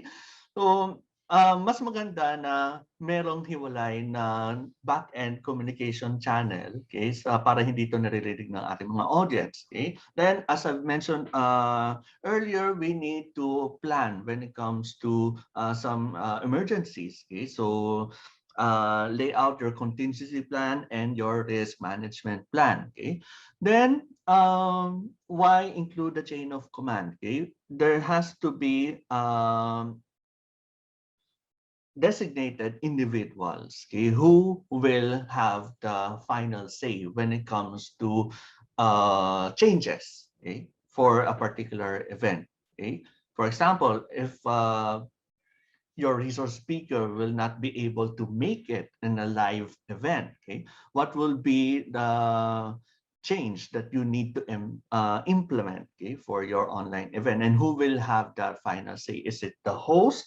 Will it be the director? Okay, or will it be the producer? Okay, so you need to, or you as an organizers will need to determine that. Okay, and of course the minimum quality standards. Okay. And then now on to talking about the hardware and software components.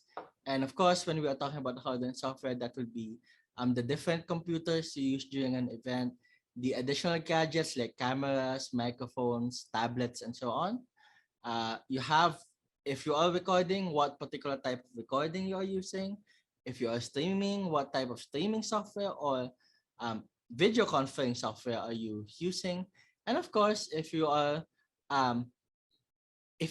tailoring your content for a specific media platform, so of course, production for Facebook will be different on how you produce content for YouTube.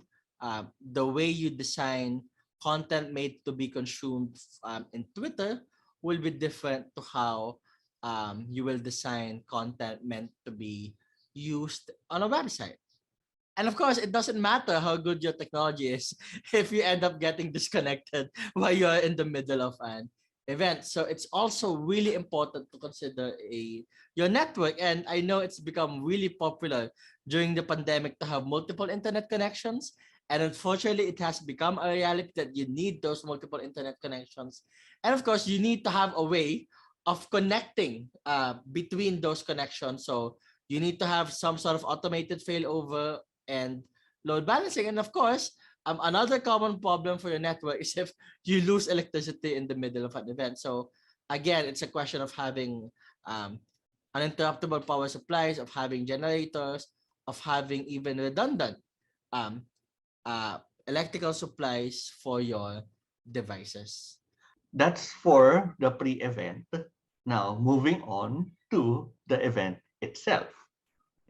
Now, just like any event, whether it's a physical or online, okay, we need to have your checklist on what will be the particular segments of that event. So from ingress to monitoring of potential issues. Okay. And the issues do not end there. Even after your event is over, you need to have a debriefing. Check your feedback. So look at the comments and the suggestions of people. Analyze your chat and question and answer logs. What are people talking about? What are the main themes identified? Look at continuing activity and continuing engagement. So often after, especially for a big conference, people will still be posting quotes on Twitter. People will still be sharing video clips on the different platforms. People will be leaving comments on recordings. So monitor that and monitor how people are reacting to the event after the fact. So remember, when we are talking about feedback, this is more qualitative feedback. It doesn't really matter what the numbers are saying. It's more what the sentiments, what the themes, what the comments are saying. of course, part of the learning curve is to do some self-reflection. Okay?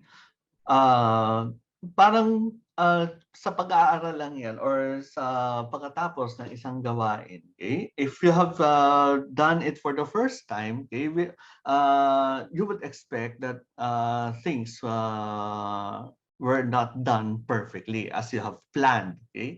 Hindi naman masama na yun nga, minsan ay, nagkakaroon tayo ng pagkakaiba doon sa naging output at wala doon sa naging nasa pinlano natin. Okay? So, what are the things that we need to ask ourselves, okay, after the event? Okay? What are did we encounter any issues during the event, or even not during the event, even before the event proper? Okay? What we could have done differently, okay, after identifying those issues. Then, after we have determined those issues and what could have we have done, okay, what can we do to correct these issues for our next event? Okay? Ito ay isang mahalagang bagay na dapat ay kasama sa pagpaplano, okay? Kasi siyempre, we are expecting, okay, na hindi naman dito matatapos ang pag-produce ng mga online events, okay? Even after this pandemic, okay, itong mga skills na nakuha natin or natutunan natin when it comes to organizing online events, ay dadalhin natin yan sa mga susunod pa na mga panahon. And of course, one of the worst mistakes to make is to make a mistake in one event and repeat that same mistake in the next event.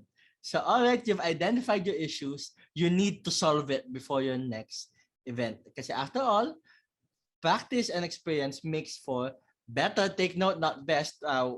We're always striving for best. That's why we are aiming for better events. With that, thank you very much for listening to our talk. And we look forward to engaging with your questions in our open forum. Thank you, Sir Nathan and Sir Mark. Ano, napansin niyo ba yung practical demonstration kanina?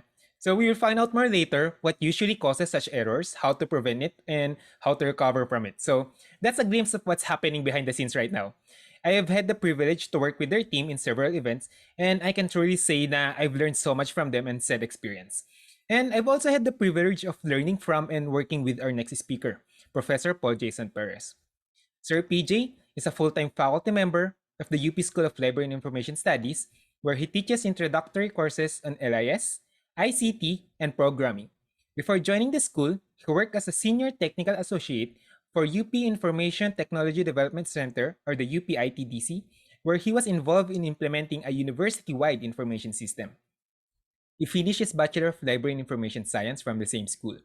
In 2019, he completed his Master of Digital Information Management from the University of Technology Sydney through the Australia Awards Scholarship. His current interests include freedom of information, link open data, digital assets management, and research data management. To share his expertise on link open data in GLAM, open and collaborative projects using Wikidata, let us all welcome Professor Paul Jason Perez. Good afternoon, everyone. First, I would like to thank the officers and organizers of the PLAI Congress 2021. Mabuhay po kayo. Thank you also to our moderator for today. My name is Paul Jason Perez, and I teach full-time at the UP School of Library and Information Studies.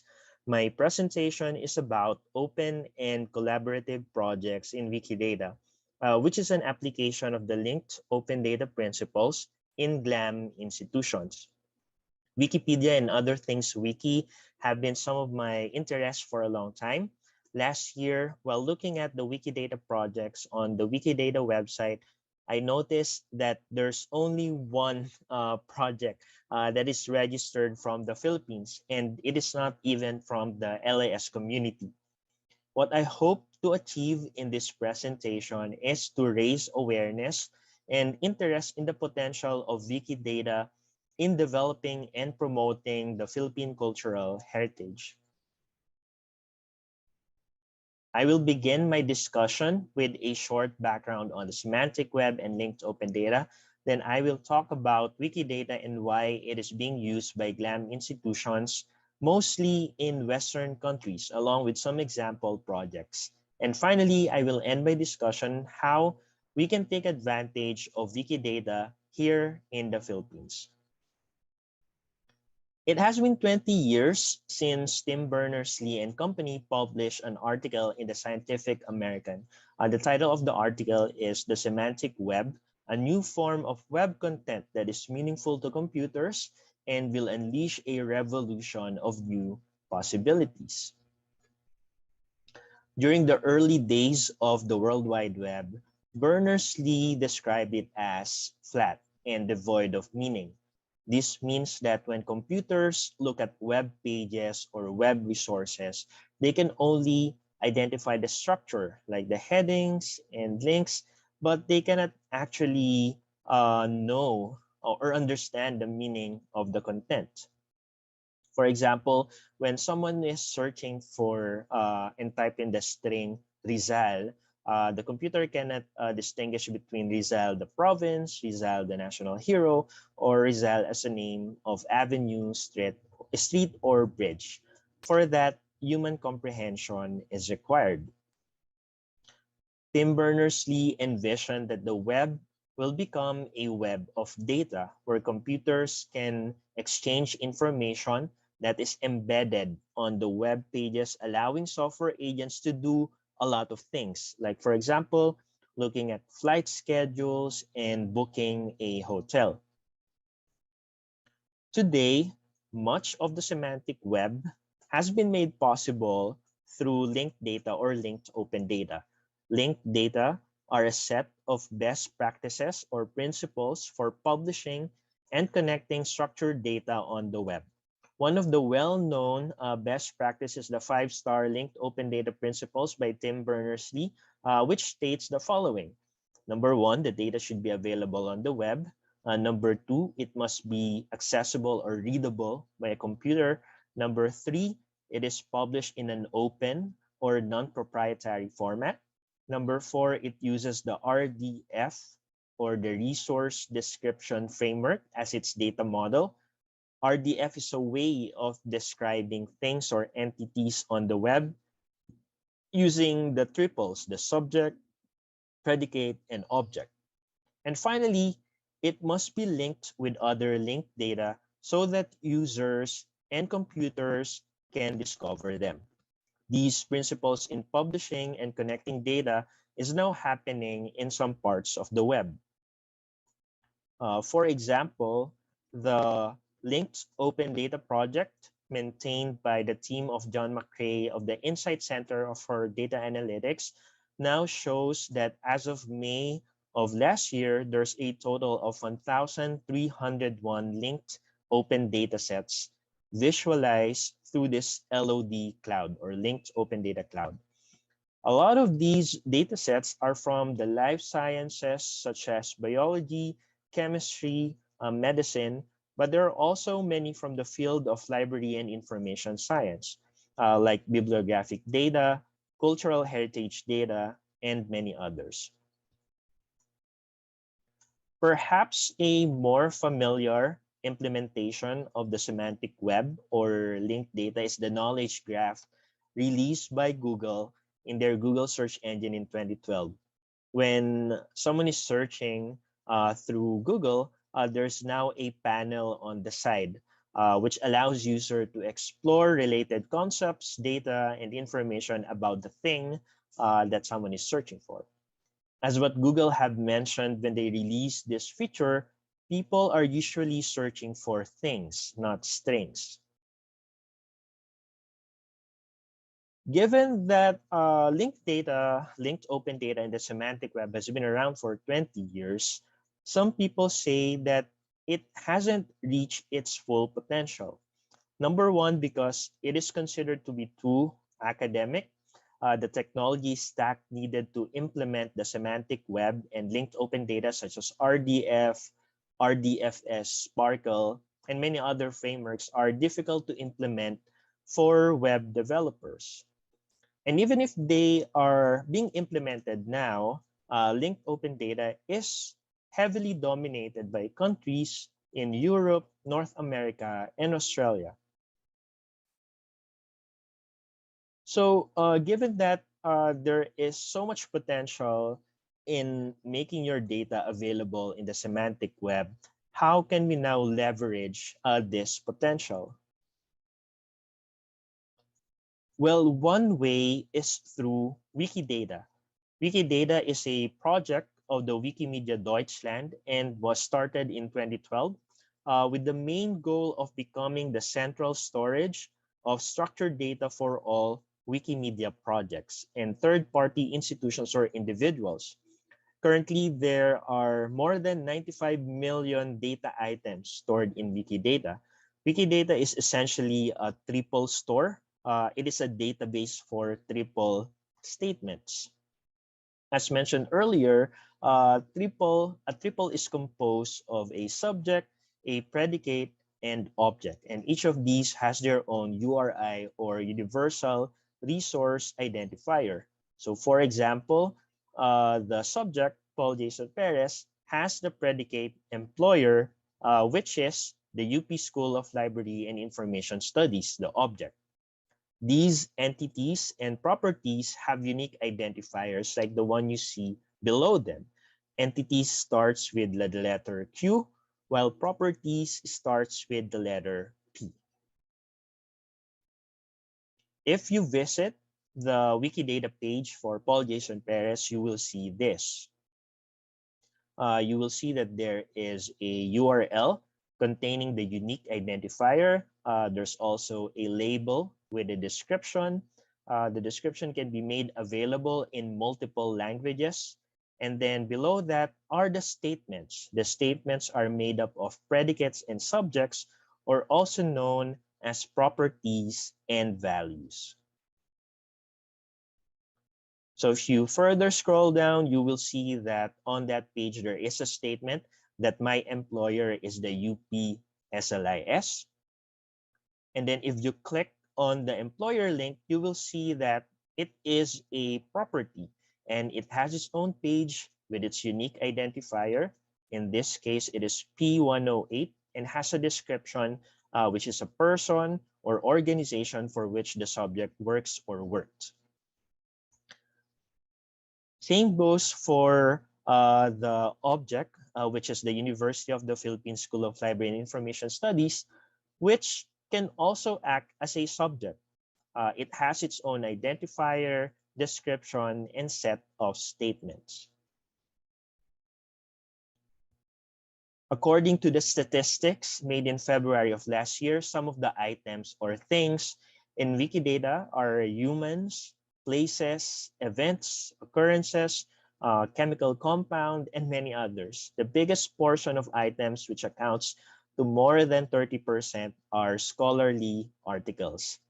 Take note that all these things should be notable. Wikidata has a criteria for what makes something notable. For example, it should be something that can be described using serious and publicly available references like news or journal articles, something that exists. And that leads us to the unique compatibility of Wikidata and GLAM institutions. Galleries, libraries, archives, and museums are known as stewards of information resources, and a lot of our work involves managing metadata.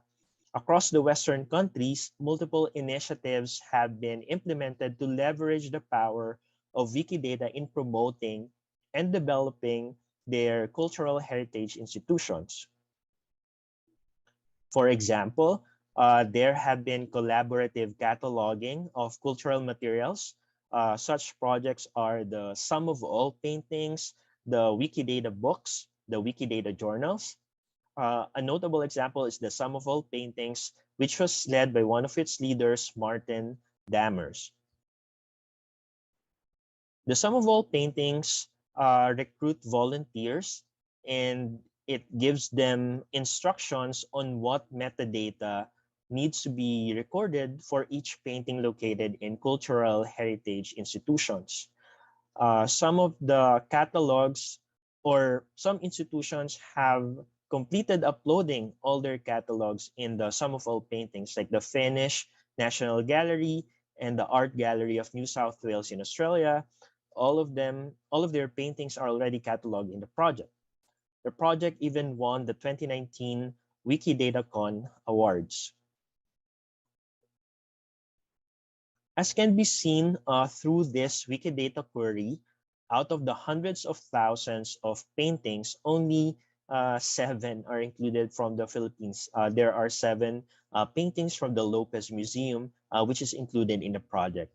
Seen from this map is that a lot of the catalogs is coming from the global north that we call the North America and Europe. In order for us to do collaborative cataloging, there are some tools that are available for free. One tool that can help us in doing this is the outreach dashboard of the Wikimedia Labs. This is a free system that you can use for your projects to monitor the contributions of your team in adding Wikidata items. So as you can see here, when the person is logged in, you can see the number of items created, and you can also compare it with the other editors in your team. Another tool is the Wikidata plugin known as Recoin, which stands for Relative Completeness Indicator. This can give a statistical gauge whether the number of statements declared in an item is enough compared to the same kinds of items. So it is like a gauge whether the number of statements are enough. No? This plugin also suggests properties which can guide first-time users of Wikidata when cataloging something. So if you're a first-time user and you're cataloging a book, if you have the Recoin plugin, it will give you suggestions on what metadata to add, like the title, the author, the publisher, and others. Another project related to collaborative cataloging would be the creation of union catalogs and the maintenance of authority files. There are already a number of national libraries in Western countries that have uploaded their union catalogs in Wikidata. A tool that can be used for this is called Mix and Match. With this tool, organizations can upload their catalogs in CSV format. Once uploaded, Mix and Match will determine whether some of the items are already uploaded or available in Wikidata. This minimizes the duplication and allows the combination of many catalogs from different libraries or organizations. So in this example, you can see the Harvard University Press books uploaded 10,144 items. 179 of those are already available in Wikidata, while 1,956 may have a exact match. So those need to be checked by human beings. As such, a common use of mix and match is the management of authority files. A lot of GLAM institutions have uploaded their author and subject list in Wikidata, making it open, transparent, and can be easily updated by the public. As seen here, once again, catalogs from affluent countries are dominating Wikidata. And finally, another project that is relevant, especially for academic libraries, is called Scholia. This is actually a service that can visualize citation analysis, can create scholar profiles, organizational output, and many others. Once bibliographic data of journal articles are uploaded in Wikidata, the following can be generated. You can generate an author profile.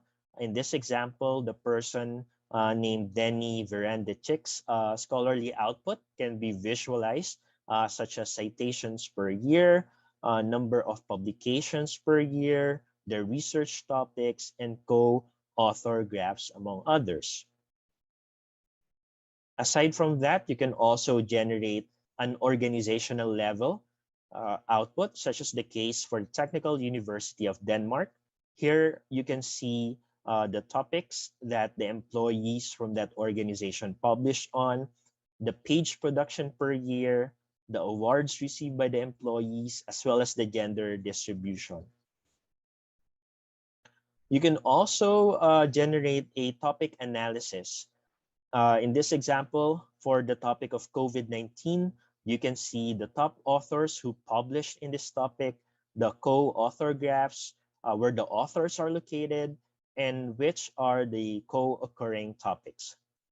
All of these are completely free and automatically generated once journal article metadata are uploaded or made available in Wikidata. And so, what can we do to leverage the power of Wikidata in promoting Filipino cultural heritage materials? Well, as you can see in this slide, a lot of these things are the things that the LIS professionals are already doing. No, we just have to apply it to Wikidata. First, we need to value, manage, and make our metadata openly available. Uploading our metadata to Wikidata makes it possible for other people, researchers, and software developers to create new tools that will enhance and promote our materials. Second, we need to build communities around Wikidata because Wikidata are projects that are collaborative. Library institutions can even hire Wikimedian in residence. These are Wikimedia experts who can start and lead projects using various Wikimedia tools, including Wikidata. And finally, we need to have time for continuous learning. The fact that you're attending this year's PLAI Congress means that you're already doing this. If you want more training, the WikiEdu Foundation offers a Wikidata professional training course online. Aside from the free resources already uploaded in YouTube, from the many Wikidata conferences and tutorials that are happening around the globe. Thank you for listening. Please feel free to reach out if you're interested in starting your Wikidata projects. And here are my references. Maraming salamat po. Thank you, Sir PJ. Wow, ang exciting. Can you imagine a truly global, collaborative, open data, accessible by everyone, containing data from everywhere? That would truly be a librarian's heaven. But of course, before that reality, we should of course begin our share within our own community and our own country. So, salamat po ulit, Sir PJ. So, of course, this Congress will not be successful without our supportive sponsors. Coming up next is Miss Barbara Radel, a senior librarian at ProQuest Ex Libris. She has been with the company for many years, first working with the Aleph Library Solution, and now working for a number of years with Alma. Before joining Ex Libris, she was a systems librarian at Tel Aviv University. With a challenging question for everyone, are you a multitasking librarian? Let us hear from Miss Barbara Radel. So, good afternoon to you all, and thank you very much for giving me this opportunity to present Alma. I'm going to stop my video. I'm going to share my screen, and I'm going to take you straight into Alma. So I'm just going to move this to the side. So I have logged in to Alma, our software solution. It's a new generation library system that combines automated workflows for print, electronic, and also for digital items. Alma is hosted in the cloud, which means that the library or the IT in the university no longer has to take care of on-site hardware. This, of course, is a huge saving in costs and maintenance, and also, of course, in the time taken in order to manage on-site hardware. So I'm going to give you an online presentation today of Alma. I have logged in as a staff user. You can see Alma is telling me, welcome Donna White. We can see the date here. And I am accessing my personal dashboard. This is a dashboard that is personalized by me, and we can take a few minutes now to have a look and see what we are seeing on the dashboard. So first of all, we can see a number of widgets. These are report outputs that are coming from Alma Analytics.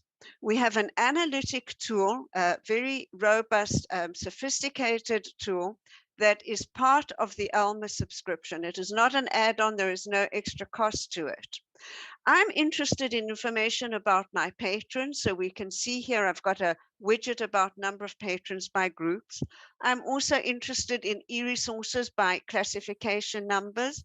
So I think these are just two examples to give you an idea of the wide variety of report outputs that can be generated by Alma Analytics. If we look here on the left-hand side, we can see all the different aspects of Alma that I can access as a librarian working with a system. Of course, what I can see here is dependent on the roles and privileges that I have in the library. So we can see, for example, I can access functions in acquisitions. Now, maybe I can access just a few functions, and so I will only see a few items on the screen related to acquisitions. What we can also see here in the middle is a taskbar. Now, I have what we call a task widget, actually. Alma pushes notifications to me that I need to take care of. I don't have to go and look for items. So for example, let's imagine that I ordered items. They should have arrived within a certain time frame. They haven't arrived and I need to claim them. I don't need to do anything about this. If there are items that need claiming, this will automatically appear here on my taskbar. I can access the list. I can then see what's happening with the claim reports that are being generated automatically to the vendor. Another example that we have here is order lines. When I open up this particular task, I see that there are a number of order lines that are in review that have been assigned to me to take care of. All I need to do in order to see these order lines is to just click on this link, and I will be taken through to the particular page in a very quick and simple manner. Now, why am I showing you the screen? I want to point out to you something that I mentioned previously. This very, very important element in Alma, that we have unified workflows. So let's take a closer look at this first item. We can see brief bibliographic information. We can see that it is a print book one time. It's a hardback. The library has ordered one copy, the cost, etc. When I scroll down to the next item, we can see once again brief bibliographic information. Now we can see that this is an order for an electronic book one time. We don't see information about the number of copies as we see up here. What we do see is information about the license status, if something had been registered. And also we see the activation status, that it is an e-resource that has not yet been activated. So let's think for a moment how much time we're saving the library, that we have these unified workflows. I don't have to have separate teams of librarians managing print items and perhaps other librarians managing e-resources, because it's a completely different workflow that is not part of my general ILS, but some add-on system that we're working with. I think another important element that I have to mention, I'm sitting at home at my desk working with Alma. Unfortunately, in the last 2 years or so, many libraries have had to close their physical doors. And dependent on the type of library system you're working with, maybe you had to just shut down library services altogether. But because Alma is in the cloud, This did not happen with our Alma customers. We are able to continue working from anywhere, regardless of whether the physical library doors are closed. And I think that's a very, very important point to think about as we seem to be continuing with this pandemic. We don't yet seem to be in a situation where the world can open up again. So I'm going to move from this point and I'm going to go to another part of the system. What I'm trying to do today is to give you a very general overview. I hope that you'll be able to understand what I'm saying. I hope you'll be able to get an idea of the different areas of functionality in Alma. Now, up at the top here, I have what we call as a persistent search bar. Now, when I moved to order lines, Alma automatically changed my search index to be able to search by order lines. If I click on this particular link, we can see that we have many, many different options of searching not only our library catalog, but all other aspects of Alma. So for example, if I want to search for a particular vendor or a particular fund, or I want to search users, once again, the list that I'm going to see is going to be relevant for my roles and privileges.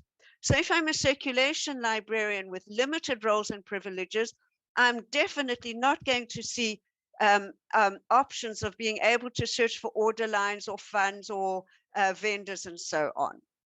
What I'm going to do now is I'm going to search all titles. I've had a request to search for a particular book that the library would like to order. So I'm going to search for a title, The Great Recession. So I was looking at this previously, we could see it in the drop-down menu. And we can see here that I have 3 results, but none of the results are related to the title that the library asked me to order. I first want to check in my catalog to see if we actually had this item, and I see we don't have. What can I do now? What I can do is a very, very simple, wonderful, useful tool that Alma makes available to me. I can click to search in the community zone of Alma. So let me ask, what is the community zone? The community zone is a database of hundreds of thousands of titles, journals, ebooks, databases, uploaded and supported and maintained by Ex Libris. This is a tremendous saving for librarians, because let us see now what I can do with this information. Here it's telling me that in the community zone, we have found 1,833 titles. I can scroll down, I can search and see which is the exact item that I want, but basically the item that I want to order is this particular title. We can see here that I can check by the place, the publisher. I can see also subject information, the year of publication, and if I think that this is exactly the book that we want to order, what can I do with this? Do I have to take this information and somehow copy it into my catalog and then create the order? I have a much, much simpler, easier workflow. Even though I'm not in my library catalog, but I'm in this Ex Libris Alma community zone, what I can do is just simply click on my order button. And what Alma is going to do, it's going to take that bibliographic information to my catalog, put it in my catalog. Here we have the brief bibliographic information, and I can start my order process by choosing the purchase order line type. And I can see that recommended is an electronic book one time. I can put in the purchase order loan. I can load from a template, so we can have many different templates for ordering and so on. So I would love to be able to go through the whole workflow with you, but unfortunately we don't have enough time for this. So I'm going to move on to another area of the system. So what I've just shown you is that I can search the community zone. I can find that an item that I want to add to my catalog. And then all I need to do is just click on that order button to start the workflow. What I'm now going to do is I'm going to click through to go to my metadata editor. So we can see here that I'm looking at the place where I can catalog items. Now, it's very interesting. We can see here as an example that if I want to start cataloging, I have a number of templates that I can use in order to catalog. And I think what is even more interesting is what I can see here, because I can create my own templates. And you can see that I have 7 different templates for Mark 21 records. So for example, for different types of material. But what we can also see here is that ALMA allows the community to share many, many different things in the system with the rest of the ALMA community. So many people, many ALMA customers in the community have created templates and then have shared them with all the rest of the ALMA community. So if I wanted, I could open this list, I could look through the templates, I could choose a particular template and so on. But I actually don't want to start cataloging from scratch. I want to catalog a book, but I'm sure that someone somewhere in the world has already cataloged this book. So why should I start cataloging from scratch? What I'm going to do now is I'm going to go to the search and browse option, and I'm going to search resources. Now, what ALMA allows me to do is to define profiles whereby I can search different library catalogs. So for example, we have here that I have defined that I can search the British Library or the Library of Congress. As an example here in my demo environment, a German catalog, and I can also search WorldCat. Now, we've already got this text here, because while I was waiting to start my presentation, I was just looking at this option and I put in the title of the item that I want to search. But I can put in, as you can see, I can put in an ISBN number, I can put in the author information. I'm just going to search by title. I'll click on the search button. And Alma is going to go out to WorldCat to search for results of this title. And we will see what happens now when we get the results. It's just bringing the results back from WorldCat. Here we have very, very nice results. We can see that there are 61 results in WorldCat. I can scroll down, I can see bibliographic information, publisher, place of publication, year of publication. And when I found the title that I think exactly matches the item that I wish to catalog, all I need to do is to click on the import button in order to bring this title into my metadata editor. Just wait a few seconds for that to load. It's coming from me to the Philippines, to WorldCat, back to the Philippines, back to me. It seems to be taking a few seconds.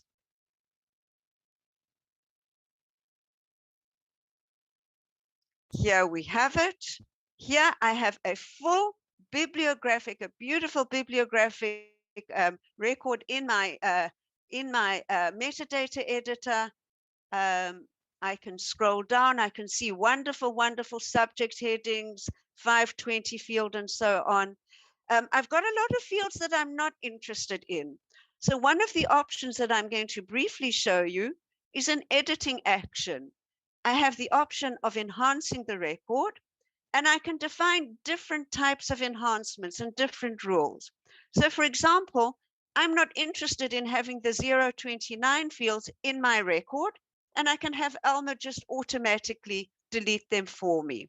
So here we can see in the background the 029, and now it's going to show me the record without these fields. Okay, no 029. Now, I'm a new cataloger. I'm not quite sure about what this particular field is. I'd like to get more information. I just click on the field information, and Elm is going to automatically navigate to Library of Congress. I think it's a little slow. Here we are. And here I can see on the right-hand side, as I'm cataloging a record, I can see the different, the information about the field. if it's a repeatable field, the subfield codes, etc., etc. Very, very useful functionality. So I hope I'm not going too quickly for you. What I'm going to do now is I'm going to move on to fulfillment. So fulfillment is basically circulation, but more than circulation, because we're managing requests, we're managing access to e-resources, we're managing all elements related to giving patrons access to material. I can just leave this in the background because as soon as I click here on Manage Patron Services, I'm going to go to another part of the system. I don't have to open a new window. I don't have to close my current window. Alma will automatically navigate me to the new area. So I'm going to type in a patron barcode, click on this particular patron, and I am moving now to the patron record. On the right-hand side, we can see an ID of the patron. We can see that he owes a small amount of money. He's an undergraduate student. And here on the left-hand side, I can see the items that he currently has out on loan. I can see the loan period, the item policy, when it is due, and things of that nature. If I look here, I can also see on this patron record that items that he's requested. So I can have a look and I can see that he's requested a particular item. It is a physical item request, so we have different types of requests. It could be for digitization, it could be for access to an e-resource, and we can see that we haven't yet started taking care of this particular request. I'll go back to my loans and I will just click on, I'll read in a particular barcode just to show you the loan functionality. And we can see here when we scroll down the particular item that is out on loan and the due date. Now we have a return function as well, but if a patron comes up to the desk and says, these are the items that I want to loan, these are the items that I want to return, I don't have to go to the return function. All I need to do is to just click on this tab in order to read in the item that the patron wants to return. Once I have finished with that particular function, Gareth says he doesn't need anything else from me. I can then move and click on the done button in order to say I have finished with this particular patron. And we can see something very, very nice. Alma will automatically ask me, do you want to print a loan receipt? This is a function that is something that can be switched on or switched off. And I just need to move my panel so I can just say cancel. Okay. I hope I'm not going too quickly for you. I think there is going to be time for a Q&A afterwards, but I'd like to move now to the next section that I wanted to show you, trying to give you an overall picture of Alma. So what I'm going to do now is I'm going to move to my analytics. So if I want to create a report, I can do so, and I can click on the design analytics in order to do so. But perhaps I'm not very familiar with analytic functions, so I'm not really keen to do that. But when I look here on the right-hand side or in the middle of my screen, I can see that there are many, many reports that have been created out of the box by Ex Libris. And if I want to just have a look at, for example, acquisition reports, here we can see an acquisitions dashboard. All I need to do is to just click on that particular option in order to access that particular function. So here we can see an acquisitions dashboard with many, many different reports. Some might not be relevant for me, so I can just ignore them, but I can scroll through and look at the different reports. So here I can see an example of expenditures in a pie chart. I can see a very strange transaction amount. This is a demo library, so obviously it's going to look rather strange. Maybe I want to see acquisitions by classification. So once again, just think of the power of being able to get a breakdown of items that have been purchased by different subject areas. Or I want to look at acquisition method. How many items did I order? E-resource items. How many print book items? And you can see different, sorry, this is not the e-resource and the print. This is the different types. So by purchase or by gift or ordering at the vendor system. Another example, material type. This is what I was referring to previously, and so forth. I can get a report by fund ledger, and many other things. So I know that I have gone over my time. This basically is an overview of Alma that I wanted to show you. I hope that you found it useful. I would like, before I leave, to bring up my our QR code. If you wish to go to our landing page, just click on the QR code in order to do so. So I'd like to thank you very, very much for your attention. I'm going to try and click through now to the panelist discussion to see if I can be present and answer your questions that you might have. And I will stop sharing.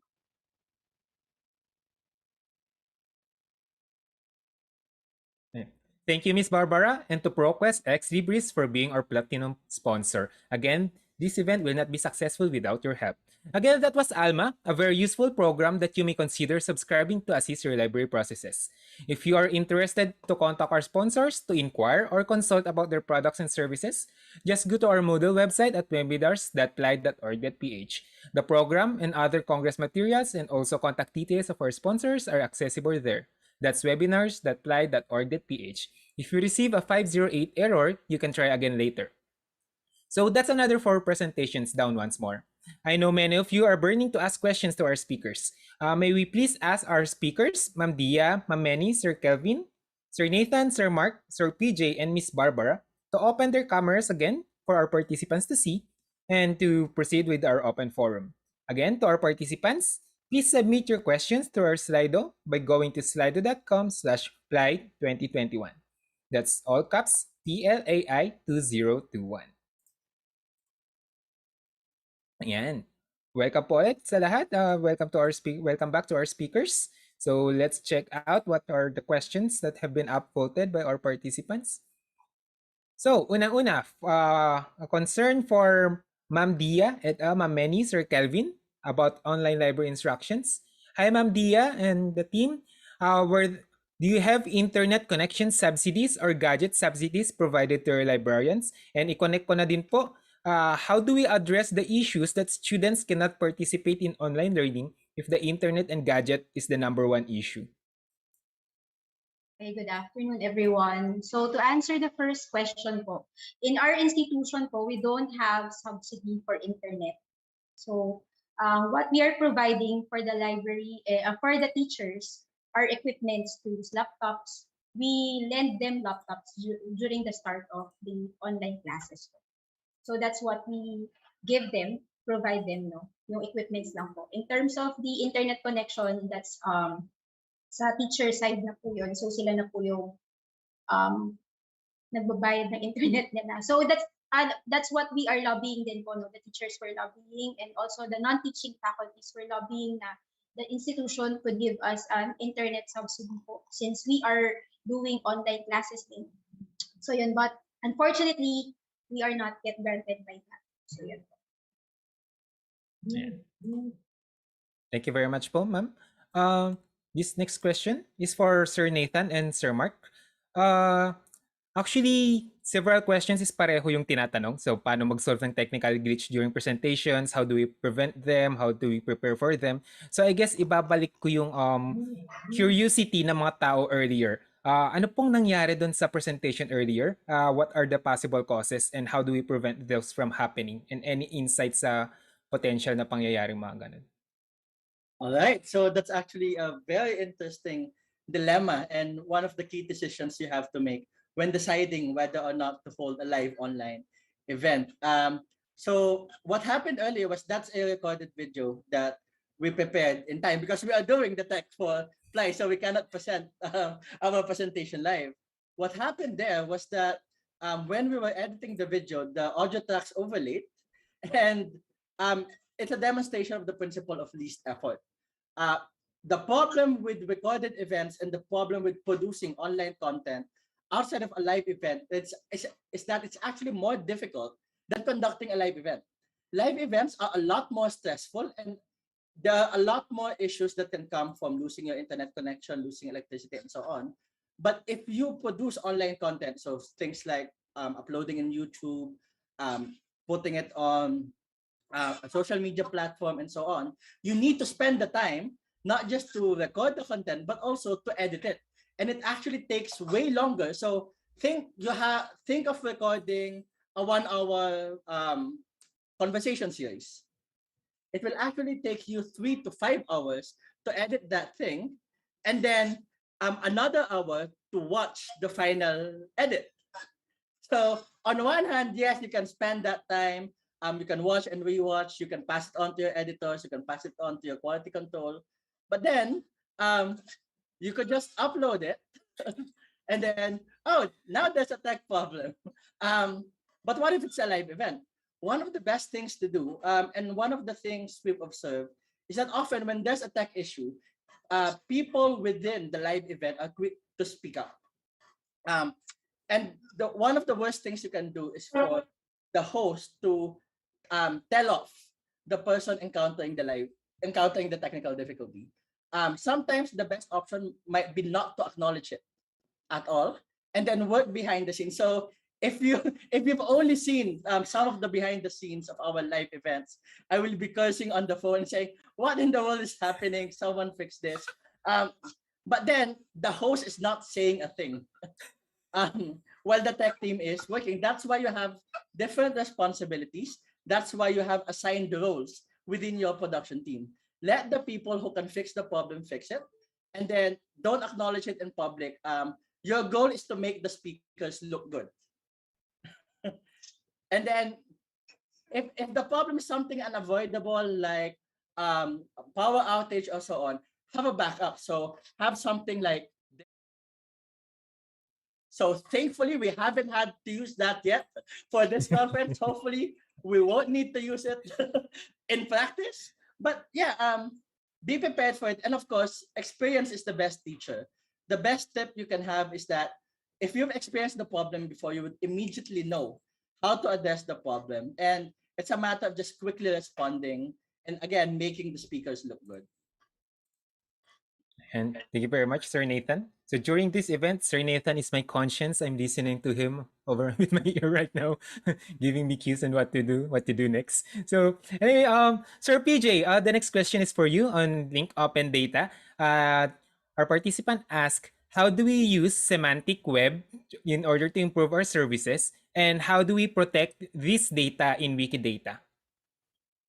Thank you. That's a very good question. Number one, in our field, no, library and information science, as information professionals, the best way that we can leverage the power of semantic web is by making our metadata available. Like in the case of Wikidata, once we upload our metadata in Wikidata, other people can now use it and enhance it for whatever project that they want to do. So I guess that's the best way that we can leverage the power of Wikidata.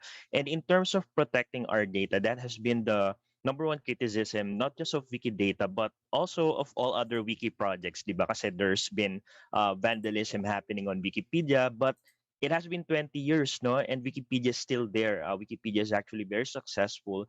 Uh, compared to, for example, if you Google search, di ba, magkakaiba yung results ng Google search. But if you go to Wikipedia, you'll still have the same result and the edits are transparent. So how do we protect our data? It's by building communities. That's why I also mentioned that as librarians, that's also one of our strength, di ba? We build communities. So if we have a community working on a project, then people can look after the data. And what's good about Wikidata is there are a lot of tools that can help you monitor the data that you uploaded, so you will be notified if someone vandalizes your set of data.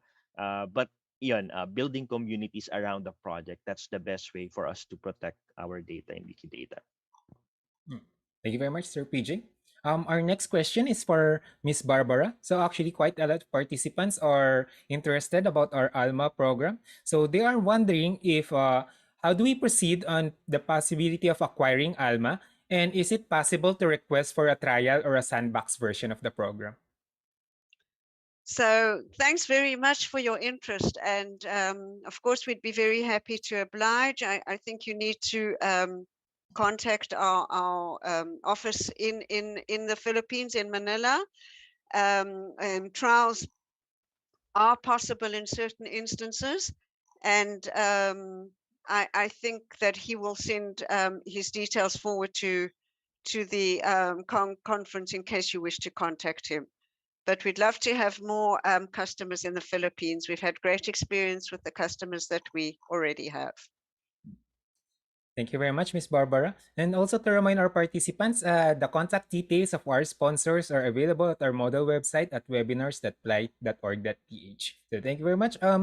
Moving back to Ma'am Dia, Ma'am Menin, Sir Kelvin, participants are asking, how do you encourage teachers and instructors and administrators to adapt to the online resources to support online instructions, considering the limited budget and the limited manpower of our institutions?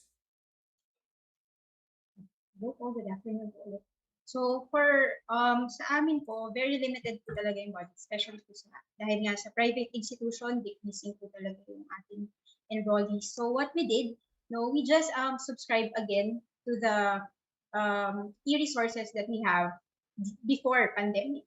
So we just presented where and how we will be able to use or maximize the e-resources. So we presented activities on how we can still maximize, no, in our online services. Then we show reports on how the students are using those resources. And we continue to develop activities to be able for them to maximize the use of those resources para hindi nga po masayang yung binabayad to those subscription. Now, in terms, no, kung hindi naman po tayo nag-acquire po ng e-resources, what we did naman po, kasi wala pa rin po kaming digital library in our institution, what we did is we used na lang po, we created a website using Google Sites, no, that's free. And then we just link the free ebooks yung merong mga Creative Commons na license so that we can have additional resources for the teachers and the students to use. So yan po. And then we added programs programs na ginagamit namin yung resources namin. Just like yung nilaunch namin program na Kwentuhan at Iba Ba, which we use Filipino literatures, no?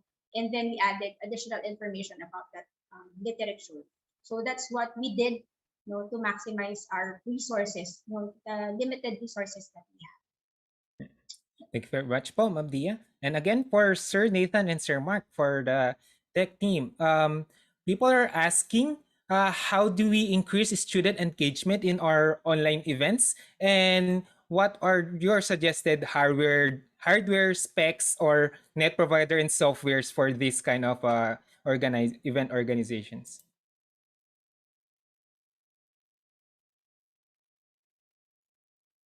Okay. Pagdating sa hardware or software requirements, of course, if you are going to ask us, what we can say is you need to invest a lot for this particular requirement. Okay, but of course, we need to consider the reality of the situation, not only for each institution, but also for our target participants as well. Okay? Yung tipong kailangan ay we meet halfway pagdating doon sa kung ano yung kaya ng isang organizer or ng mga organizers at pati doon sa mga target participants.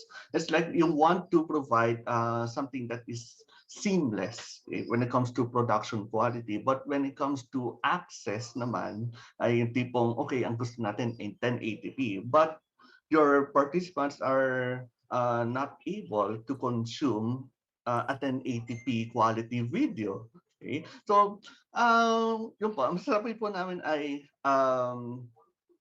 as much as we want to recommend talaga na the best, okay?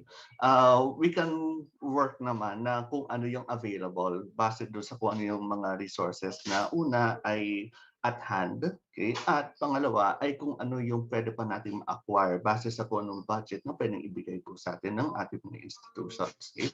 And when it comes to engagement to our audiences, yun, as well, at least kung ako po yun, we need to engage with them earlier before the event.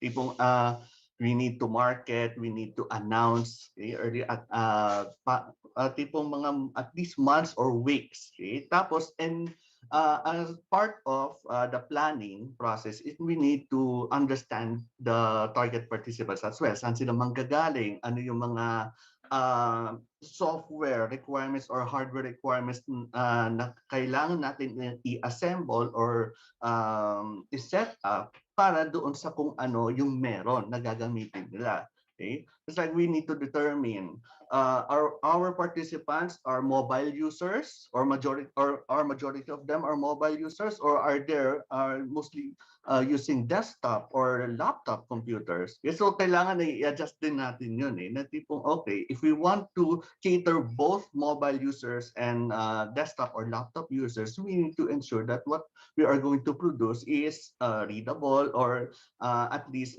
tipong appropriate para doon sa target na audience natin. And just to add on to that, it's also a matter of listening to your analytics, like we said in our presentation. If you are following the SLIS pages on Facebook and other social media, you'll notice that we've increasingly begun posting later in the evening because our analytics are telling us that people are a lot more active at 10 p.m., 11 p.m., and 5 a.m.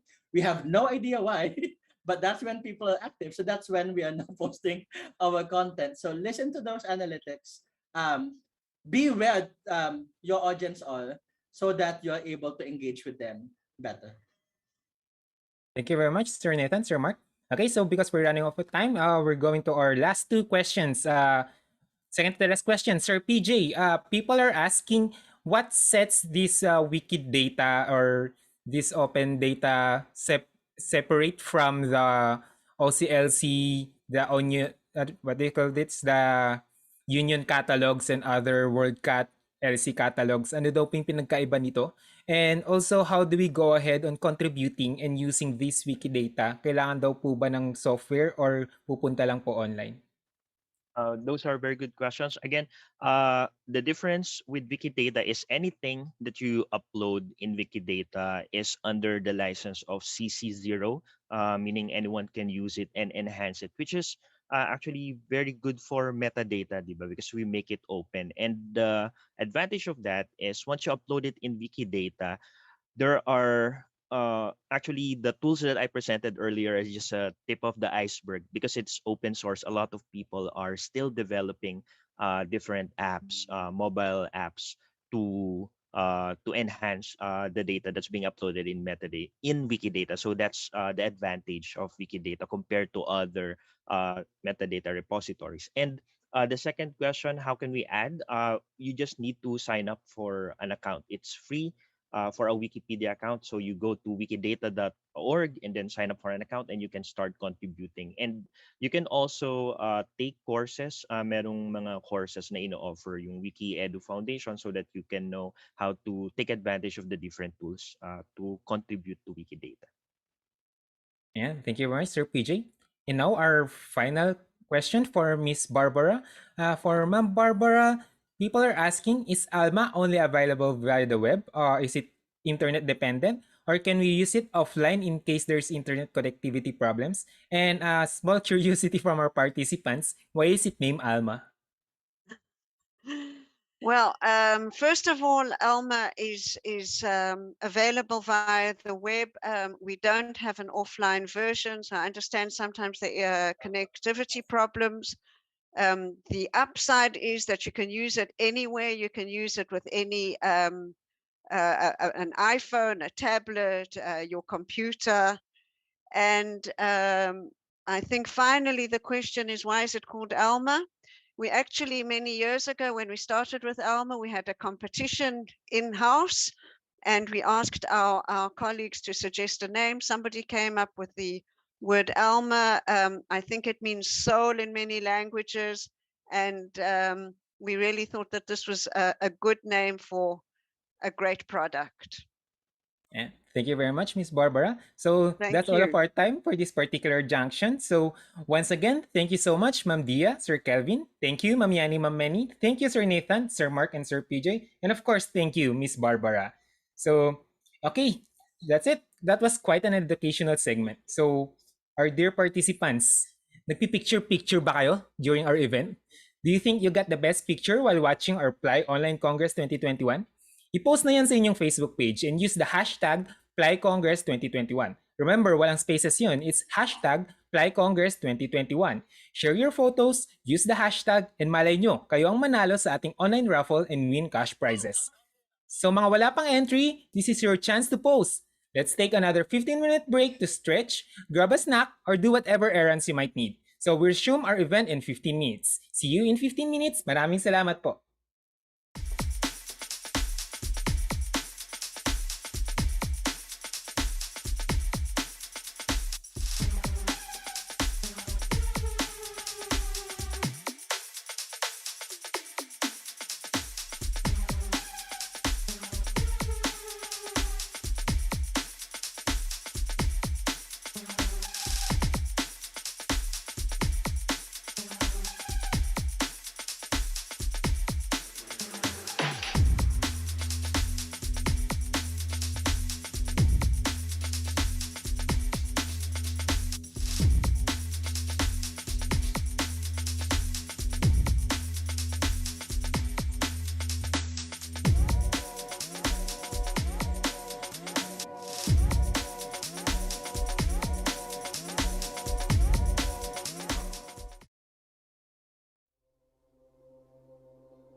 Hello again to all of our participants here in the Philippines and all over the world.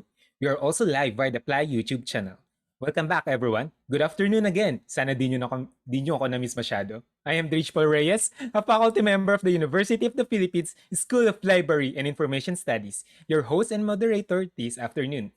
To our participants, should you have questions to any of our speakers, kindly submit your questions through our Slido by going to slido.com/play2021. If you have a similar question to what has already been posted by our co-participants, please upvote that question by clicking on the thumbs up sign so that question can be prioritized. Also, participants who are experiencing blurry speaker presentations are advised to check their internet connections and stability. Alternatively, you may also view our event in HD via the PLAI YouTube channel. Thank you very much. Now let us continue onwards. At this point, we will be hearing from a study by a trio of librarians. Ms. Maria Pritilay de Abdala is an associate professor at Bulacan State University. As well as the institution's university librarian, she is a master's degree holder in library and information science and an active accreditor of the Accrediting Agency of Chartered Colleges and Universities in the Philippines. She also worked as a Nomelec chair in PLAI Central Luzon. Mark Andrew D. Bacordo is the campus librarian of Jose Rizal Memorial State University, Dipolog Campus, Dipolog City, Zamboanga del Norte. He earned his Bachelor of Library and Information Science degree from Notre Dame of the Diangas University, General Santos City in 2014, and Master in Library and Information Science from St. Columban College, Pagadian City in 2017. As a licensed librarian, he is actively involved in various organizations, particularly in PLAI Zamboanga Peninsula Region Librarians Council, where he is the current Public Relations Officer. To present to us knowledge and awareness on copyright law and related issues among Filipino librarians. Let us welcome Ma'am Maria Pritilay Abdala and Sir Mark Andrew Bacordo. Good day, everyone. For today, we're going to present to you our research about knowledge and awareness on copyright law and related issues among Filipino librarians. I am Maria Pritilay Abdala, and together with me are my co-researchers, Mr. Mark Andrew Bacordo and Ms. Marian Ramos Eclevia. So why do we need to know about copyright? So nobody was frightened of their work being stolen before the printing press. So it was just in 15th century when the subsequent publication of literary works in many copies gave rise to the concept of copyright. So according to the World Intellectual Property Organization, or the WIPO, copyright or author's right is the legal term used to describe the rights that the creators have over their literary and artistic works. So this includes books, paintings, music, sculptures, movies, databases, and computer programs, technical drawings, and maps. But in the Philippines, it was governed under the Republic Act 8293, or an act prescribing the intellectual property code and establishing the intellectual property office, providing for its powers and functions and for other purposes. So this is otherwise known as the Intellectual Property Code of the Philippines. But in 2019, Secker and Morrison recognized that copyright literacy was not just simply about accumulating the knowledge about copyright, but also this includes practicing associated skills and behaviors to enable that materials to be used effectively. So they also highlighted the vital role of librarians and copyright experts as educators, implementers, and role models for others. We all know that change is inevitable. So on the other hand, copyright law ensures the legal use of digital content. So with a massive free market in the internet, people nowadays think that they should receive everything for nothing. So issues pertaining to copyright have been arising. So we all know that the majority of the information materials in the library collections are copyrighted works. So which means that copyright law governs a considerable portion of the library's everyday activities. Charbonneau and Price in 2014 states that academic libraries are increasingly becoming involved in copyright issues. So such as through course reserves, licensed library resources, and assisting faculty authors with negotiating copyright agreements with publishers. We all know that access to information is essential, and allowing more or enforcing stronger copyright could undermine it. So we, librarians, must speak up and participate actively in copyright discussions. So as information professionals, opportunities in increasing our awareness of copyright rules and regulations were taken into consideration to legally and appropriately disseminate our services without breaching copyright. So it was in 2021 when Ready states that librarians need to make decision about copyright issues while procuring and distributing information to their users, and even need to develop a library copyright policy or guidelines. Based on this premise, this research explores the knowledge and awareness of Filipino librarians regarding copyright laws and related issues. So it specifically addresses the following research questions. First is, to what extent are librarians familiar with copyright law and related issues? So the next research question is, how much knowledge do librarians have about copyright and related issues when using copyrighted materials? And the third research question is, does the level of copyright awareness and knowledge differ among librarians based on the type of libraries and position?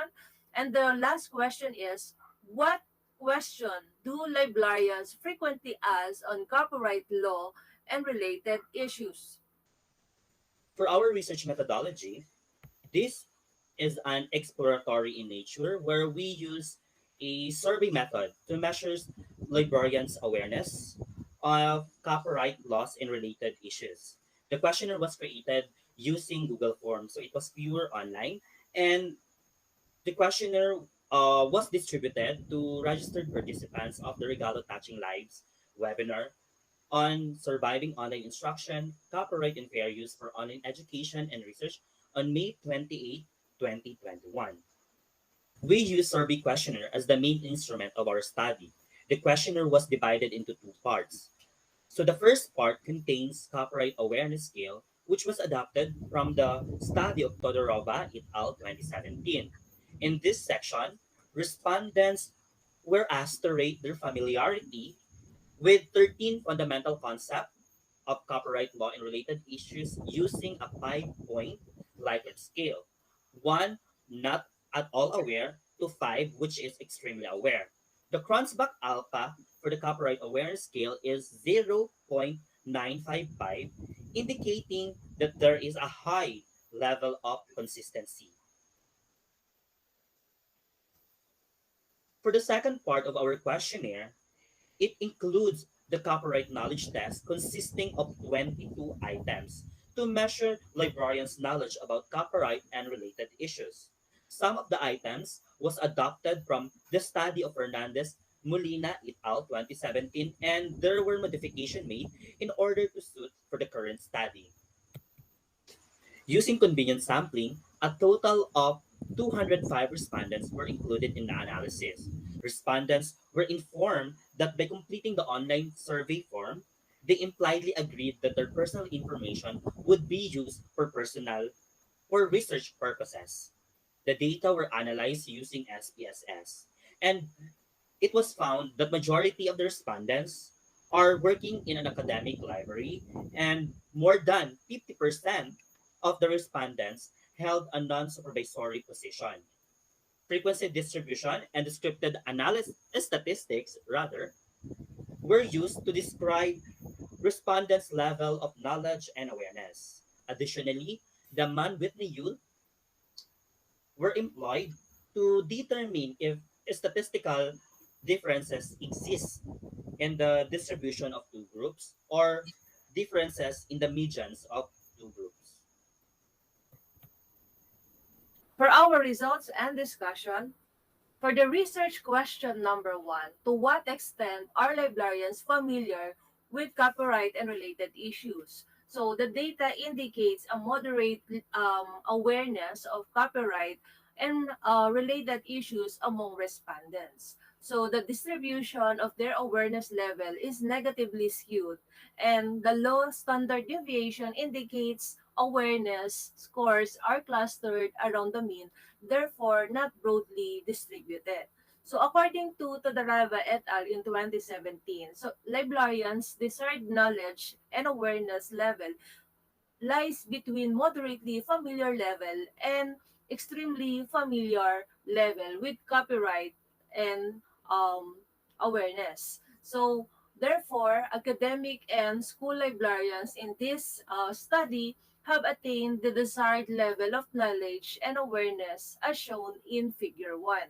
So, out of 205 respondents, 35.12% had a medium level of awareness, and then 25.85% had a high level of awareness, while 25.37% lacked awareness, and 8.29% had a low level of awareness, and 5.37% completed awareness. Relatively in Figure 2 reveals that 23.01% of the 81 respondents from non-supervisory level of an academic library have a medium level of awareness. So 32 respondents from the school library, on the other hand, have 11% medium level of awareness. So under the supervisory level, it is revealed that 29.35% rather of 69 academic library respondents have a medium level of awareness. So lack of awareness by respondents under supervisory level was seen the highest on the result by 10.87% of 23 respondents in school libraries. So this only indicates that respondents with non-supervisory position have a medium level of awareness in terms of copyright, whatever type of library they had. So in contrast on this, awareness of copyright differs when it comes to their supervisory level in the type of library. So in table 1 shows the item distribution of the respondents of the copyright awareness. So the findings indicates the respondents have a high level of awareness on fair use, fair dealing, and intellectual property code of the Philippines. On the contrary, respondents show a low awareness of copyright issues, solutions regarding orphan works. So in Todoraba et al. In 2017 studies, they found out the same. Surprisingly, a good number of respondents reported that they have a moderately aware of the following. So we have the fair use, copyright issues, solutions regarding virtual services within e-learning practices, and then copyright issues regarding the development of institutional repositories, and then copyright issues and solutions regarding out-of-print works, and then Creative Commons licenses and licensing electronic resources or sources and digital content. While in Hussein's study in 2021, it says that the fair use guidelines and Creative Commons licenses are essential for teaching, institutional repositories, and research data sharing. So, especially now that online distance learning is the new stand of the teaching method. For the research question number 2, how much knowledge do librarians have about copyright and related issues when using copyrighted materials? So in figure 3, it shows that the respondents have an intermediate level of knowledge on copyright and related laws. So note that less than 10% of the respondents have a good understanding of copyright. So the average score of respondents in the quiz is 12.22, which indicates that they are somewhat knowledgeable about copyright law and related issues. So respondents' scores in the quiz are positively skewed. While on Fernandez Molina et al. Study in 2017, they found out that Brazilian academic librarians had very limited knowledge about copyright and related issues. Figure 4 presents the distribution of knowledge scores of the respondents. So the lowest score was 6, while the highest was 21. So nearly 20% had 11 correct responses. So when respondents were grouped by a position category and library types as seen in the figure 5, the results revealed that the academic librarians with supervisory have an intermediate or medium level of copyright knowledge. So in addition, school librarians with supervisory position and non-supervisory have demonstrated a low level of copyright knowledge. Table 2 shows the item distribution of correct and incorrect answers in copyright awareness. So most respondents correctly responds to the following questions. The use of copyright law in the Philippines, the copyright of audiovisual work belongs to the producer, the author of the scenario of the music composer, the film director, and the author of the work adapted got 92%. And then the attribution of condition of CC requires that users of your content give you credit using the work got 91%. And then the Creative Commons pre-authorized how work can be licensed for use got 83%. And then the top three frequently missed questions are the following. So first is what formal requirements must be met to acquire the copyright of a work we have created? Who got 93% incorrect answers, while the definition of CC BY and NCND got 79%, and then the definition of CC BY SA got 76%. So this only shows that their knowledge scores confirm that academic and school librarians have a moderately awareness when it comes to Creative Commons licenses. For research question number 3, does the level of copyright awareness and knowledge differ among librarians based on the type of library and position category? So as you can see in table 3, the Mann-Whitney Youth Test results indicate that knowledge and awareness of copyright among respondents do not significantly vary in relation to their type of library. Moreover, a significant difference in the copyright awareness level of non-supervisory group and supervisory group of respondents was not significant at P is lesser than 0.05. Contrary, the Man-Whitney U test revealed a significant difference between the knowledge levels of non-supervisory respondents and supervisory respondents. The average scores quiz for supervisory respondents and non-supervisory respondents are 12.72 and 11.81 respectively. The data suggests that supervisory respondents are more knowledgeable than those non-supervisory respondents.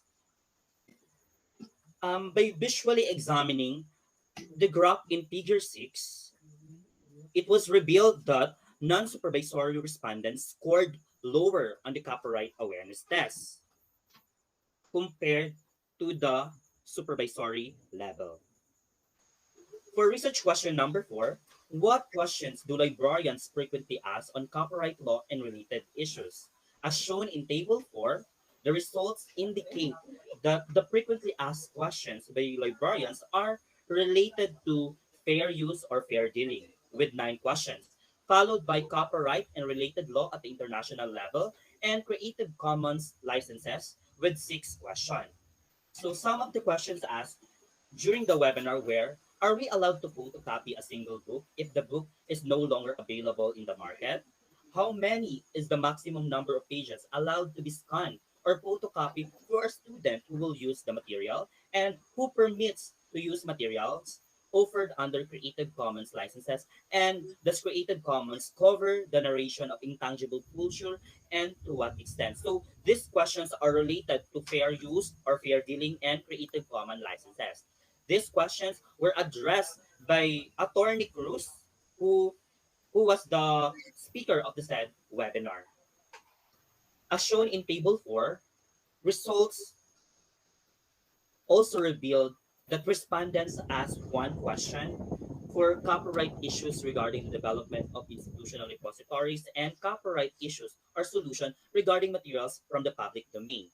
The results imply that librarians are more concerned about fair use or fair dealing. Hence, they want to be equipped with knowledge and skills in terms of this topic for them to legally practice the said provision as stipulated in the copyright law. Charbonne and Price 2014 suggests that academic librarians and library personnel are aware of fair use. However, fair use is only a minor part of a broader copyright law. Therefore, providing copyright advice is essential because of lack of awareness of copyright law can cause to copyright compliance issues as well as uncertainty and frustration among LIS professionals, librarians, professors, and students. And for our conclusion, findings have shown that respondents were moderately aware of the Intellectual Property Code of the Philippines, and then copyright and related laws at the international level, and then Creative Commons licenses, fair use and licensing of electronic sources digital content. And then supervisory respondents appear to be more knowledgeable than the non-supervisory respondents according to the data. So based on the findings, it may be concluded that respondents place a low value of copyright knowledge. So this also helped define training requirements for Filipino librarians to better support copyright duties. So the supply of copyright information to user groups also requires raising awareness of copyright policies and enlisting prospective stakeholders throughout the country to address the copyright issues. For the recommendation of our study, we hereby recommend the following. First, copyright training for support personnel may be considered to assist in the education of the rest of library staff or provide current information on copyright issues. Second, copyright laws and related issues be included in the LIS curriculum to better prepare future librarians or LIS professionals regarding copyright related issues. Fourth, a further investigation of librarians' knowledge and awareness of copyright through a random sampling technique to validate the findings of this study. And lastly, another study of current library practices with respect to institutional intellectual property policy must also be undertaken. So these are the references of our study. And that's all, everyone. For more questions and queries, type them in the Q&A or chat box below, or you may contact us through our email address. Thank you, everyone, for listening, and thank you, PLAI, for giving us this platform and opportunity to share the results of our study. We pray for everyone's safety amidst this challenging time. God bless and have a good day. Thank you, Ma'am Abdala, Sir Bacordo. As librarians, as we handle information, we must also respect the legal variables in providing our services. Truly, copyright literacy is something that everyone must pursue and develop. And now, our final speaker for today will be sharing their organization's best practices experience. Mary Grace C. Febra supervises and manages the circulation and foreign serial section at the Rizal Library at Ateneo de Manila University. She finished her Bachelor of Science in Library and Information Science in 2008 and Master in Library and Information Science 2013 at University of the East Manila. She spearheaded the digitization service in the Rizal Library to provide access to collections that are only available in printed format. She created guidelines and forms to ensure that both librarians and staff can work effectively and efficiently despite their work locations. To share to us, providing accessibility through digitization, a Rizal Library experience. Let us welcome the Circulation Head Librarian of the Ateneo Manila University, Mary Grace Febra. How are you, everyone? Only few months left, and we are already in community quarantine for 2 years. It has been a difficult time where our libraries continues to thrive and strive. Some are trying to adapt, but somehow others did not.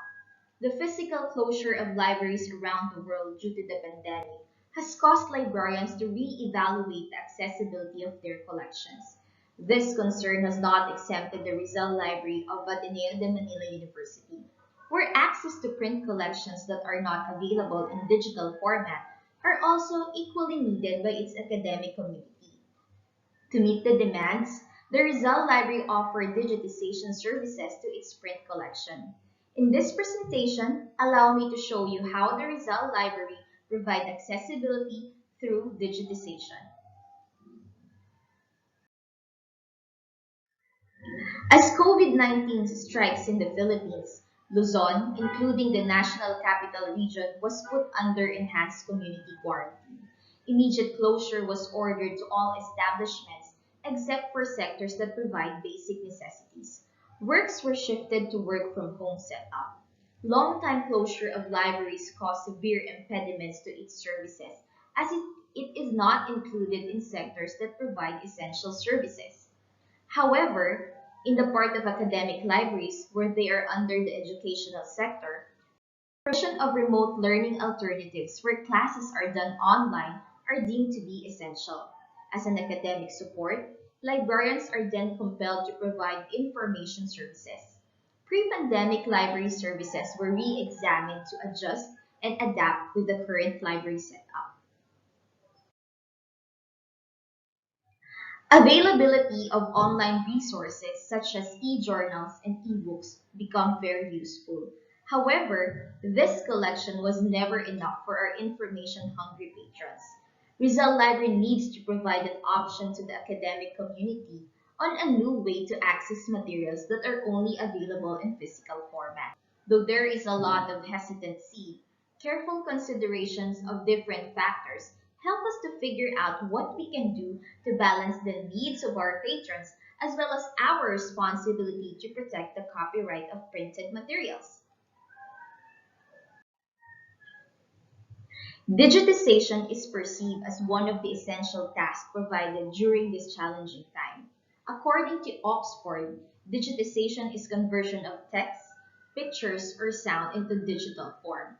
The aim of digitizing library materials is for preservation and ease of access by any user or researcher. This eliminates the issue that patrons need to personally go to the library to access printed materials. The advantages of digitization in terms of accessibility helps librarians to continually facilitate learning despite the physical limitations. So, what are the factors to be considered in digitization? These are the factors considered in the RL digitization process. We will discuss policy, planning such as access and forms, equipment and budget, standardization which includes format and file name, staff training, and copyright.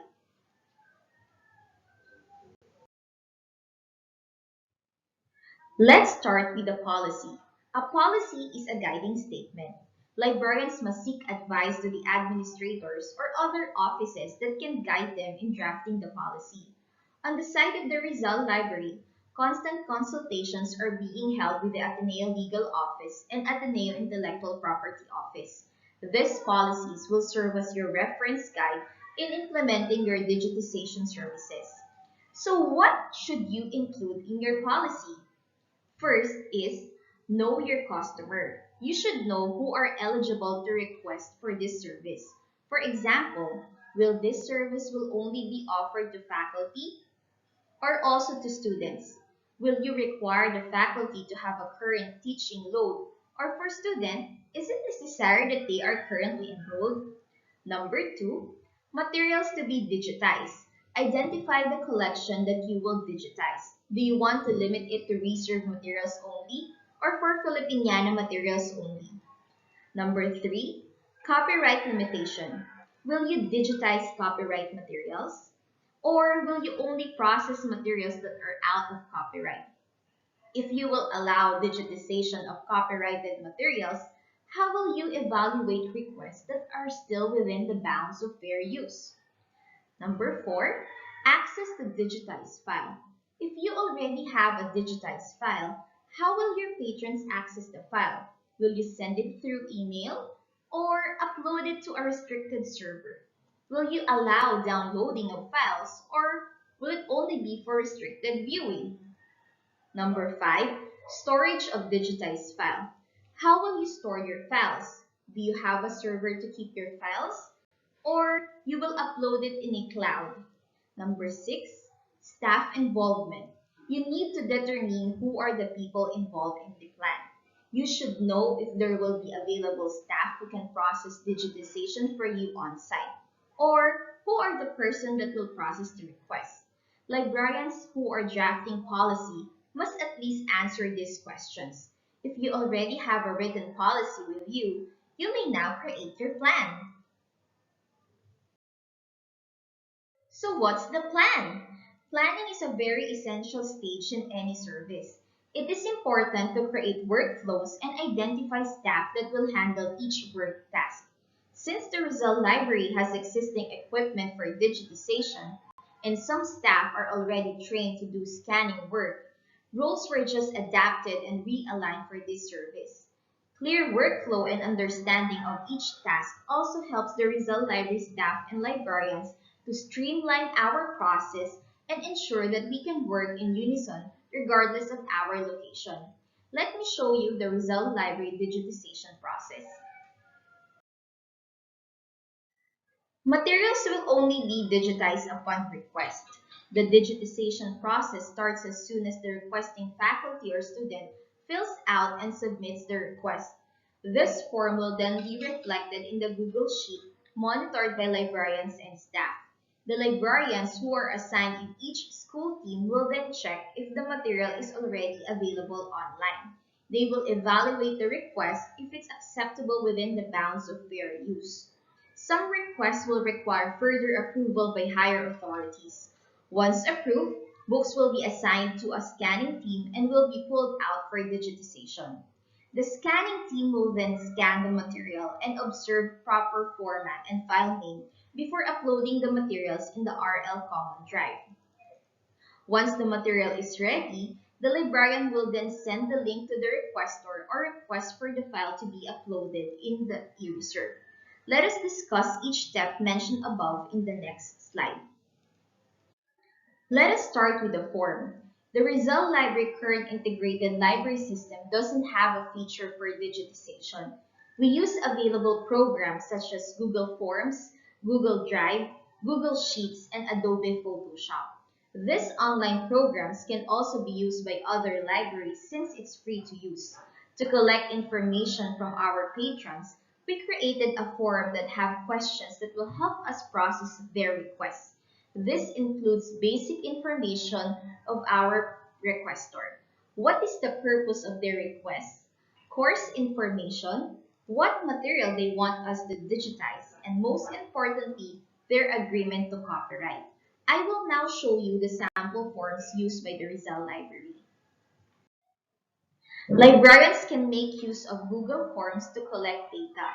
Google Forms have the capability to restrict access to those who can only view the form for certain groups, like those within their institution.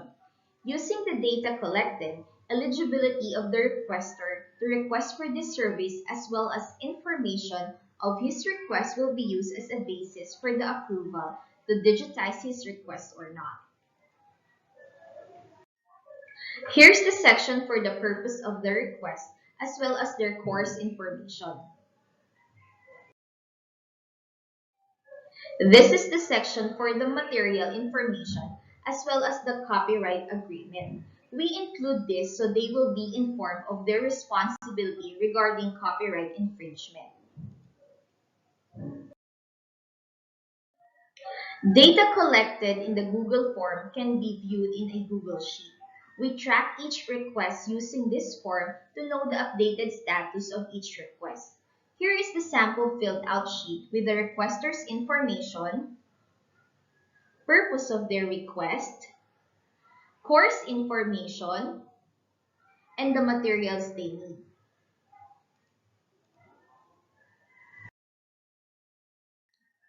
This is the part of the sheet is where we can see the real-time updates of the librarians and staff.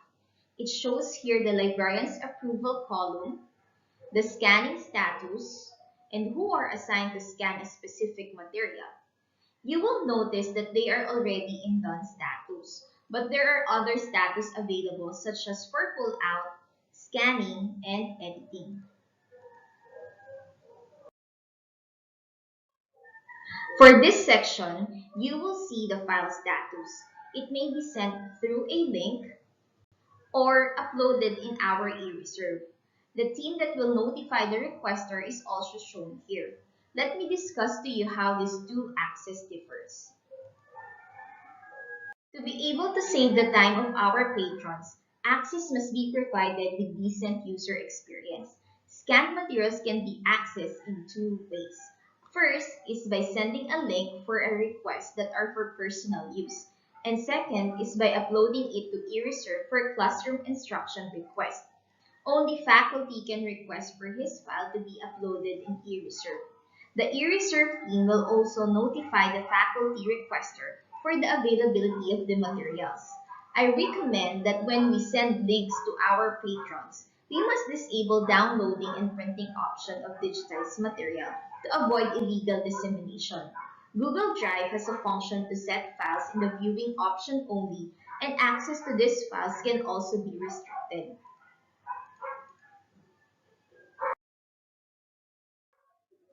Here is the sample of the result library e-reserve. This is where electronic copies of materials made are stored on a secured network. Students can access materials related to their specific courses instructed by the faculty. Since the result library does not acquire textbook, e-reserve is only limited to materials that the faculty identified as a required or suggested readings. This can be accessed online and login accounts are provided for each faculty. Third factor to consider in digitization is equipment and budget. Equipment needed to digitize materials are important to ensure that digitized materials will be scanned in good quality. Regular scanners can also be used, but speed, size, and resolution must be considered. Subscription to editing programs or software might also be included. In the case the library doesn't have available equipment, they may consider including this in their budget. Staff must familiarize themselves in scanning materials. Library managers must consider training their staff if they do not possess skills that are required for this type of service. Or, if possible, they may need to hire a trained staff to do the scanning and editing.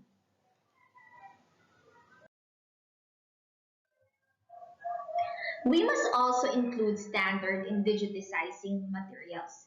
Digitized file must be properly organized to avoid lost files due to mislabeling or wrong storage location.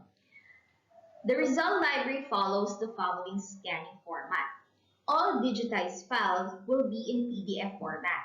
This is to ensure that files can be easily viewed regardless of the equipment they are using.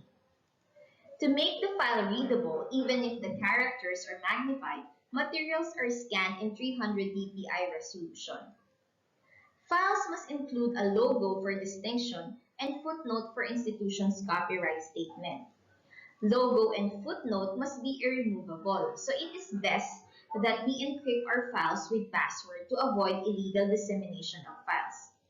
All materials should have a scan title page and copyright page for proper citation. And of course, we have to provide basic scanning tips for our team. Here is a sample of our digitized table of contents for the book Kabuki Handbook. Logo are placed on the title page only, but copyright statements are placed in all pages as footnotes. For our scanning tip, make sure to check alignments to avoid curvature and skewness when scanning materials. Also check the scan result to ensure that the page is flat, readable, no press, no folded pages, or misalignment. Edit your file to remove unnecessary parts. For this sample, Photo A shows the document with its cover and not properly aligned. In Photo B, the book was properly aligned and unnecessary parts of the document was already edited. If you are the reader, which of this file would be engaging for you to read? I would bet it is sample B. To standardize naming of files, file naming format was also created. Main format should be book title, chapter number and title, both separated by space, and page if any. We should also observe that only alphanumeric characters, period, and underscore will be used. Maximum of 5 words for the title. Abbreviate table of contents to TOC, chapter with CH, section to SEC. And lastly, files with pages are separated using underscore. Samples shown here are the file names for table of contents, chapters, and pages.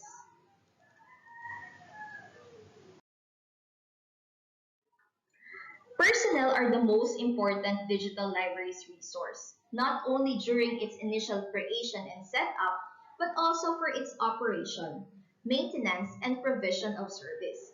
Access to digitized material is comparatively easy on the part of the patron, but the amount of effort by the librarians and staff who work behind the scenes are relatively high. Due to the pandemic, the Rizal Library maintains most of its librarians and staff on a work-from-home setup. Staff who are part of the scanning team are deemed to be essential. Thus, they have scheduled on-site work. It is important that all those involved in the digitization are trained and prepared for this process. The new work setup becomes challenging because we all work in different locations, so step-by-step process, formats, and guidelines should be properly communicated and explained, especially to those scanners who have physical access to the collections. Issues regarding requests such as checking of copyright limitation, unavailability of material, or other issues are immediately reported and must be acted upon. Special meetings are regularly called so we can review our process continuously and ensure that we work efficiently and effectively. The last consideration, but definitely not the least, is the copyright. Librarians must thoroughly discern if the digitized material will violate copyright and intellectual property laws. That is why it is recommended in creating the policy that we consult with lawyers because international rules and regulations are not standardized. In the Philippines, materials are protected under RA 8293, the Intellectual Property Code of the Philippines. Exclusive rights are given to copyright owners to reproduce their work or substantial portion of the work. But according to Section 188, libraries are allowed to reproduce even without the permission of the copyright owner, given that it will not be used for any profitable activities in certain conditions. In addition, Section 185 stated that it is not an infringement of copyright if copyrighted work is used in teaching, scholarship, research, and similar purposes as per fair use. There are some libraries that assert that the amount of copyright work used should only be 10% of the material. However, this specific percentage only applies for countries that have laws in fair dealings. I found a good infographic comparison of fair use and fair dealings created by IFLA to help librarians determine the difference between the two. Fair use and fair dealing give you the right to use copyrighted works without asking permission. Under certain conditions, both fair use and fair dealings are determined if it was used commercially or not. If the nature of use is new or transformative, if the amount of work used is substantial portion, and if there is any economic effect like will there be less people to buy the original material? So for example, in this infographic, excerpt in fair dealing should be limited to 10% of the book or one article from a journal. However, in fair use, only the court can judge if the use of material is within the bounds of fair use. In-depth information about copyright will be discussed by other speakers. Since the Rizal Library only launched this service recently, let me show you a snippet of our digitization reports. The Rizal Library started its digitization service only in June 2020. Statistics shown will be from September 2020 to August 2021, since faculty and student request form, policies, guidelines, and process are already established. The Rizal Library received a total of 2,018 requests. 67% are requests from faculty and 33% are from students. You will notice that we have zero requests in April 2020 due to on-site work limitations during ECQ.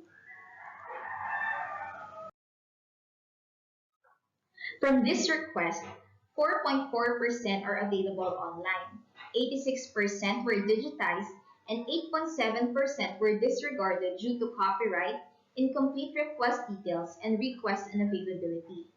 This statistics implies that we have stringent policies in processing requests.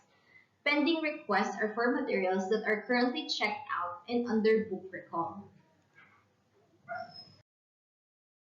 The duration of the digitization process was recorded to measure the efficiency of the workflow. This also helps us estimate how fast we can process requests. The process was divided into three tasks: digitization processing time, the duration of time involved since the request was submitted until the materials are scanned. Number two, scanning time is the duration of time materials are scanned and processed by the scanning team. Number three, response time is the duration of time from the submission of the request until the requesters are notified for the availability of their request. Due to uncertain community restriction, we only include data for the months May 2021 to July 2021.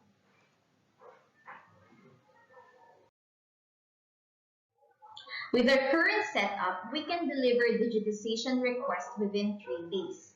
Requests will be processed within 48 hours, and scanning of materials can be done within 24 hours. The result library processing time is relatively fast, given that we do not operate 24 hours and our on-site hours is limited. Librarians are faced with uncertainties due to the immediate shift of our environment affecting our service. Librarians continually facilitate learning online despite the physical closure of libraries. Access through digitization bridges the gap in fulfilling the need of our patron to materials available only in printed form.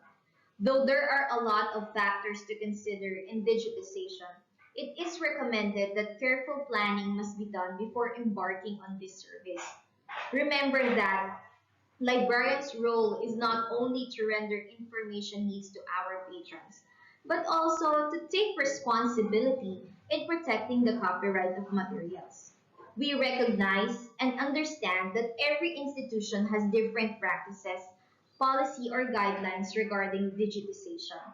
Creation of collaborative guidelines spearheaded by our association on acceptable practices on digitization can help other librarians and institutions to fulfill their responsibilities throughout the pandemic by ensuring access to all types of material. This paper, describing the process of digitization service in the Rizal Library at Ateneo de Manila University, is a good starting point. Thank you.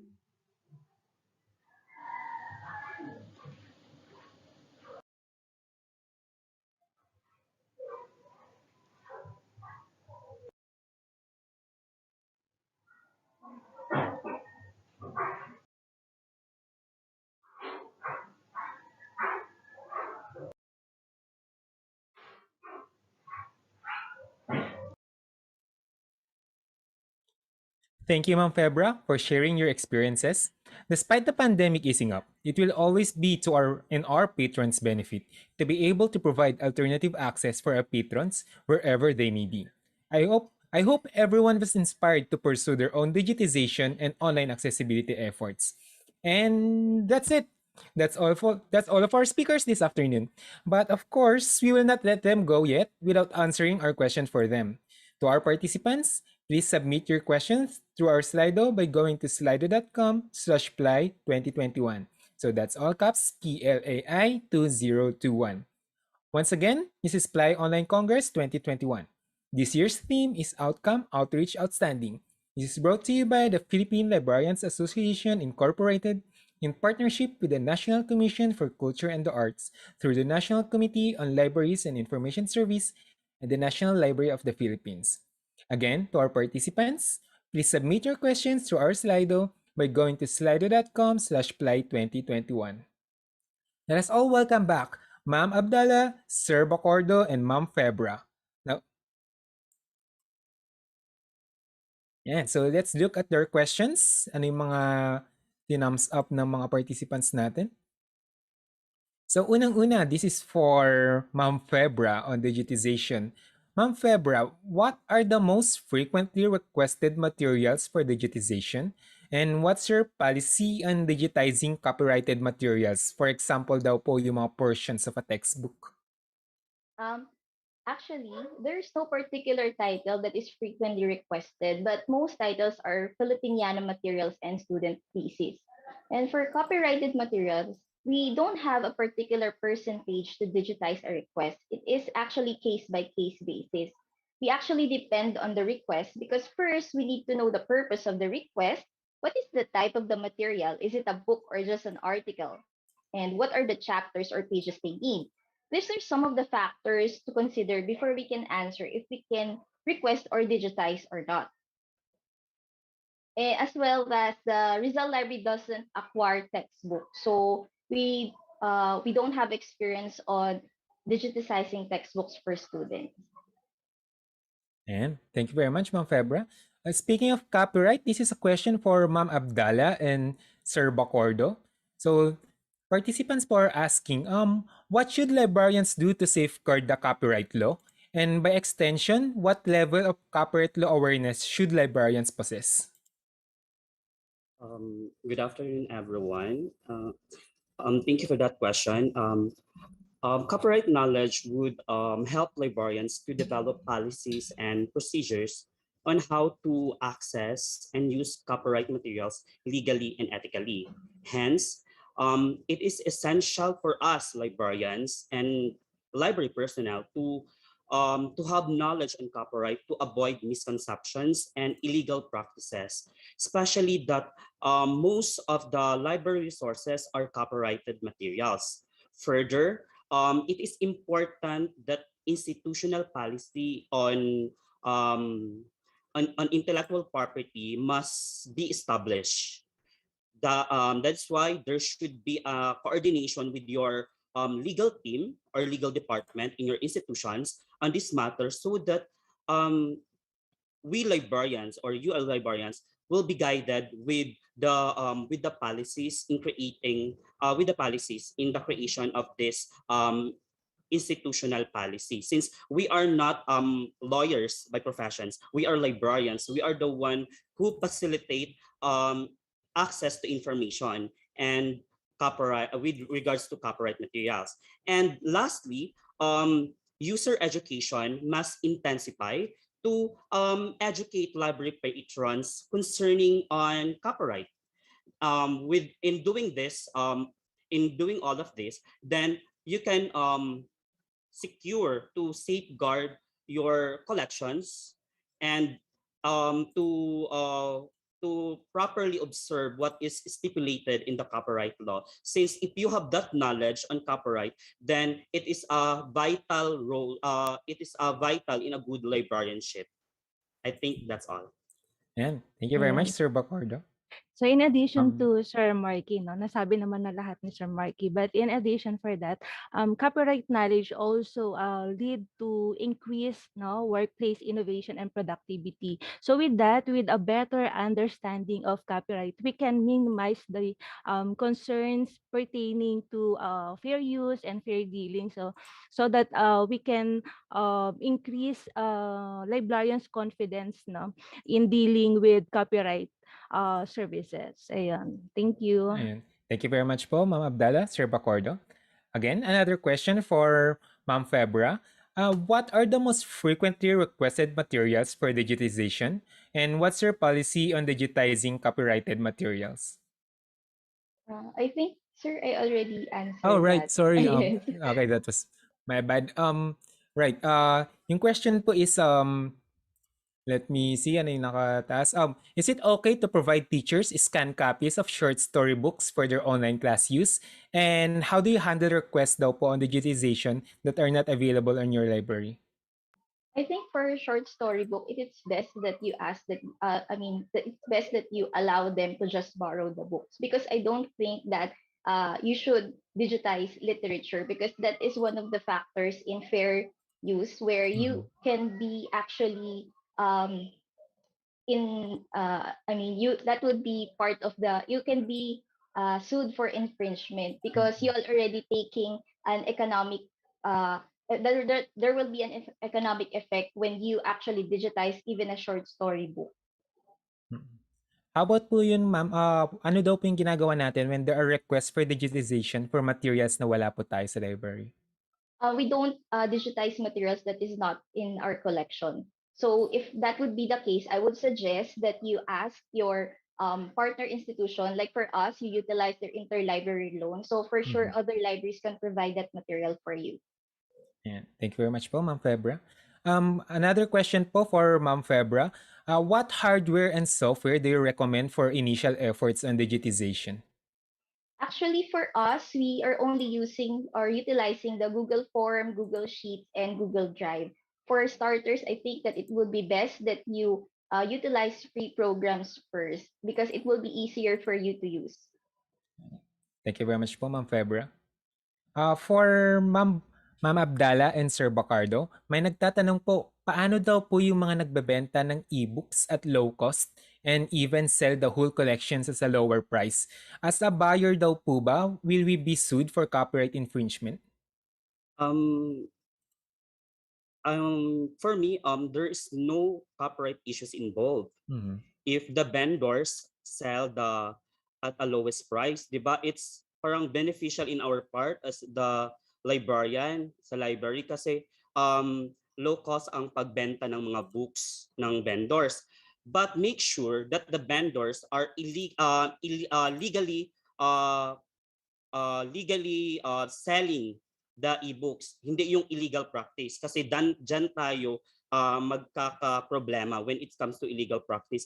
I think these questions are related, which is rampant in the social media platforms where myself, I've observed there are in FB postings that there are various mga postings about on the selling of e-books. Example, 150 for 10 ebooks na, 'di ba? So, it's rampant nowadays since we are in the online modality or online platform. So, most of the people, the community, our library users are um ano ba yan, are grabbing this kind of scenario because they can maka-benefit sa kanilang part. But we know the copyright law, we have our institutional policy, then we should always consider that the vendors are selling it legally, not illegal. Okay, and then in addition, that you should have a and also to carefully review what is stipulated in the license contract of that vendors. And lastly is to seek help from your legal counsel in data privacy officer when it comes to this matter. And are you allowed ba na to purchase immediately this kind of ebooks who are in a low cost, 'di ba? Since especially that I'm in the state university, so meron kami mga procedures when it comes to this procurement. There is a bidding process, etc. and so on. So first thing that you will do is to talaga to what we call that, to review the contract and make sure that the vendors are legally practiced, Yeah. not in the illegal way. Okay, I think that's all. Ayan. Thank you, Sir Bacordo. Siguro follow-up question po kasi relevant siya. Someone is asking, can a public library use copyrighted materials for its promotional materials and events? For example daw po, mga pictures and music. Papasok daw po ba siya under fair use? I think it's alluding to the fact na it's a public library, so it's a public event and it's not for profit. So, pasok daw po ba for fair use yung paggamit nila ng copyrighted material for promo materials and events?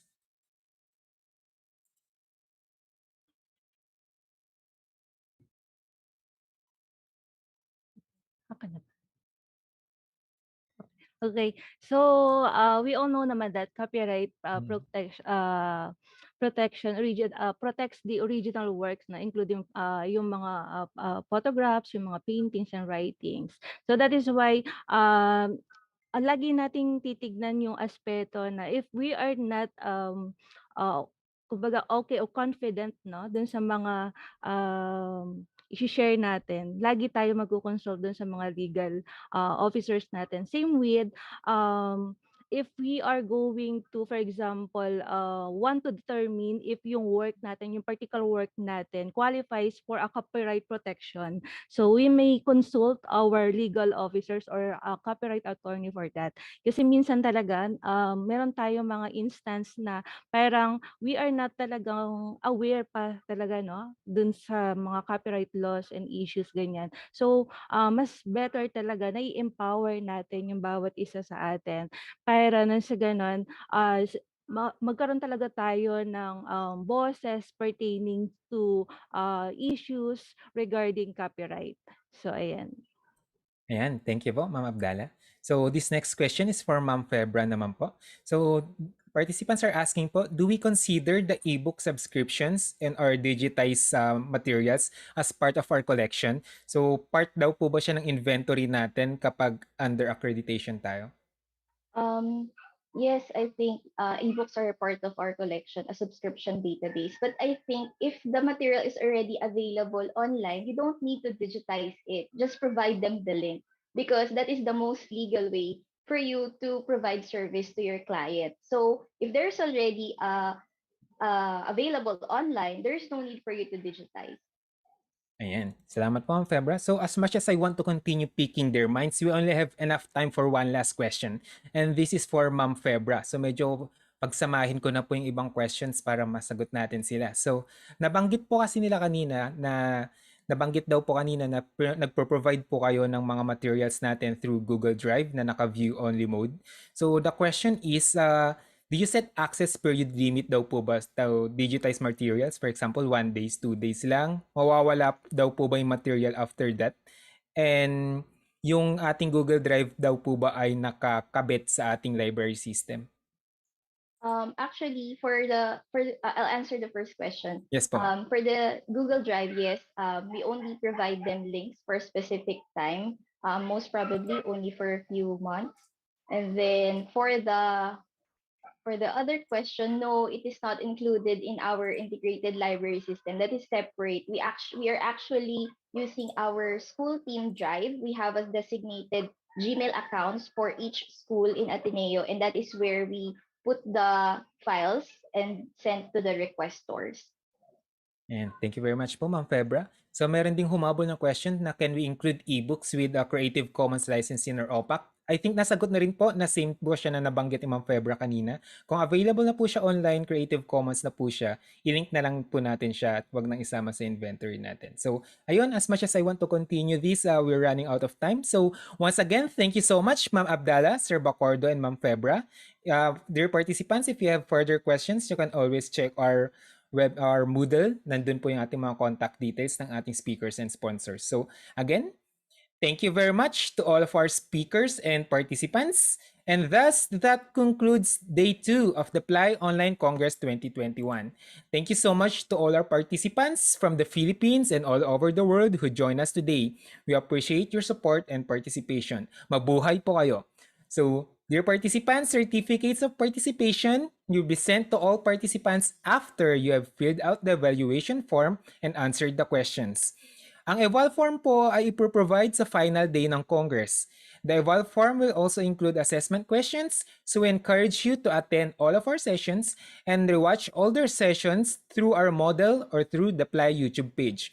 Again, certificates will be provided after filling up the evaluation form and answering the assessment questions na ibibigay sa last day ng event. Recordings of this online congress are available on our Moodle site at webinars.plai.org.ph. You're automatically enrolled there when you successfully register sa Congress. You may also contact our sponsors via our Moodle site. That's webinars.plai.org.ph. If you receive a 508 error, you can try again later. Again, if you receive a 508 error, please be patient and try again at another time. The link to join our third day tomorrow will be emailed to you later. Also, a quick survey will also automatically appear once you leave today's event. Please remember to answer the questions before closing your application window. Also, remember to post your photos taken during the Congress on your Facebook profiles. Use the hashtag PLAI2021. That's no spaces, hashtag PLAI2021 in order to join our online raffle and get the chance to win cash prizes. And that's it. I am Rich Paul A. Reyes on behalf of my morning partner, Sir Elijah Darwan, both from the UP School of Library and Information Studies, your moderators and hosts for today. Thanking you all for participating in this event. Thank you so much to our speakers for everything they've imparted to us today. Again, thank you very much. And everyone, keep safe and take care. Magkita-kita po tayo muli tomorrow, 9 o'clock a.m. for Day 3 of our Congress. Once more, this is PLAI Online Congress 2021. I am Rich Reyes, signing off.